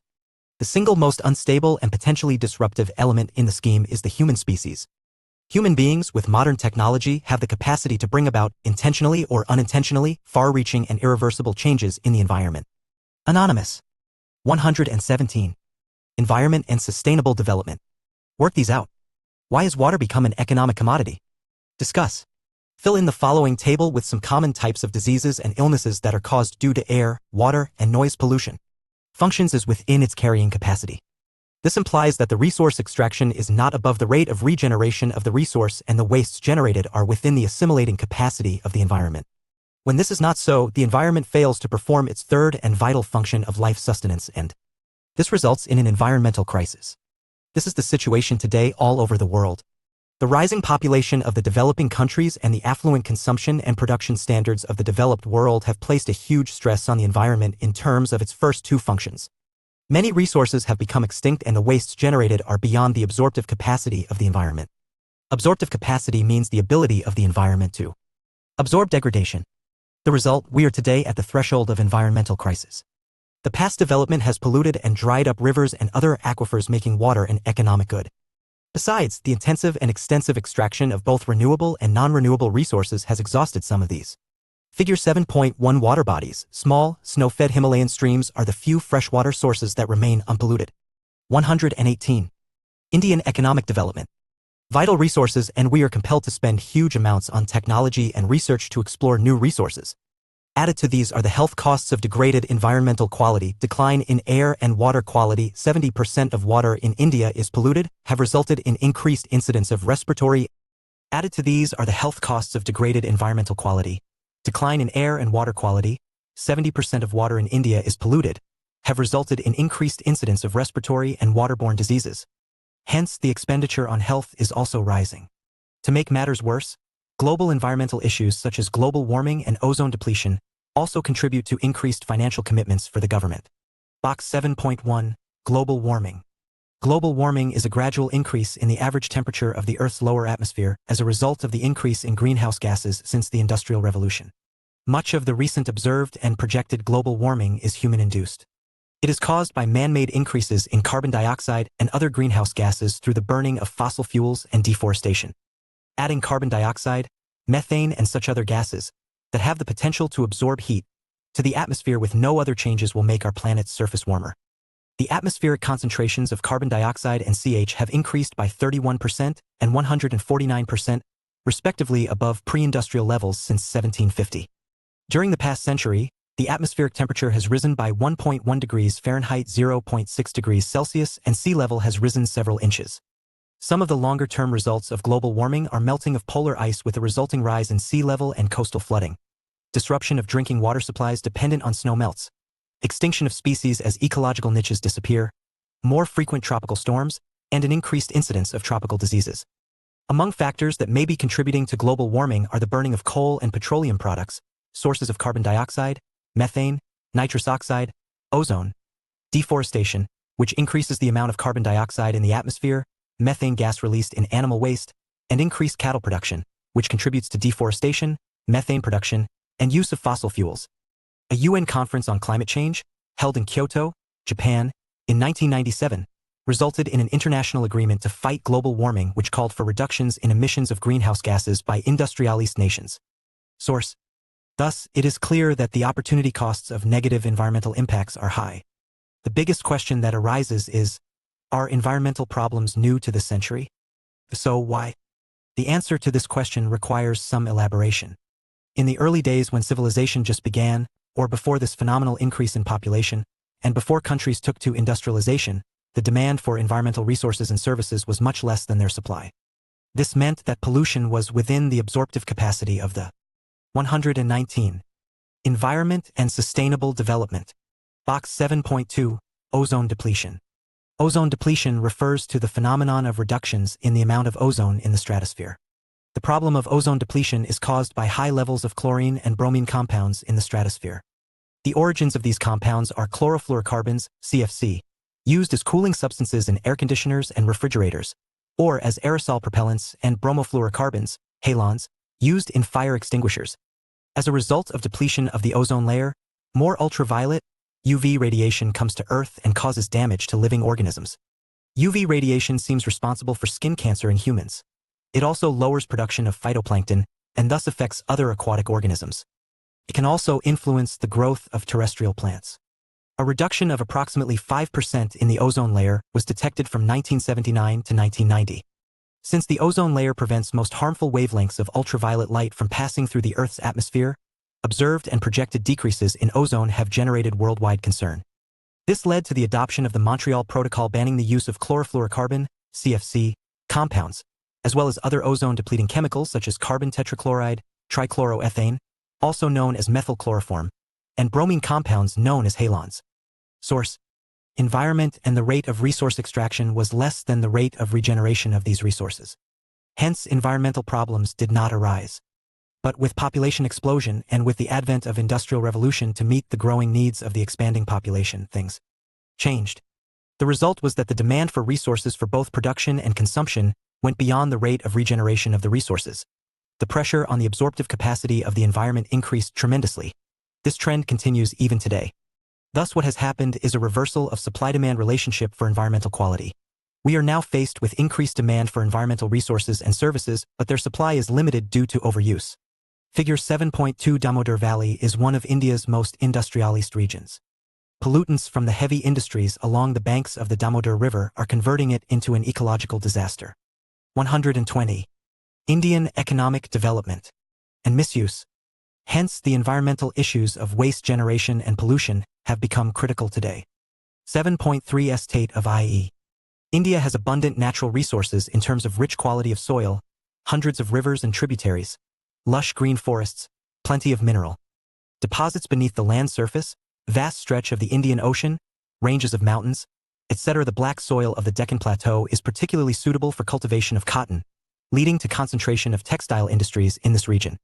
The Indo-Gangetic Plains, spread from the Arabian Sea to the Bay of Bengal, are one of the most fertile, intensively cultivated and densely populated regions in the world. India's forests, though unevenly distributed, provide green cover for a majority of its population and natural cover for its wildlife. Large deposits of iron ore, coal and natural gas are found in the country. India accounts for nearly 8% of the world's total iron ore reserves. Bauxite, copper, chromate, diamonds, gold, lead, lignite, manganese, zinc, uranium, etc. are also available in different parts of the country. However, the developmental activities in India have resulted in pressure on its finite natural resources, besides creating impacts on human health and well-being. The threat to India's environment poses a dichotomy: threat of poverty-induced environmental degradation and, at the same time, threat of pollution from affluence and a rapidly growing industrial sector. Air pollution, water contamination, soil erosion, deforestation, and wildlife extinction are some of the most pressing environmental concerns of India. The priority issues identified are I. Land degradation, 2. Biodiversity loss, 3. Air pollution with special reference to vehicular pollution in urban cities, 4. Management of freshwater, and v. Solid waste management. Land in India suffers from varying degrees and types of degradation stemming mainly from unstable use and inappropriate management practices. Figure 7.3 Deforestation leads to land degradation, biodiversity loss, and air pollution. 121. Environment and sustainable development. Box 7.3. Chipko or PICO. What's in a name? You may be aware of the Chipko movement, which aimed at protecting forests in the Himalayas. In Karnataka, a similar movement took a different name, a PICO, which means to hug. On September 8, 1983, when the felling of trees was started in Saucony Forest in Sirsi district, 160 men, women and children hugged the trees and forced the woodcutters to leave. They kept vigil in the forest over the next 6 weeks. Only after the forest officials assured the volunteers that the trees will be cut scientifically and in accordance with the working plan of the district, did they leave the trees. When commercial felling by contractors damaged a large number of natural forests, the idea of hugging the trees gave the people hope and confidence that they can protect the forests. On that particular incident, with the felling discontinued, the people saved 12,000 trees. Within months, this movement spread to many adjoining districts. Indiscriminate felling of trees for fuelwood and for industrial use has led to many environmental problems. 12 years after setting up of a paper mill in Uttar Kannada area, bamboo has been wiped out from that area. Broadleaf trees which protected the soil from the direct onslaught of rain have been removed, the soil washed away, and bare laterite soil left behind. Now nothing grows but a weed, says a farmer. Farmers also complain that rivers and rivulets dry up quicker, and that rainfall is becoming erratic. Diseases and insects earlier unknown are now attacking the crops. Apico volunteers want the contractors and forest officials to follow certain rules and restrictions. For instance, local people should be consulted when trees are marked for felling, and trees within 100 meters of a water source and on a slope of 30 degrees or above should not be felled. Do you know that the government allocates forest lands to industries to use forest materials as industrial raw material? Even if a paper mill employs 10,000 workers and a plywood factory employs 800 people, but if they deprive the daily needs of 1 million people, is it acceptable? What do you think? Source: excerpts from State of India's Environment 2. The Second Citizens Report 1984-85, Center for Science and Environment, 1996, New Delhi. 122. Indian Economic Development. Work these out. In order to enable the students to appreciate the contribution of environment to economic development, the following game can be introduced. One student may name a product used by any enterprise and the other student may trace out its roots to nature and earth. A truck driver had to pay 10,000 rupees as challan as his truck was emitting black soot. Why do you think he was penalized? Was it justified? Discuss. Some of the factors responsible for land degradation are: I. Loss of vegetation occurring due to deforestation. 2. Unsustainable fuel wood and fodder extraction. 3. Shifting cultivation. 4. Encroachment into forest lands. V. Forest fires and overgrazing. 6. Non-adoption of adequate soil conservation measures. 7. Improper crop rotation. 8. Indiscriminate use of agrochemicals such as fertilizers and pesticides. 9. Improper planning and management of irrigation systems. X. Extraction of groundwater in. The competing uses of land for forestry, agriculture, pastures, human settlements and industries exert an enormous pressure on the country's finite land resources. The per capita forest land in the country is only 0.06 hectare against the requirement of 0.47 hectare to meet basic needs, resulting in an excess felling of about 15 million cubic meter forests over the permissible limit. Estimates of soil erosion show that soil is being eroded at a rate of 5.3 billion tons a year for the entire excess of the recharge capacity, 11 open access resource, and 12 poverty of the agriculture-dependent people. India supports approximately 17% of the world's human and 20% of livestock population on a mere 2.5% of the world's geographical area. The high density of population and livestock and country, as a result of which the country loses 0.8 million tons of nitrogen, 1.8 million tons of phosphorus and 26.3 million tons of potassium every year. According to the Government of India, the quantity of nutrients lost due to erosion each year ranges from 5.8 to 8.4 million tons. 123. Environment and Sustainable Development. Box 7.4. Pollution Control Boards.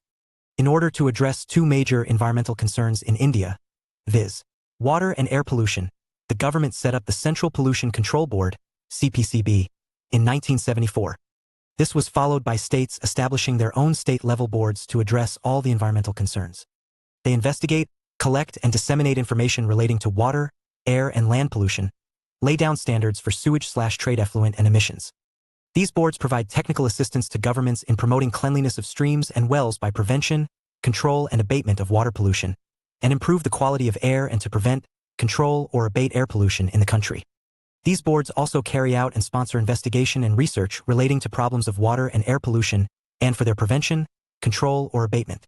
They organize, through mass media, a comprehensive mass awareness program for the same. The PCBs prepare manuals, codes, and guidelines relating to treatment and disposal of sewage and trade effluents. They assess the air quality through regulation of industries. In fact, state boards, through their district-level officials, periodically inspect every industry under their jurisdiction to assess the adequacy of treatment measures provided to treat the effluent and gaseous emissions. It also provides background air quality data needed for industrial siting and town planning. The pollution control boards collect, collate, and disseminate technical and statistical data relating to water pollution.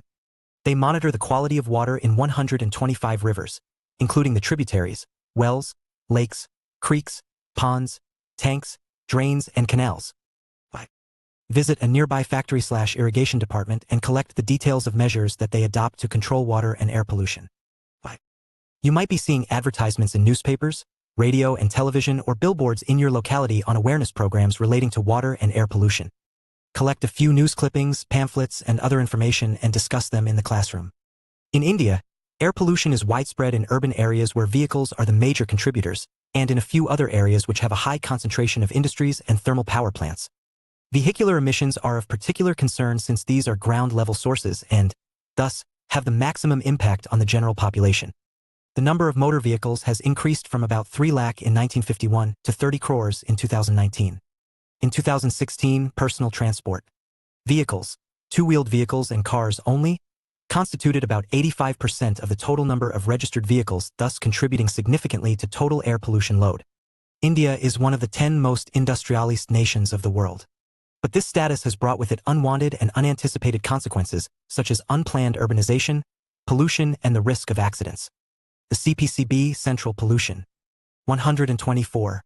Indian Economic Development Control Board has identified 17 categories of industries, large and medium scale, as significantly polluting, see Box 7.4.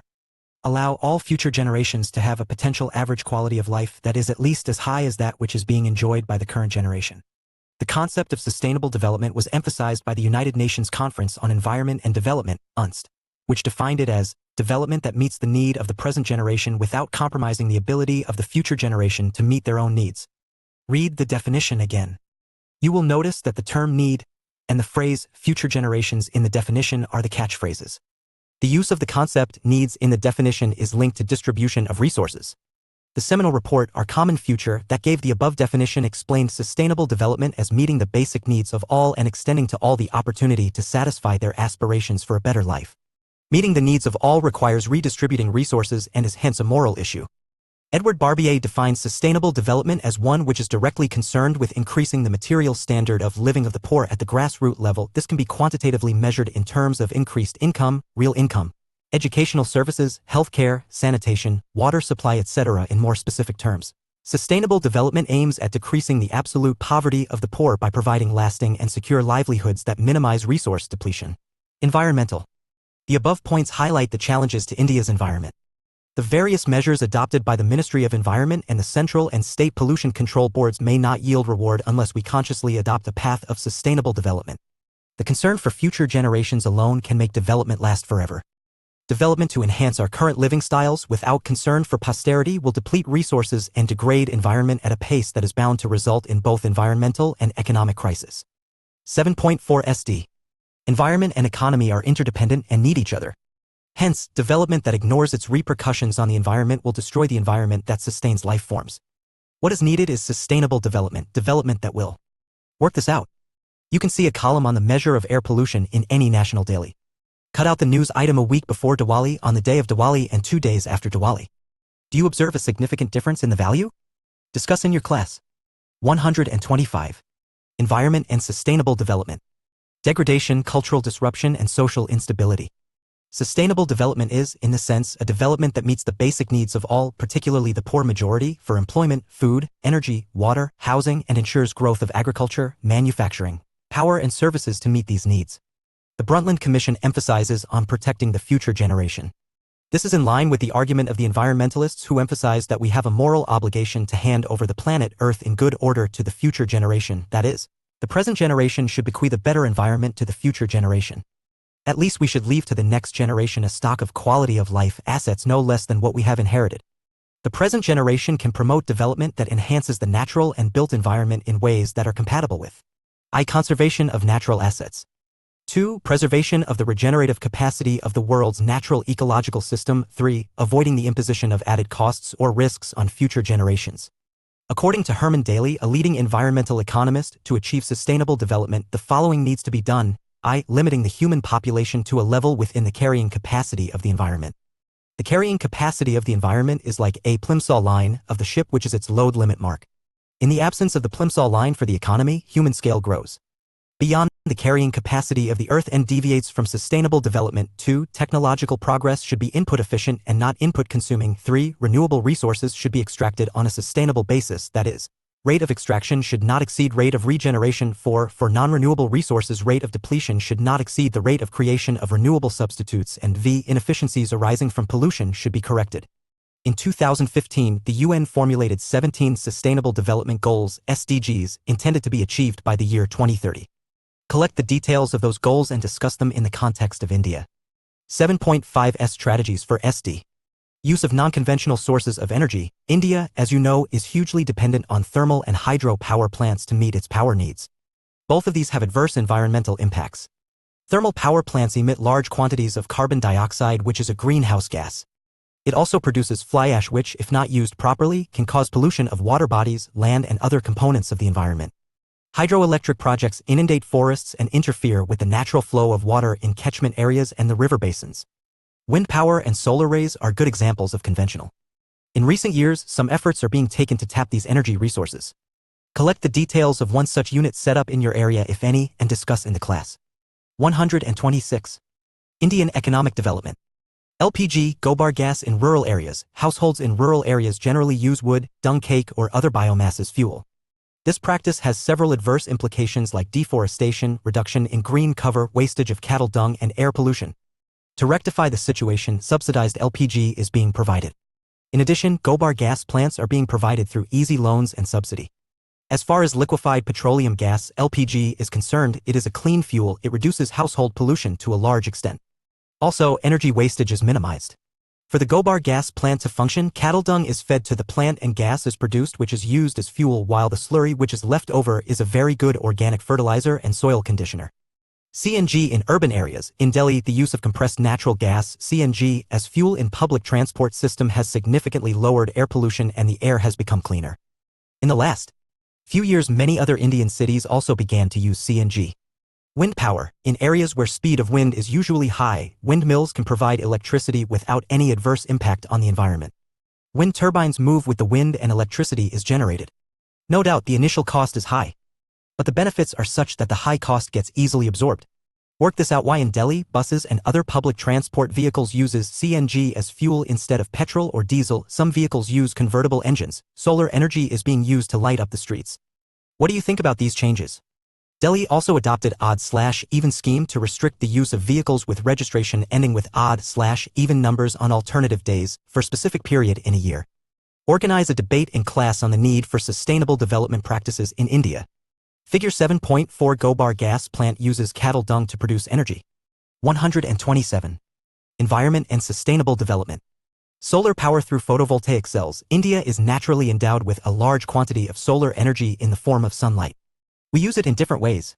For example, we dry our clothes, grains, other agricultural products, as well as various items made for daily use. We also use sunlight to warm ourselves in winter. Plants use solar energy to perform photosynthesis.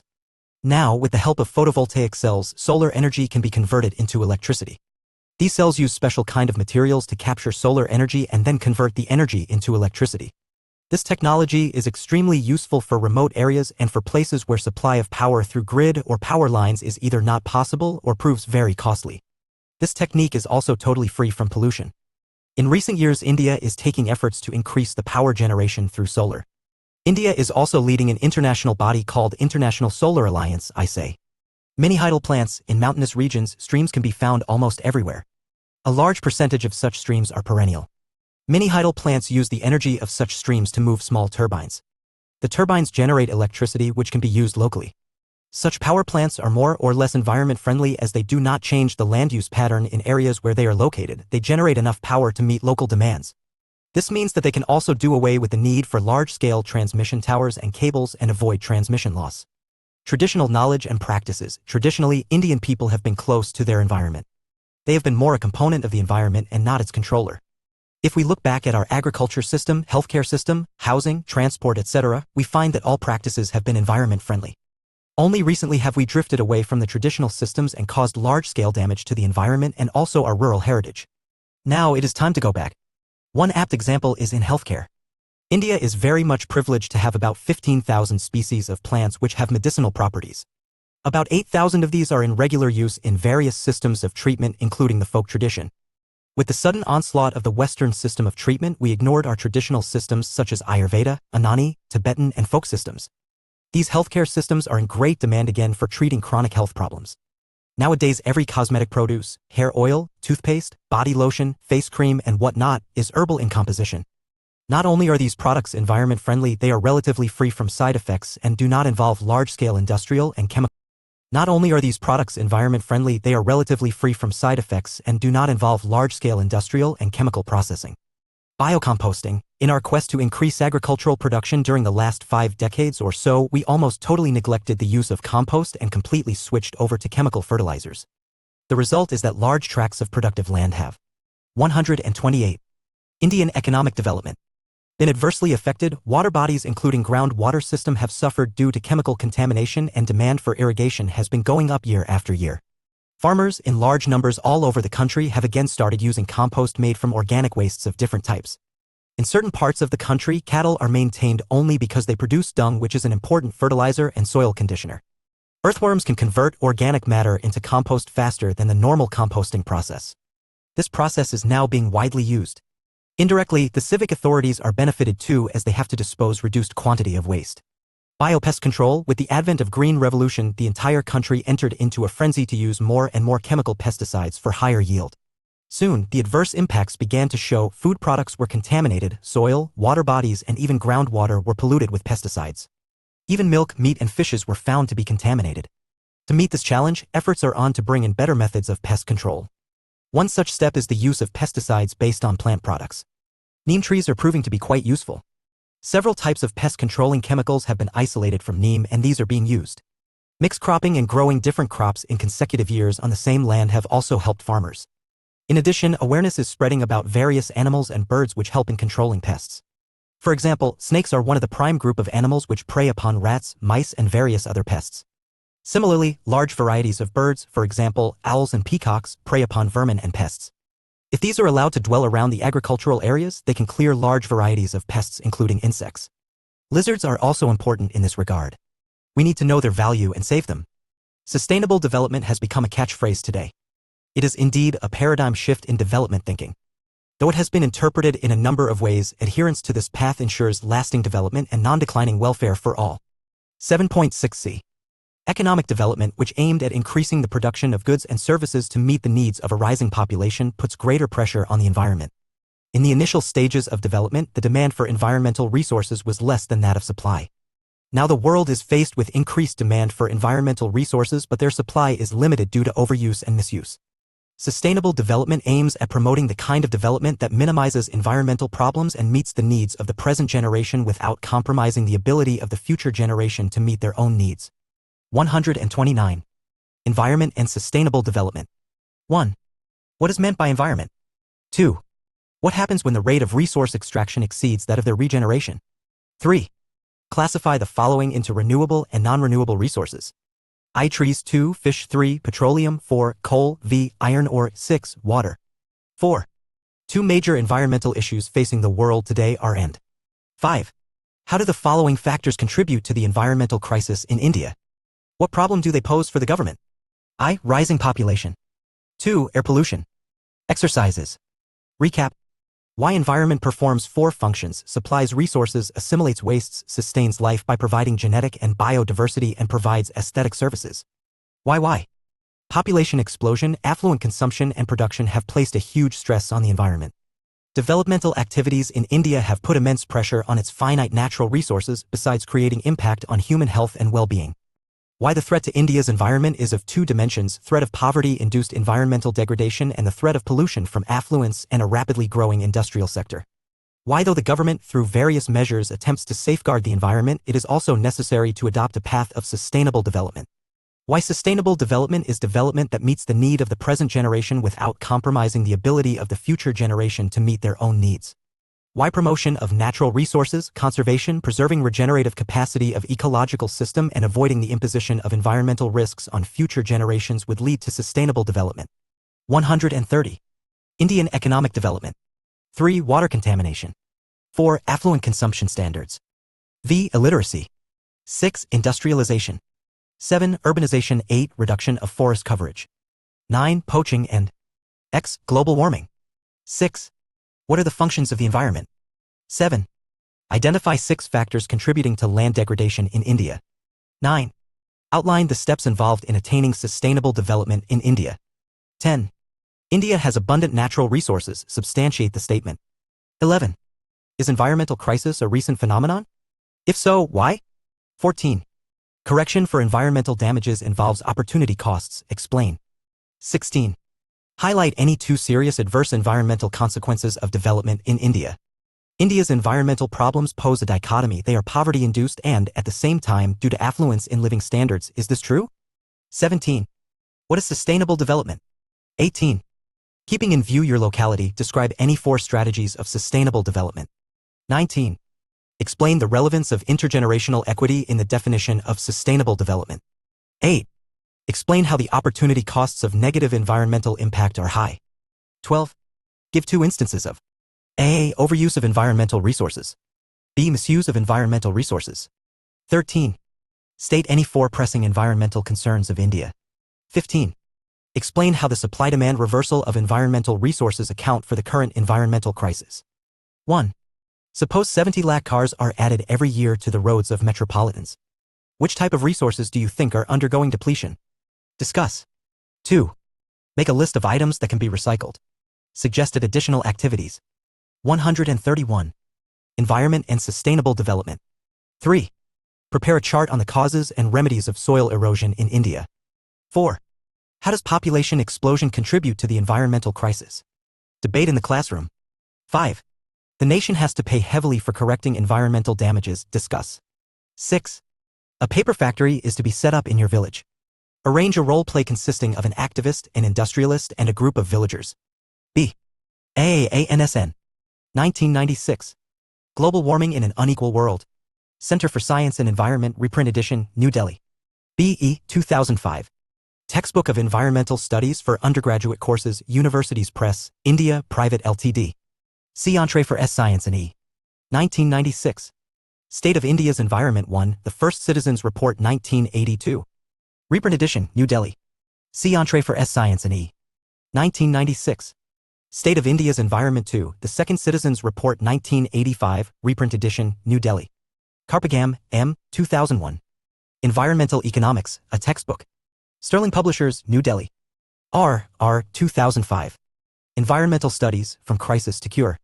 Oxford University Press, New Delhi. S. E. F. Small is Beautiful. Abacus Publishers, New York.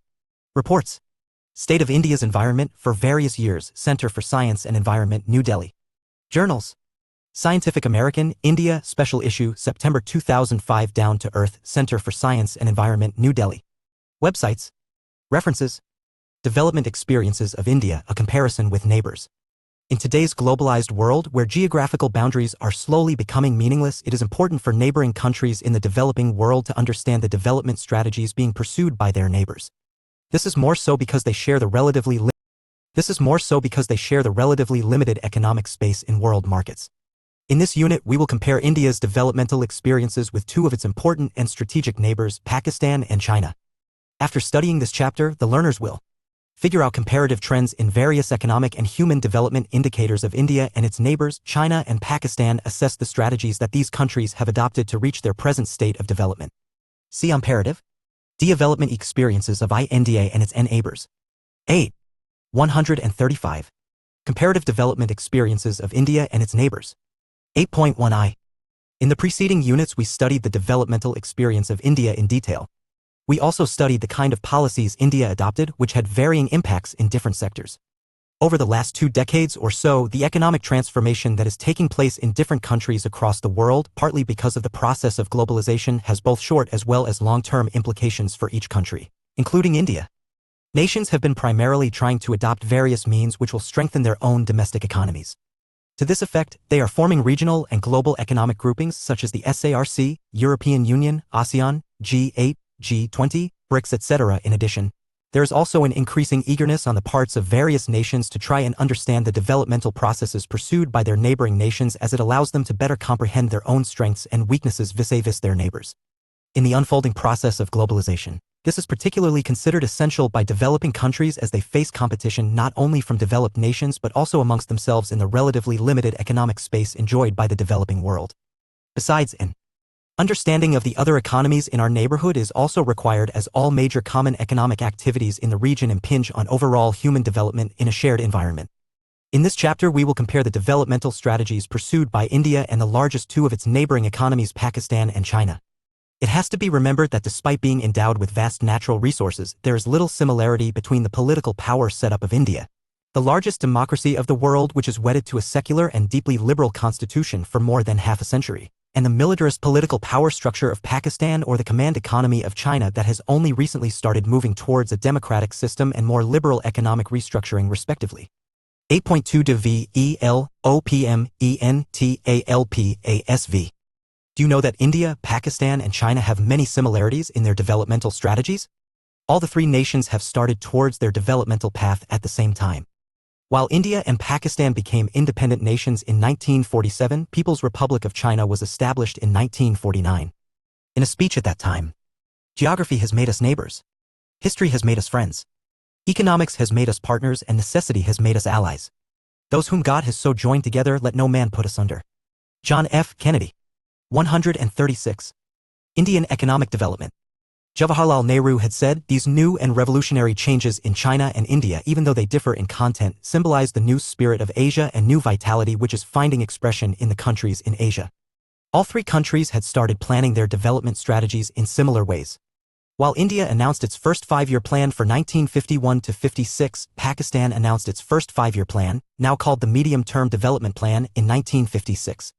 China announced its first five-year plan in 1953. Since 2018, Pakistan is working on the basis of 12th Five-Year Development Plan, 2018 to 23, whereas China is working on 14th Five-Year Plan, 2021 to 25. Until March 2017, India has been following five-year plan-based development model. India and Pakistan adopted similar strategies, such as creating a large public sector and raising public expenditure on social development.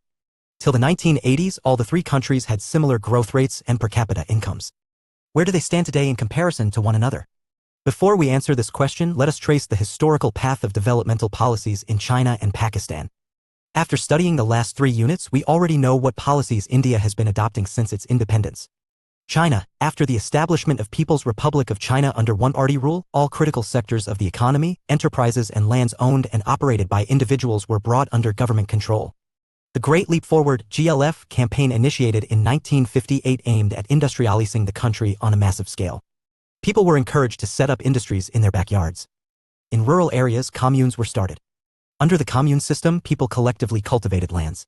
In 1958, there were 26,000 communes covering almost all the farm population. GLF campaign met with many problems. A severe drought caused havoc in China, killing about 30 million people. When Russia had conflicts with China, it withdrew its professionals who had earlier been sent to China to help in the industrialization process. In 1965, Mao introduced the Great Proletarian Cultural Revolution, 1966 to 76, under which students and professionals were sent to work and learn from the countryside. The present-day fast industrial growth in China can be traced back to the reforms introduced in 1978. China introduced reforms in phases. In the initial phase, reforms were initiated in agriculture, foreign trade, and investment sectors. In agriculture, for instance, commune lands were divided into small plots which were allocated for use, not ownership, to individual households. They were allowed to keep all income from the land after paying stipulated taxes. In the later phase, reforms were initiated in the industrial sector.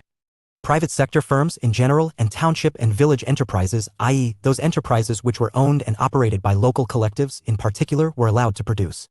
137. Comparative development experiences of India and its neighbors. Goods. At this stage, enterprises owned by government, known as state-owned enterprises (SOEs), which we, in India, call public sector enterprises, were made to face competition. The reform process also involved dual pricing. This means fixing the prices in two ways. Farmers and industrial units were required to buy and sell fixed quantities of inputs and outputs on the basis of prices fixed by the government, and the rest were purchased and sold at market prices. Over the years, as production increased, the proportion of goods or inputs transacted in the market also increased. In order to attract foreign investors, special economic zones were set up. Pakistan. While looking at various economic policies that Pakistan adopted, you will notice many similarities with India. Pakistan also follows the mixed economy model with coexistence of public and private sectors.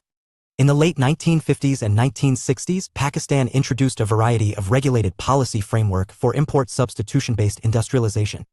The policy combined tariff protection for manufacturing of consumer goods together with direct import controls on competing imports. The introduction of Green Revolution led to mechanization and increase in public investment in infrastructure in select areas, which finally led to a rise in the production of food grains. This changed the agrarian structure dramatically. In the 1970s, nationalization of capital goods industries took place. Pakistan then shifted its policy orientation in the late 1970s and 1980s, when the major thrust areas were denationalization and encouragement of private sector. During this period, Pakistan also received financial support from Western nations and remittances from Figure 8.1 Wagah border is not only a tourist place but also used for trade between India and Pakistan. 138. Indian economic development. Continuously increasing outflow of immigrants to the Middle East. This helped the country in stimulating economic growth. The then government also offered incentives to the private sector. All this created a conducive climate for new investments. In 1988, reforms were initiated in the country. Having studied a brief outline of the developmental strategies of China and Pakistan, let us now compare some of the developmental indicators of India, China, and Pakistan. 8.3 DI. If we look at the global population, out of every 6 persons living in this world, one is an Indian and another a Chinese. We shall compare some demographic indicators of India, China, and Pakistan. The population of Pakistan is very small and accounts for roughly about 1/10 of China or India. Though China is the largest nation and geographically occupies the largest area among the 3 nations, its density is the lowest. Table 8.1 shows the population growth as being the highest in Pakistan, followed by India and China. Scholars point out the one-child norm introduced in China in the late 1970s as the major reason for low population growth. They also state that this measure led to a decline in the sex ratio, the proportion of females per 1,000 males. They also state that this measure led to a decline in the sex ratio, the proportion of females per 1,000 males. However, from the table you will notice that the sex ratio is low and biased against females in all 3 countries. Scholars cite son preference prevailing in all these countries as the reason. In recent times, all 3 countries are adopting various measures to improve the situation. One-child norm and the resultant arrest in the growth of population also have other implications. For instance, after a few decades, in China there will be more elderly people in proportion to young people. This led China to allow couples to have 2 children. The fertility rate is also low in China and very high in Pakistan. Urbanization is high in China, with India having 34% of its people living in urban areas. Table 8.1 Select Demographic Indicators 2017 to 18. Source: World Development Indicators 2019. 8.4 GDPRODUCTANDS. One of the much-talked issues around the world about China is its growth of gross domestic product. China has the second largest GDP PPP of $22.5 trillion in the world, whereas India's GDP PPP is $9.03 trillion and Pakistan's GDP is $0.94 trillion, roughly about 11% of India's GDP. India's GDP is about 41% of China's GDP. When many developed countries were finding it difficult to maintain a growth rate of even 5%, China was able to maintain near double-digit growth during 1980s, as can be seen. Figure 8.2 Land use and agriculture in India, China, and Pakistan. Table 8.2 Annual growth of gross domestic product, percent, 1980 to 2017. 140. Indian economic development. And China's growth rates, whereas India met with moderate increase in growth rates. Some scholars hold the reform processes introduced in Pakistan and political instability over a long period as reasons behind the declining growth rate in Pakistan. We will study in a later section which sector contributed to different growth rates in these countries. First, look at how people engaged in different sectors contribute to the gross domestic product, now called as gross value added. It was pointed out in the previous section that China and Pakistan have more proportion of urban population than India. In China, due to topographic and climatic conditions, the area suitable for cultivation is relatively small, only about 10% of its total land area. The total cultivable area in China accounts for 40% of the cultivable area in India. Until the 1980s, more than 80% of the people in China were dependent on farming as their sole source of livelihood. Since then, the government encouraged people to leave their fields and pursue other activities such as handicrafts, commerce, and transport. In 2018, with 26% of its workforce engaged in agriculture, its contribution to the GVA in China is 7%, see Table 8.3. In both India and Pakistan, the contribution of agriculture to GVA were 16 and 24% respectively, but the proportion of workforce that works in this sector is more in India. In Pakistan, about 41% of people work in agriculture, whereas in India it is 43%. 24% of Pakistan workforce is engaged in industry, but it produces 19% of GVA. In India, industry workforce. Figure 8.3 Industry in India, China, and Pakistan. 141. Comparative development experiences of India and its neighbors. Account for 25% but produces goods worth 30% of GVA. In China, industries contribute to GVA at 41% and employ 28% of workforce. In all the 3 countries, service sector contributes highest share of GVA. In the normal course of development, countries first shift their employment and output from agriculture to industry and then to services. This is what is happening in China as can be seen from Table 8.3. The proportion of workforce engaged in industry in India and Pakistan were low at 25% and 24% respectively. The contribution of industries to GVA is at 30% in India and 19% in Pakistan. In these countries, the shift is taking place directly to the service sector. Thus, in all the three countries, the service sector is emerging as a major player of development. It contributes more to GVA and, at the same time, emerges as a prospective employer. If we look at the proportion of workforce in the 1980s, Pakistan was faster in shifting its workforce to service sector than India and China. In the 1980s, India, China, and Pakistan employed 17, 12, and 27% of its workforce in the service sector respectively. In 2019, it has reached the level of 32, 46, and 35% respectively. In the last 5 decades, the growth of agriculture sector, which employs the largest proportion of workforce in all the three countries, has declined. In the industrial sector, China has maintained a near double-digit growth rate in 1980s but began showing decline in recent years. Table 8.3 Sectoral share of employment and GVA % in 2018 to 2019. Human Development Report 2019, Key Indicators of Asia and Pacific 2019. Work these out. Do you think it is necessary for India and Pakistan to concentrate on the manufacturing sector as China does? Why? Scholars argue that the service sector should not be considered as an engine of growth, whereas India and Pakistan have raised their share of output mainly in this sector only. What do you think? 142. Indian economic development. Whereas, for India and Pakistan, growth rate has declined. In case of service sector, China was able to maintain its rate of growth during 1980, 1990, while there was a positive and increasing growth of India's service sector output. Thus, China's growth is contributed by the manufacturing and service sectors and India's growth by the service sector. During this period, Pakistan has shown deceleration in all three sectors. 8.5 Indicators of human development. You might have studied about the importance of human development indicators in the lower classes and the position of many developed and developing countries.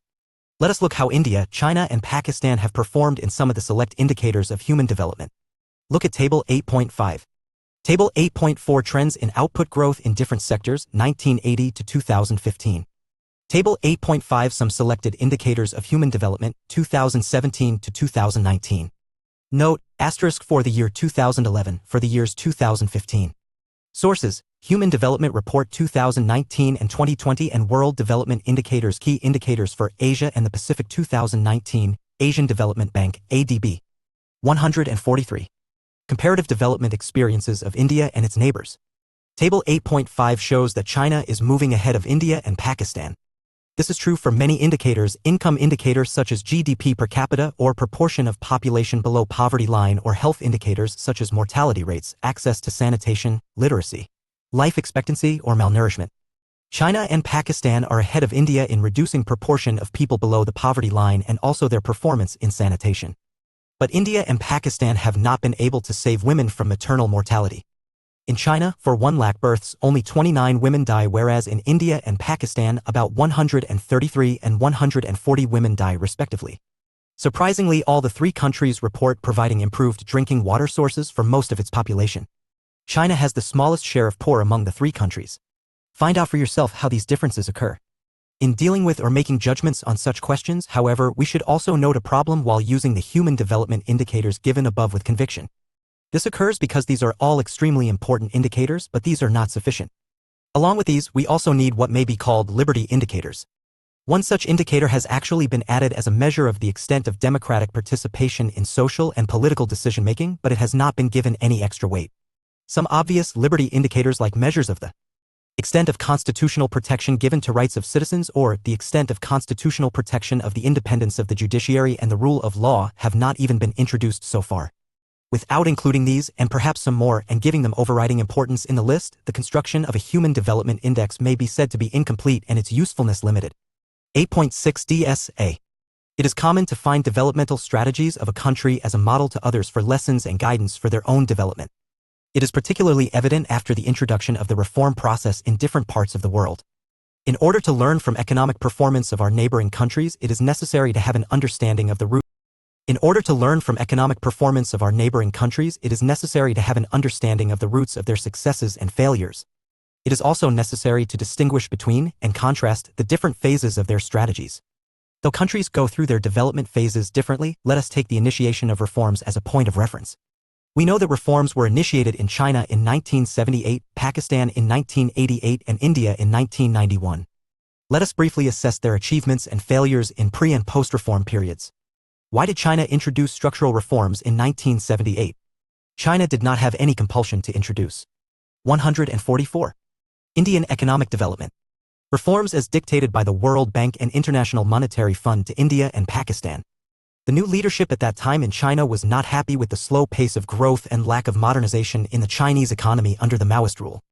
They felt that Maoist vision of economic development based on decentralization, self-sufficiency, and shunning of foreign technology, goods, and capital had failed. Despite extensive land reforms, collectivization, the Great Leap Forward, and other initiatives, the per capita grain output in 1978 was the same as it was in the mid-1950s. It was found that establishment of infrastructure in the areas of education and health, land reforms, long existence of decentralized planning, and existence of small enterprises had helped positively in improving the social and income indicators in the post-reform period. Before the introduction of reforms, there had already been massive extension of basic health services in rural areas. Through the commune system, there was more equitable distribution of food grains. Experts also point out that each reform measure was first implemented at a smaller level and then extended on a massive scale. The experimentation under decentralized government enabled to assess the economic, social, and political costs of success or failure. For instance, when reforms were made in agriculture, as pointed out earlier. By handing over plots of land to individuals for cultivation, it brought prosperity to a vast number of poor people. It created conditions for the subsequent phenomenal growth in rural industries and built up a strong support base for more reforms. Scholars quote many such examples on how reform measures led to rapid growth in China. Scholars argue that in Pakistan the reform process led to worsening of all the economic indicators. We have seen in an earlier section that compared to 1980s, the growth rate of GDP and its sectoral constituents have not yet improved. Though the data on international poverty line for Pakistan is quite healthy, scholars using the official data of Pakistan indicate rising poverty there. The proportion of poor in 1960s was more than 40%, which declined to 25% in 1980s and started rising again in the recent decades. The reasons for the slowdown of growth and re-emergence of poverty in Pakistan's economy, as scholars put it, are agricultural growth and food supply situation were based not on an institutionalized process of technical change but on good harvest. When there was a good harvest, the economy was in good condition. When it was not, the economic indicators showed stagnation or negative trends. You will recall that India had to borrow from the IMF and World Bank to set right its balance of payments crisis. Foreign exchange is an essential component for any country, and it is. 145. Comparative development experiences of India and its neighbors. Work these out. While India has performed relatively well vis-a-vis other developing countries, including its Asian neighbors, in terms of economic growth, India is yet to show the world that there is considerable progress in terms of human development indicators. Where India went wrong. Why did we not take care of our human resources? Discuss in the classroom. Why there is a general perception going around in India that there is sudden increase in dumping of Chinese goods into India, which have implications for manufacturing sector in India, and also that we do not engage ourselves in trading with our neighboring nations. Look at the following table, which shows exports from India to and imports from Pakistan and China. From newspapers and websites and listening to news, collect the details of goods and services transacted in trading with our neighbors. In order to get detailed information relating to international trade, you can log on to the website http://y. Calculate exports as a % of imports for both the years and discuss the probable reasons for the trend in the class. 146. Indian economic development. Important to know how it can be earned. If a country is able to build up its foreign exchange earnings by sustainable export of manufactured goods, it need not worry. In Pakistan, most foreign exchange earnings came from remittances from Pakistani workers in the Middle East and the exports of highly volatile agricultural products. There was also growing dependence on foreign loans on the one hand and increasing difficulty in paying back the loans on the other. However, during the last few years, Pakistan has recovered its economic growth and has been sustaining. In 2017-18, the annual plan 2019-20 reports that the GDP registered a growth of 5.5%, highest when compared to the previous decade. While agriculture recorded growth rate far from satisfactory level, industrial and service sectors grew at 4.9 and 6.2% respectively. Many macroeconomic indicators also began to show stable and positive trends. 8.7c. What are we learning from the developmental experiences of our neighbors? India, China, and Pakistan have traveled 7 decades of developmental path with varied results. Till the late 1970s, all of them were maintaining the same level of low development. The last 3 decades have taken these countries to different levels. India, with democratic institutions, performed moderately, but a majority of its people still depend on agriculture. India has taken many initiatives to develop the infrastructure and improve the standard of living. Scholars are of the opinion that political instability, overdependence on remittances and foreign aid, along with volatile performance of agriculture sector, are the reasons for the slowdown of the Pakistan economy. Yet, last 5 years, many macroeconomic indicators began showing positive and moderate growth rates reflecting the economic recovery. In China, the lack of political freedom and its implications for human rights are major concerns, yet, in the last 4 decades it used the market system without losing political commitment, and succeeded in raising the level of growth along with alleviation of poverty. You will also notice that unlike India and Pakistan, which are attempting to privatize their public sector enterprises, China has used the market mechanism to create additional social and economic opportunities. By retaining collective ownership of land and allowing individuals to cultivate lands, China has ensured social security in rural areas. Public intervention in providing social infrastructure even prior to reforms has brought about positive results in human development indicators in China. 147. Comparative development experiences of India and its neighbors. Recap. With the unfolding of the globalization process, developing countries are keen to understand the developmental processes pursued by their neighbors as they face competition from developed nations as also amongst themselves. India, Pakistan, and China have similar physical endowments but totally different political systems. All the 3 countries follow the similar planned pattern of development. However, the structures established to implement developmental policies are quite different. Till the early 1980s, the developmental indicators of all the 3 countries, such as growth rates and sectoral contribution towards national income, were similar. Reforms were introduced in 1978 in China, in 1988 in Pakistan, and in 1991 in India. China introduced structural reforms on its own initiative while they were forced upon India and Pakistan by international agencies. The impact of policy measures were different in these countries. For instance, one-child norm has arrested the population growth in China, whereas in India and Pakistan, a major change is yet to take place. Even after 70 years of planned development, majority of the workforce in all the countries depends on agriculture. The dependency is greater in India. Though China has followed the classical development pattern of gradual shift from agriculture to manufacturing and then to services, India and Pakistan's shift has been directly from agriculture to service sector. China's industrial sector has maintained a high growth rate while it is not so in both India and Pakistan. This led to rapid increase of the GDP per capita in China than in India and Pakistan. China is ahead of India and Pakistan on many human development indicators. However, these improvements were attributed not to the reform process but the strategies that China adopted in the pre-reform period. While assessing the developmental indicators, one also has to consider the liberty indicators. 148. Indian economic development. 1. Why are regional and economic groupings formed? 2. What are the various means by which countries are trying to strengthen their own domestic economies? 3. What similar developmental strategies have India and Pakistan followed for their respective developmental paths? 4. Explain the Great Leap Forward campaign of China as initiated in 1958. 5. China's rapid industrial growth can be traced back to its reforms in 1978. Do you agree? Elucidate. 6. Describe the path of developmental initiatives taken by Pakistan for its economic development. 7. What is the important implication of the one-child norm in China? 8. Mention the salient demographic indicators of China, Pakistan, and India. 9.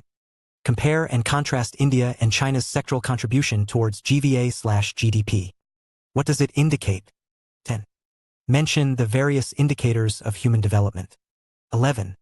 Define the liberty indicator. Give some examples of liberty indicators. 12.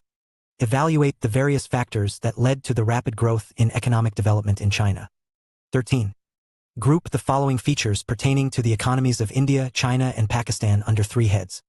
A one-child norm, low fertility rate, high degree of urbanization, mixed economy, a very high fertility rate, large population, high density of population growth, due to manufacturing sector growth, due to service sector.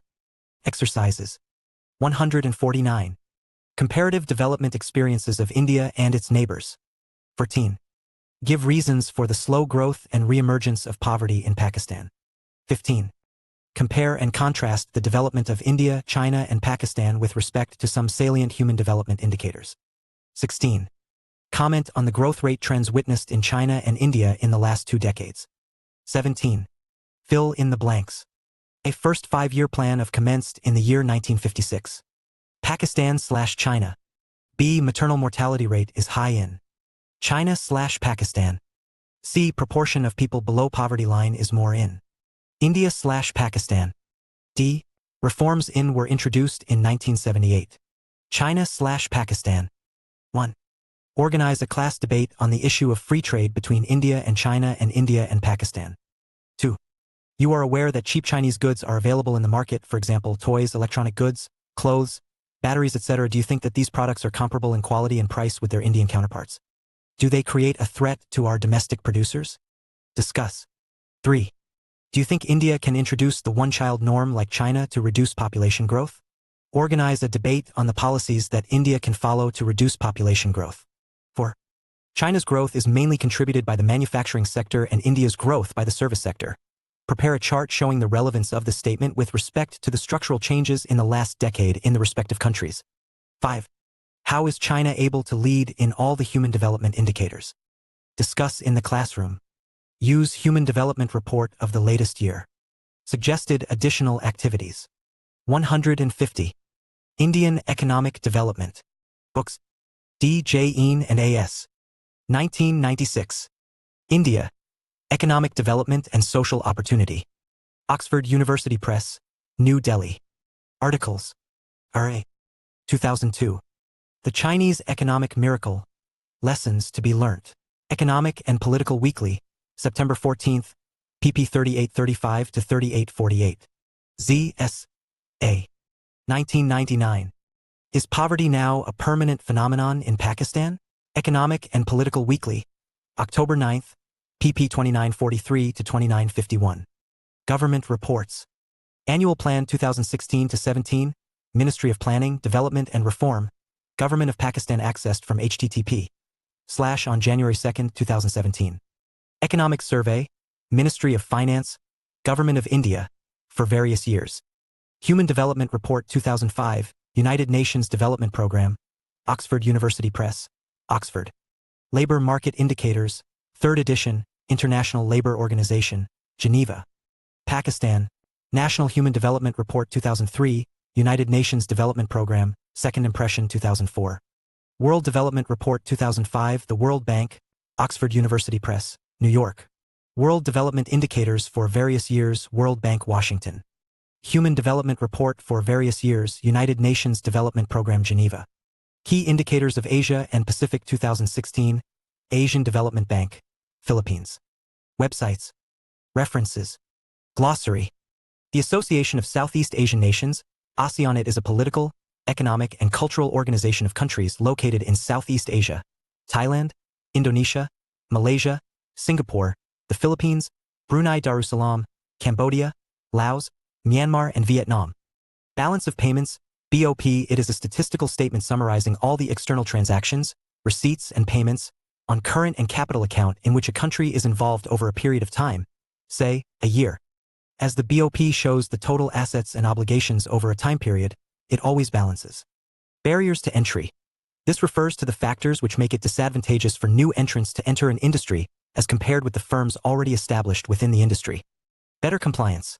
Obeying or complying with the government regulation. It is referred to usually in case of payment of taxes and dues to the government. Bilateral trade agreements. The agreements relating to exchange of commodities or services between two countries.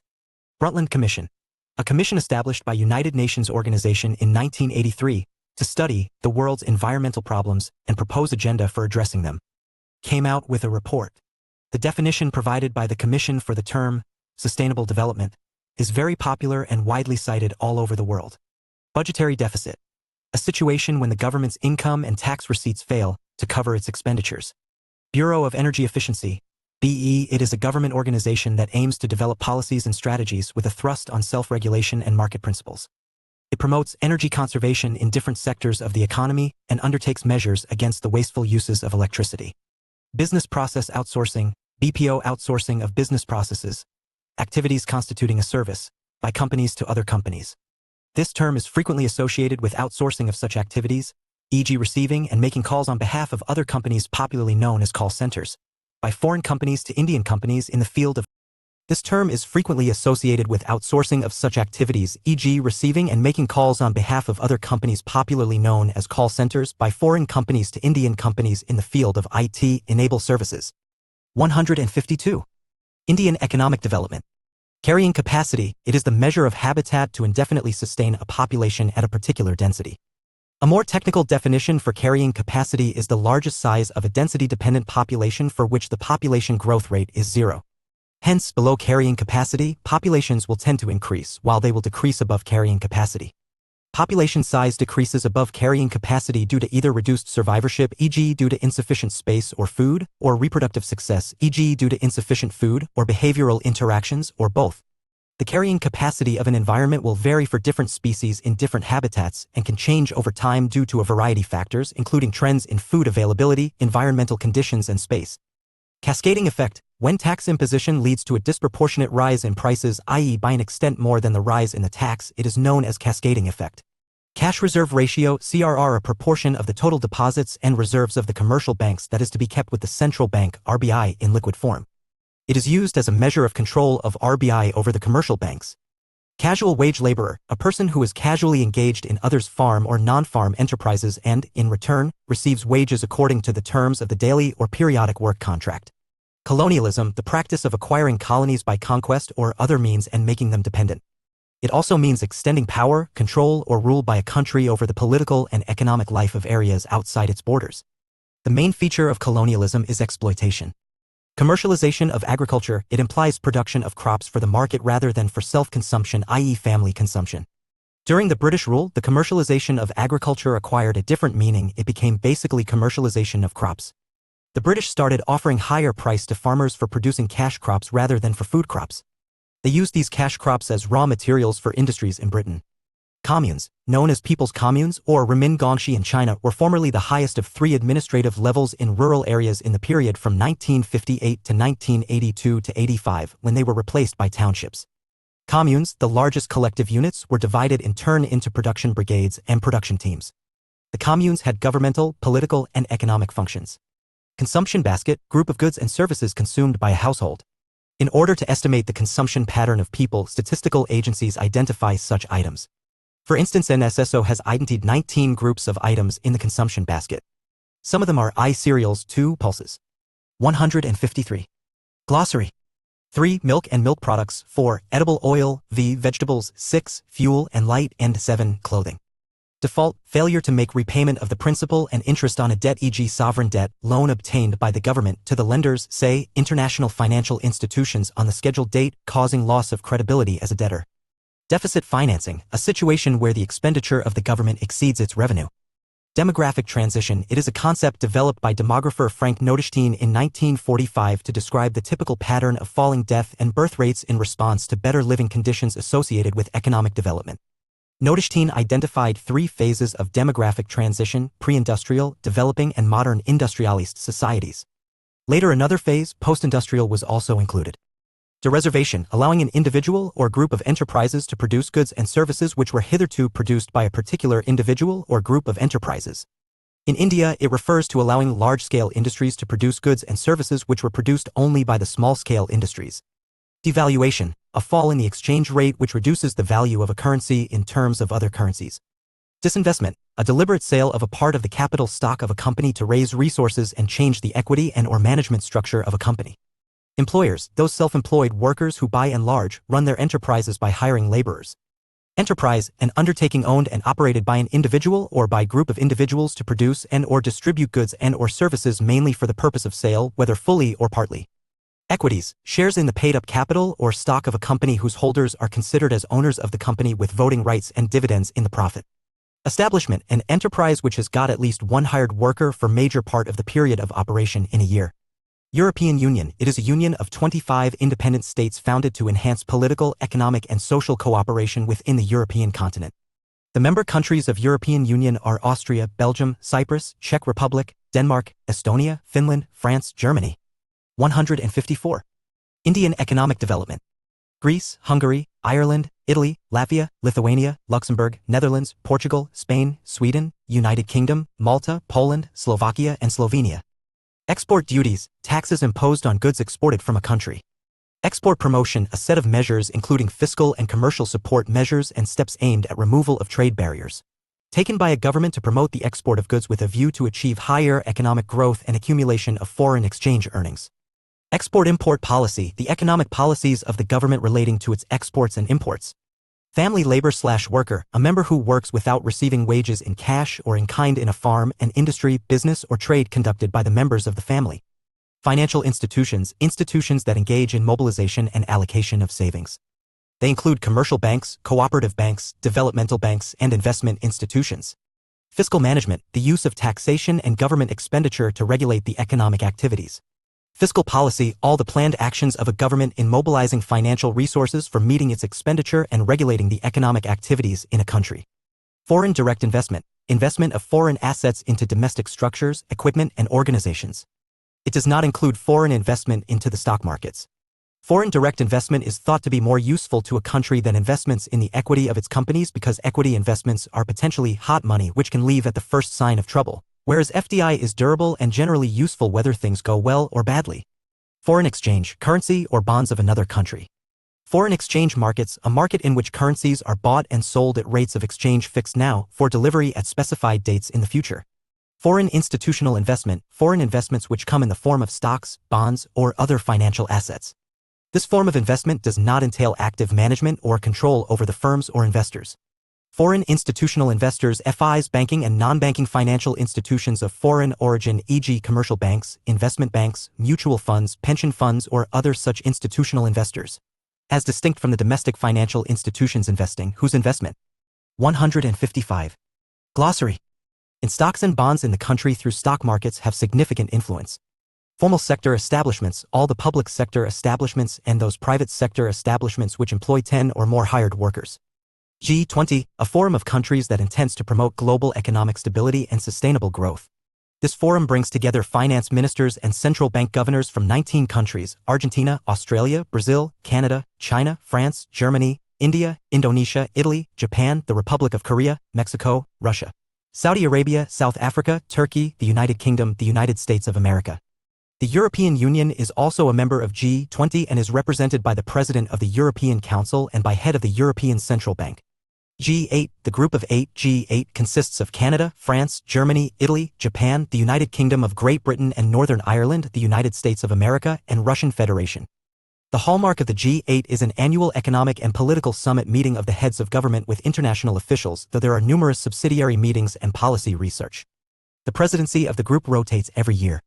For the year 2006 it was held by Russia. Goods and Services Tax, it is a single indirect tax on the supply of goods and services. It was introduced in July 2017 by abolishing a variety of taxes such as sales tax and excise that prevailed in India. Under GST, tax is imposed on the basis of value addition at each stage of the movement of goods and services. Different slabs of tax rates such as 0%, 5%, 12%, 18%, and 28% are imposed on almost all goods and services. This slab is same throughout the country.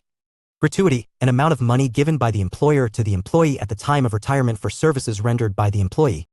Gratuity, an amount of money given by the employer to the employee at the time of retirement for services rendered by the employee. Gross domestic product, the total value of final goods and services produced within a country's borders in a year, regardless of ownership. It is used as one of many indicators of the standard of living in a country, but there are limitations with this view. Gross value added, the sum of a country's GDP and net of subsidies and taxes in the economy, GVA equals GDP plus subsidies, indirect taxes. Household, a group of persons normally living together and taking food from a common kitchen. The word normally means that temporary visitors are excluded and those who temporarily staying away are included. Import licensing, permission required from the government to import goods into a country. Import substitution, a policy of the state for development of economy in which import of goods is generally substituted by domestic production through import controls, tariffs and other restrictions, with a view to encourage domestic industry on grounds of self-sufficiency and domestic employment. 156. Indian economic development. Infant mortality rate, it is the number of deaths of infants before reaching the age of 1 in a particular year per 1,000 live births during that year. Inflation, a sustained rise in the general price level. Informal sector enterprises, those private sector enterprises which employ less than 10 workers on a regular basis. Integration of domestic economy. A situation where the policies of government facilitate free trade and investment with other countries, making the domestic economy work together with other economies in an efficient and mutually interdependent way. Invisibles, various items enter in the current account of the balance of payments, some of which are not visible goods. Invisibles are mainly services like tourism, transport by shipping or by airways, and financial services such as insurance and banking. They also include gifts sent abroad or received from abroad and private transfer of funds, government grants and interests, profits and dividends. Labor laws, all the rules and regulations framed by the government to protect the interests of the workers. Land/revenue settlement, with the British acquiring territorial rights in different parts of India. Administration of territories was formulated on the basis of survey of land. It was decided in the interests of government in terms of revenues to be collected from each parcel of land in possession of either a ryot, means peasant, or a mahal, revenue village, or a zamindar, a proprietary landholder. Decision in each of these cases was meant for the rights of the latter over land for the purposes of either ownership of land or rights to cultivation. This system is known as land/revenue settlement. There were different land settlements formulated in India. They are I. System of permanent settlement, which is also known as the zamindari system. 2. Ryotwari system, a system of revenue settlement entered into by the government with individual tenants. 3. Mahalwari system, a system of revenue settlement entered into by the government with a mahal. Life expectancy at birth years, the number of years a newborn infant would live if prevailing patterns of age-specific mortality rates at the time of birth were to stay the same throughout the child's life. Maternal mortality rate, it is the relationship between the number of maternal deaths due to childbearing by the number of live births or by the sum of live births and fetal deaths in a given year. Merchant bankers, banks or financial institutions also known as investment bankers that specialize in advising the companies and managing their equity and debt requirement, often referred to as portfolio management, through flotation and sale/purchase of stocks and bonds. Morbidity, it is the propensity to fall ill. It affects a person's work by making him or her temporarily disabled. Prolonged morbidity may lead to mortality. 157. Glossary. In our country, acute respiratory infections and diarrhea are two major causes of morbidity. Mortality rate, the word mortality comes from mortal, which originates from the Latin word mors, meaning death. It is the annual number of deaths from a disease or in general per 1,000 people. It is distinct from morbidity rate, which refers to the number of people who have a disease compared to the total number of people in a population. MRTP Act, an act, Monopolies Restrictive Trade Practices Act, framed to prevent monopolistic practices and regulate the conduct or business practices of firms that are not in public interest. Multilateral trade agreements made by a country with more than two nations to exchange goods and services. National product/income, total value of goods and services produced in a country plus income from abroad. Nationalization, transfer of ownership from private sector to public sector. This involves takeover of companies owned by individuals or group of individuals by either state or central government. In some contexts, it also involves transfer of ownership from state government to central government. New economic policy, a term used to describe the policies adopted in India since 1991. Non-renewable resources, resources that cannot be renewed. They have a finite, even if large, stock. Some examples are fossil fuels such as oil and coal and mineral resources iron, lead, aluminum, uranium. Non-tariff barriers, all the restrictions on imports by a government in the form other than taxes. They mainly include restrictions on quantity and quality of goods imported. Opportunity cost, it is defined with respect to a particular value or action and is equal to the value of the foregone alternative choice or action. Pension, a monthly payment to a worker who has retired from work. Per capita income, total national income of a country divided by its population in a specific period. Permit license Raj, a term used to denote the rules and regulations framed by the government to start, run and operate an enterprise for production of goods and services in India. Planning Commission, an organization set up by the Government of India. It is responsible for making assessment of all resources of the country, augmenting deficient resources, formulating plans for the most effective and balanced utilization of resources, and determining priorities. Poverty line, the per capita expenditure on certain minimum needs of a person including food intake of a daily average of 2,400 calories in rural areas and 2,100 calories in urban areas. Private sector establishments, all those establishments which are owned and operated by individuals or group of individuals. 158. Indian economic development. Productivity, output per unit of input employed. Increase in the efficiency on the part of capital or labor leads to increase in productivity. This term is generally used to refer to productivity increase in labor inputs. Provident fund, a savings fund in which both employer and employee contribute regularly in the interest of the employee. It is maintained by the government and given to the employee when he or she resigns or retires from work. Public sector establishments, all those establishments which are owned and operated by the government. They may be run either by local government, state government, or by central government independently or jointly. Quantitative restrictions, restrictions in the form of total quantities or quotas imposed on imports to reduce balance of payments, BP, deficit and protect domestic industry. Regular salaried/wage employee, persons who work in others' farm or non-farm enterprises and, in return, receive salary or wages on a regular basis, i.e. not on the basis of daily or periodic renewal of work contract. They include not only persons getting time wage but also persons receiving piece wage or salary and paid apprentices, both full-time and part-time. Renewable resources, resources that can be renewed through natural processes if they are used wisely. Forests, animals and fishes, if not overexploited, get easily renewed. Water is also in that category. South Asian Association for Regional Cooperation, SAARC is an association of 8 countries of South Asia: Bangladesh, Bhutan, India, Maldives, Nepal, Pakistan, Sri Lanka and Afghanistan. SAARC provides a platform for the peoples of South Asia to work together in a spirit of friendship, trust and understanding. It aims to accelerate the process of economic and social development in member countries. Self-employed, those who operate their own farm or non-farm enterprises or are engaged independently in a profession or trade with one or a few partners. They have freedom to decide how, where and when to produce and sell or carry out their operation. Their earning is determined wholly or mainly by sales or profits from their enterprises. Social Security, a government or privately established system of measures which ensures material security for the elderly, disabled, destitute, widows and children. It includes pension, gratuity, provident fund, maternal benefits, healthcare, etc. Special Economic Zone, SEZ. It is a geographical region that has economic laws different from a country's typical economic laws. Usually the goal is to increase foreign investment. Special economic zones have been established in several countries, including the People's Republic of China, India, Jordan, Poland, Kazakhstan, the Philippines and Russia. 159. Glossary. Stabilization measures, fiscal and monetary measures adopted to control fluctuations in the balance of payments and high rate of inflation. State electricity boards, SEBs. These are part of the state administration that generate, transmit and distribute electricity in different states.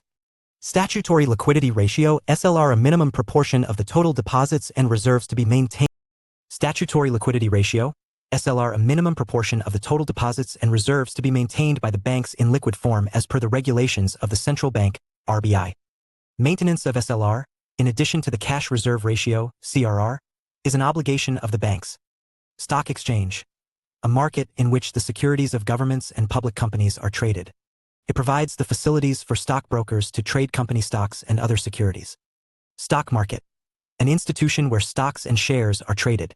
Structural reform policies, long-term measures like liberalization, deregulation and privatization aim to improve the efficiency and competitiveness of the economy. Tariff, a tax on imports, which can be levied either on physical units, e.g. per ton, specific, or on value.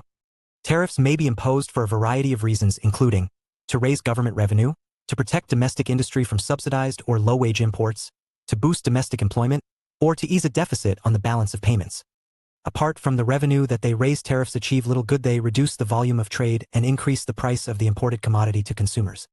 Tariff barriers, all the restrictions on imports by a government in the form of taxes. Trade union, an organization of workers formed for the purpose of addressing its members' interests in respect of wages, benefits, and working conditions. Unemployment, a situation in which all those who, owing to lack of work, are not working but either seek work through employment exchanges, intermediaries, friends or relatives, or by making applications to prospective employers or express their willingness or availability for work under the prevailing condition of work and remunerations. Urbanization, expansion of a metropolitan area, namely the proportion of total population or area in urban localities or areas, cities and towns, or the increase of this proportion over time. It can thus represent a level of urban population relative to total population of the area, or the rate at which the urban proportion is increasing.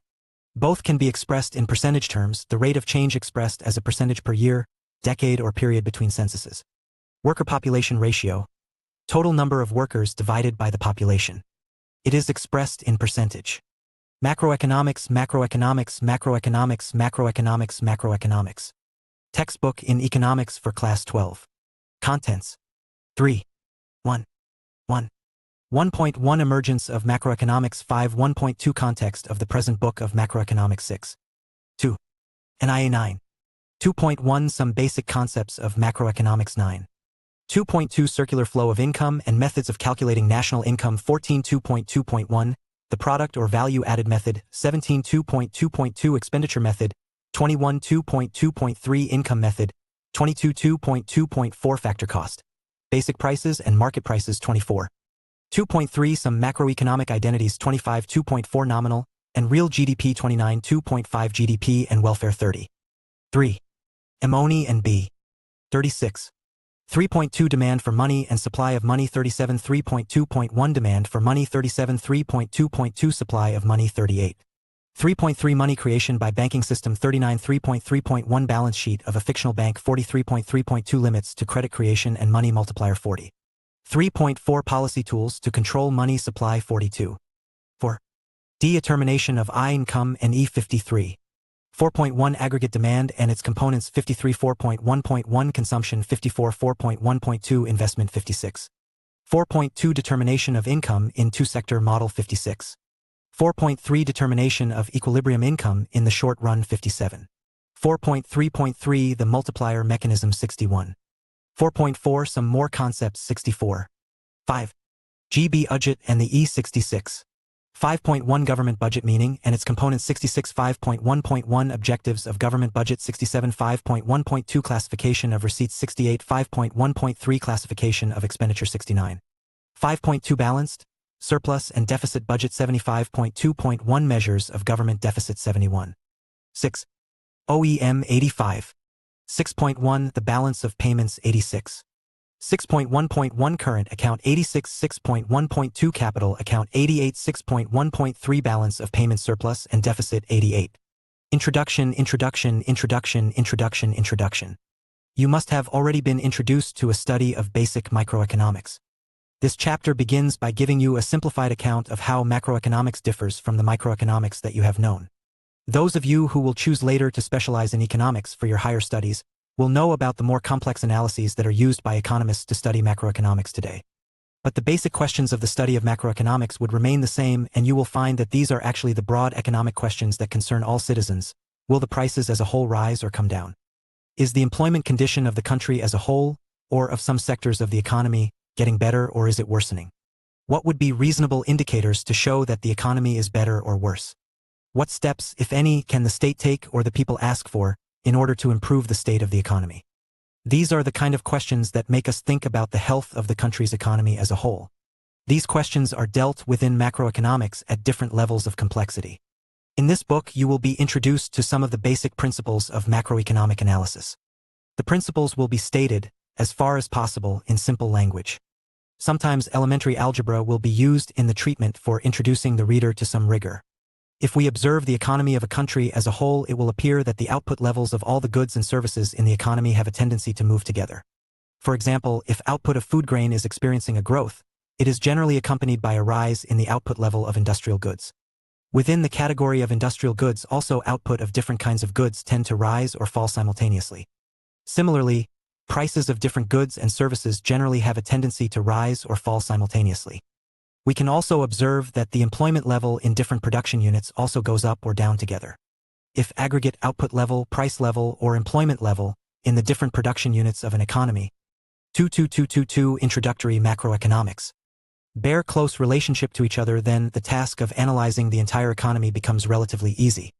Instead of dealing with the above-mentioned variables at individual, disaggregated levels, we can think of a single good as the representative of all the goods and services produced within the economy. This representative good will have a level of production which will correspond to the average production level of all the goods and services. Similarly, the price or employment level of this representative good will reflect the general price and employment level of the economy. In macroeconomics, we usually simplify the analysis of how the country's total production and the level of employment are related to attributes called variables, like prices, rate of interest, wage rates, profits, and so on, by focusing on a single imaginary commodity and what happens to it. We are able to afford this simplification and thus useful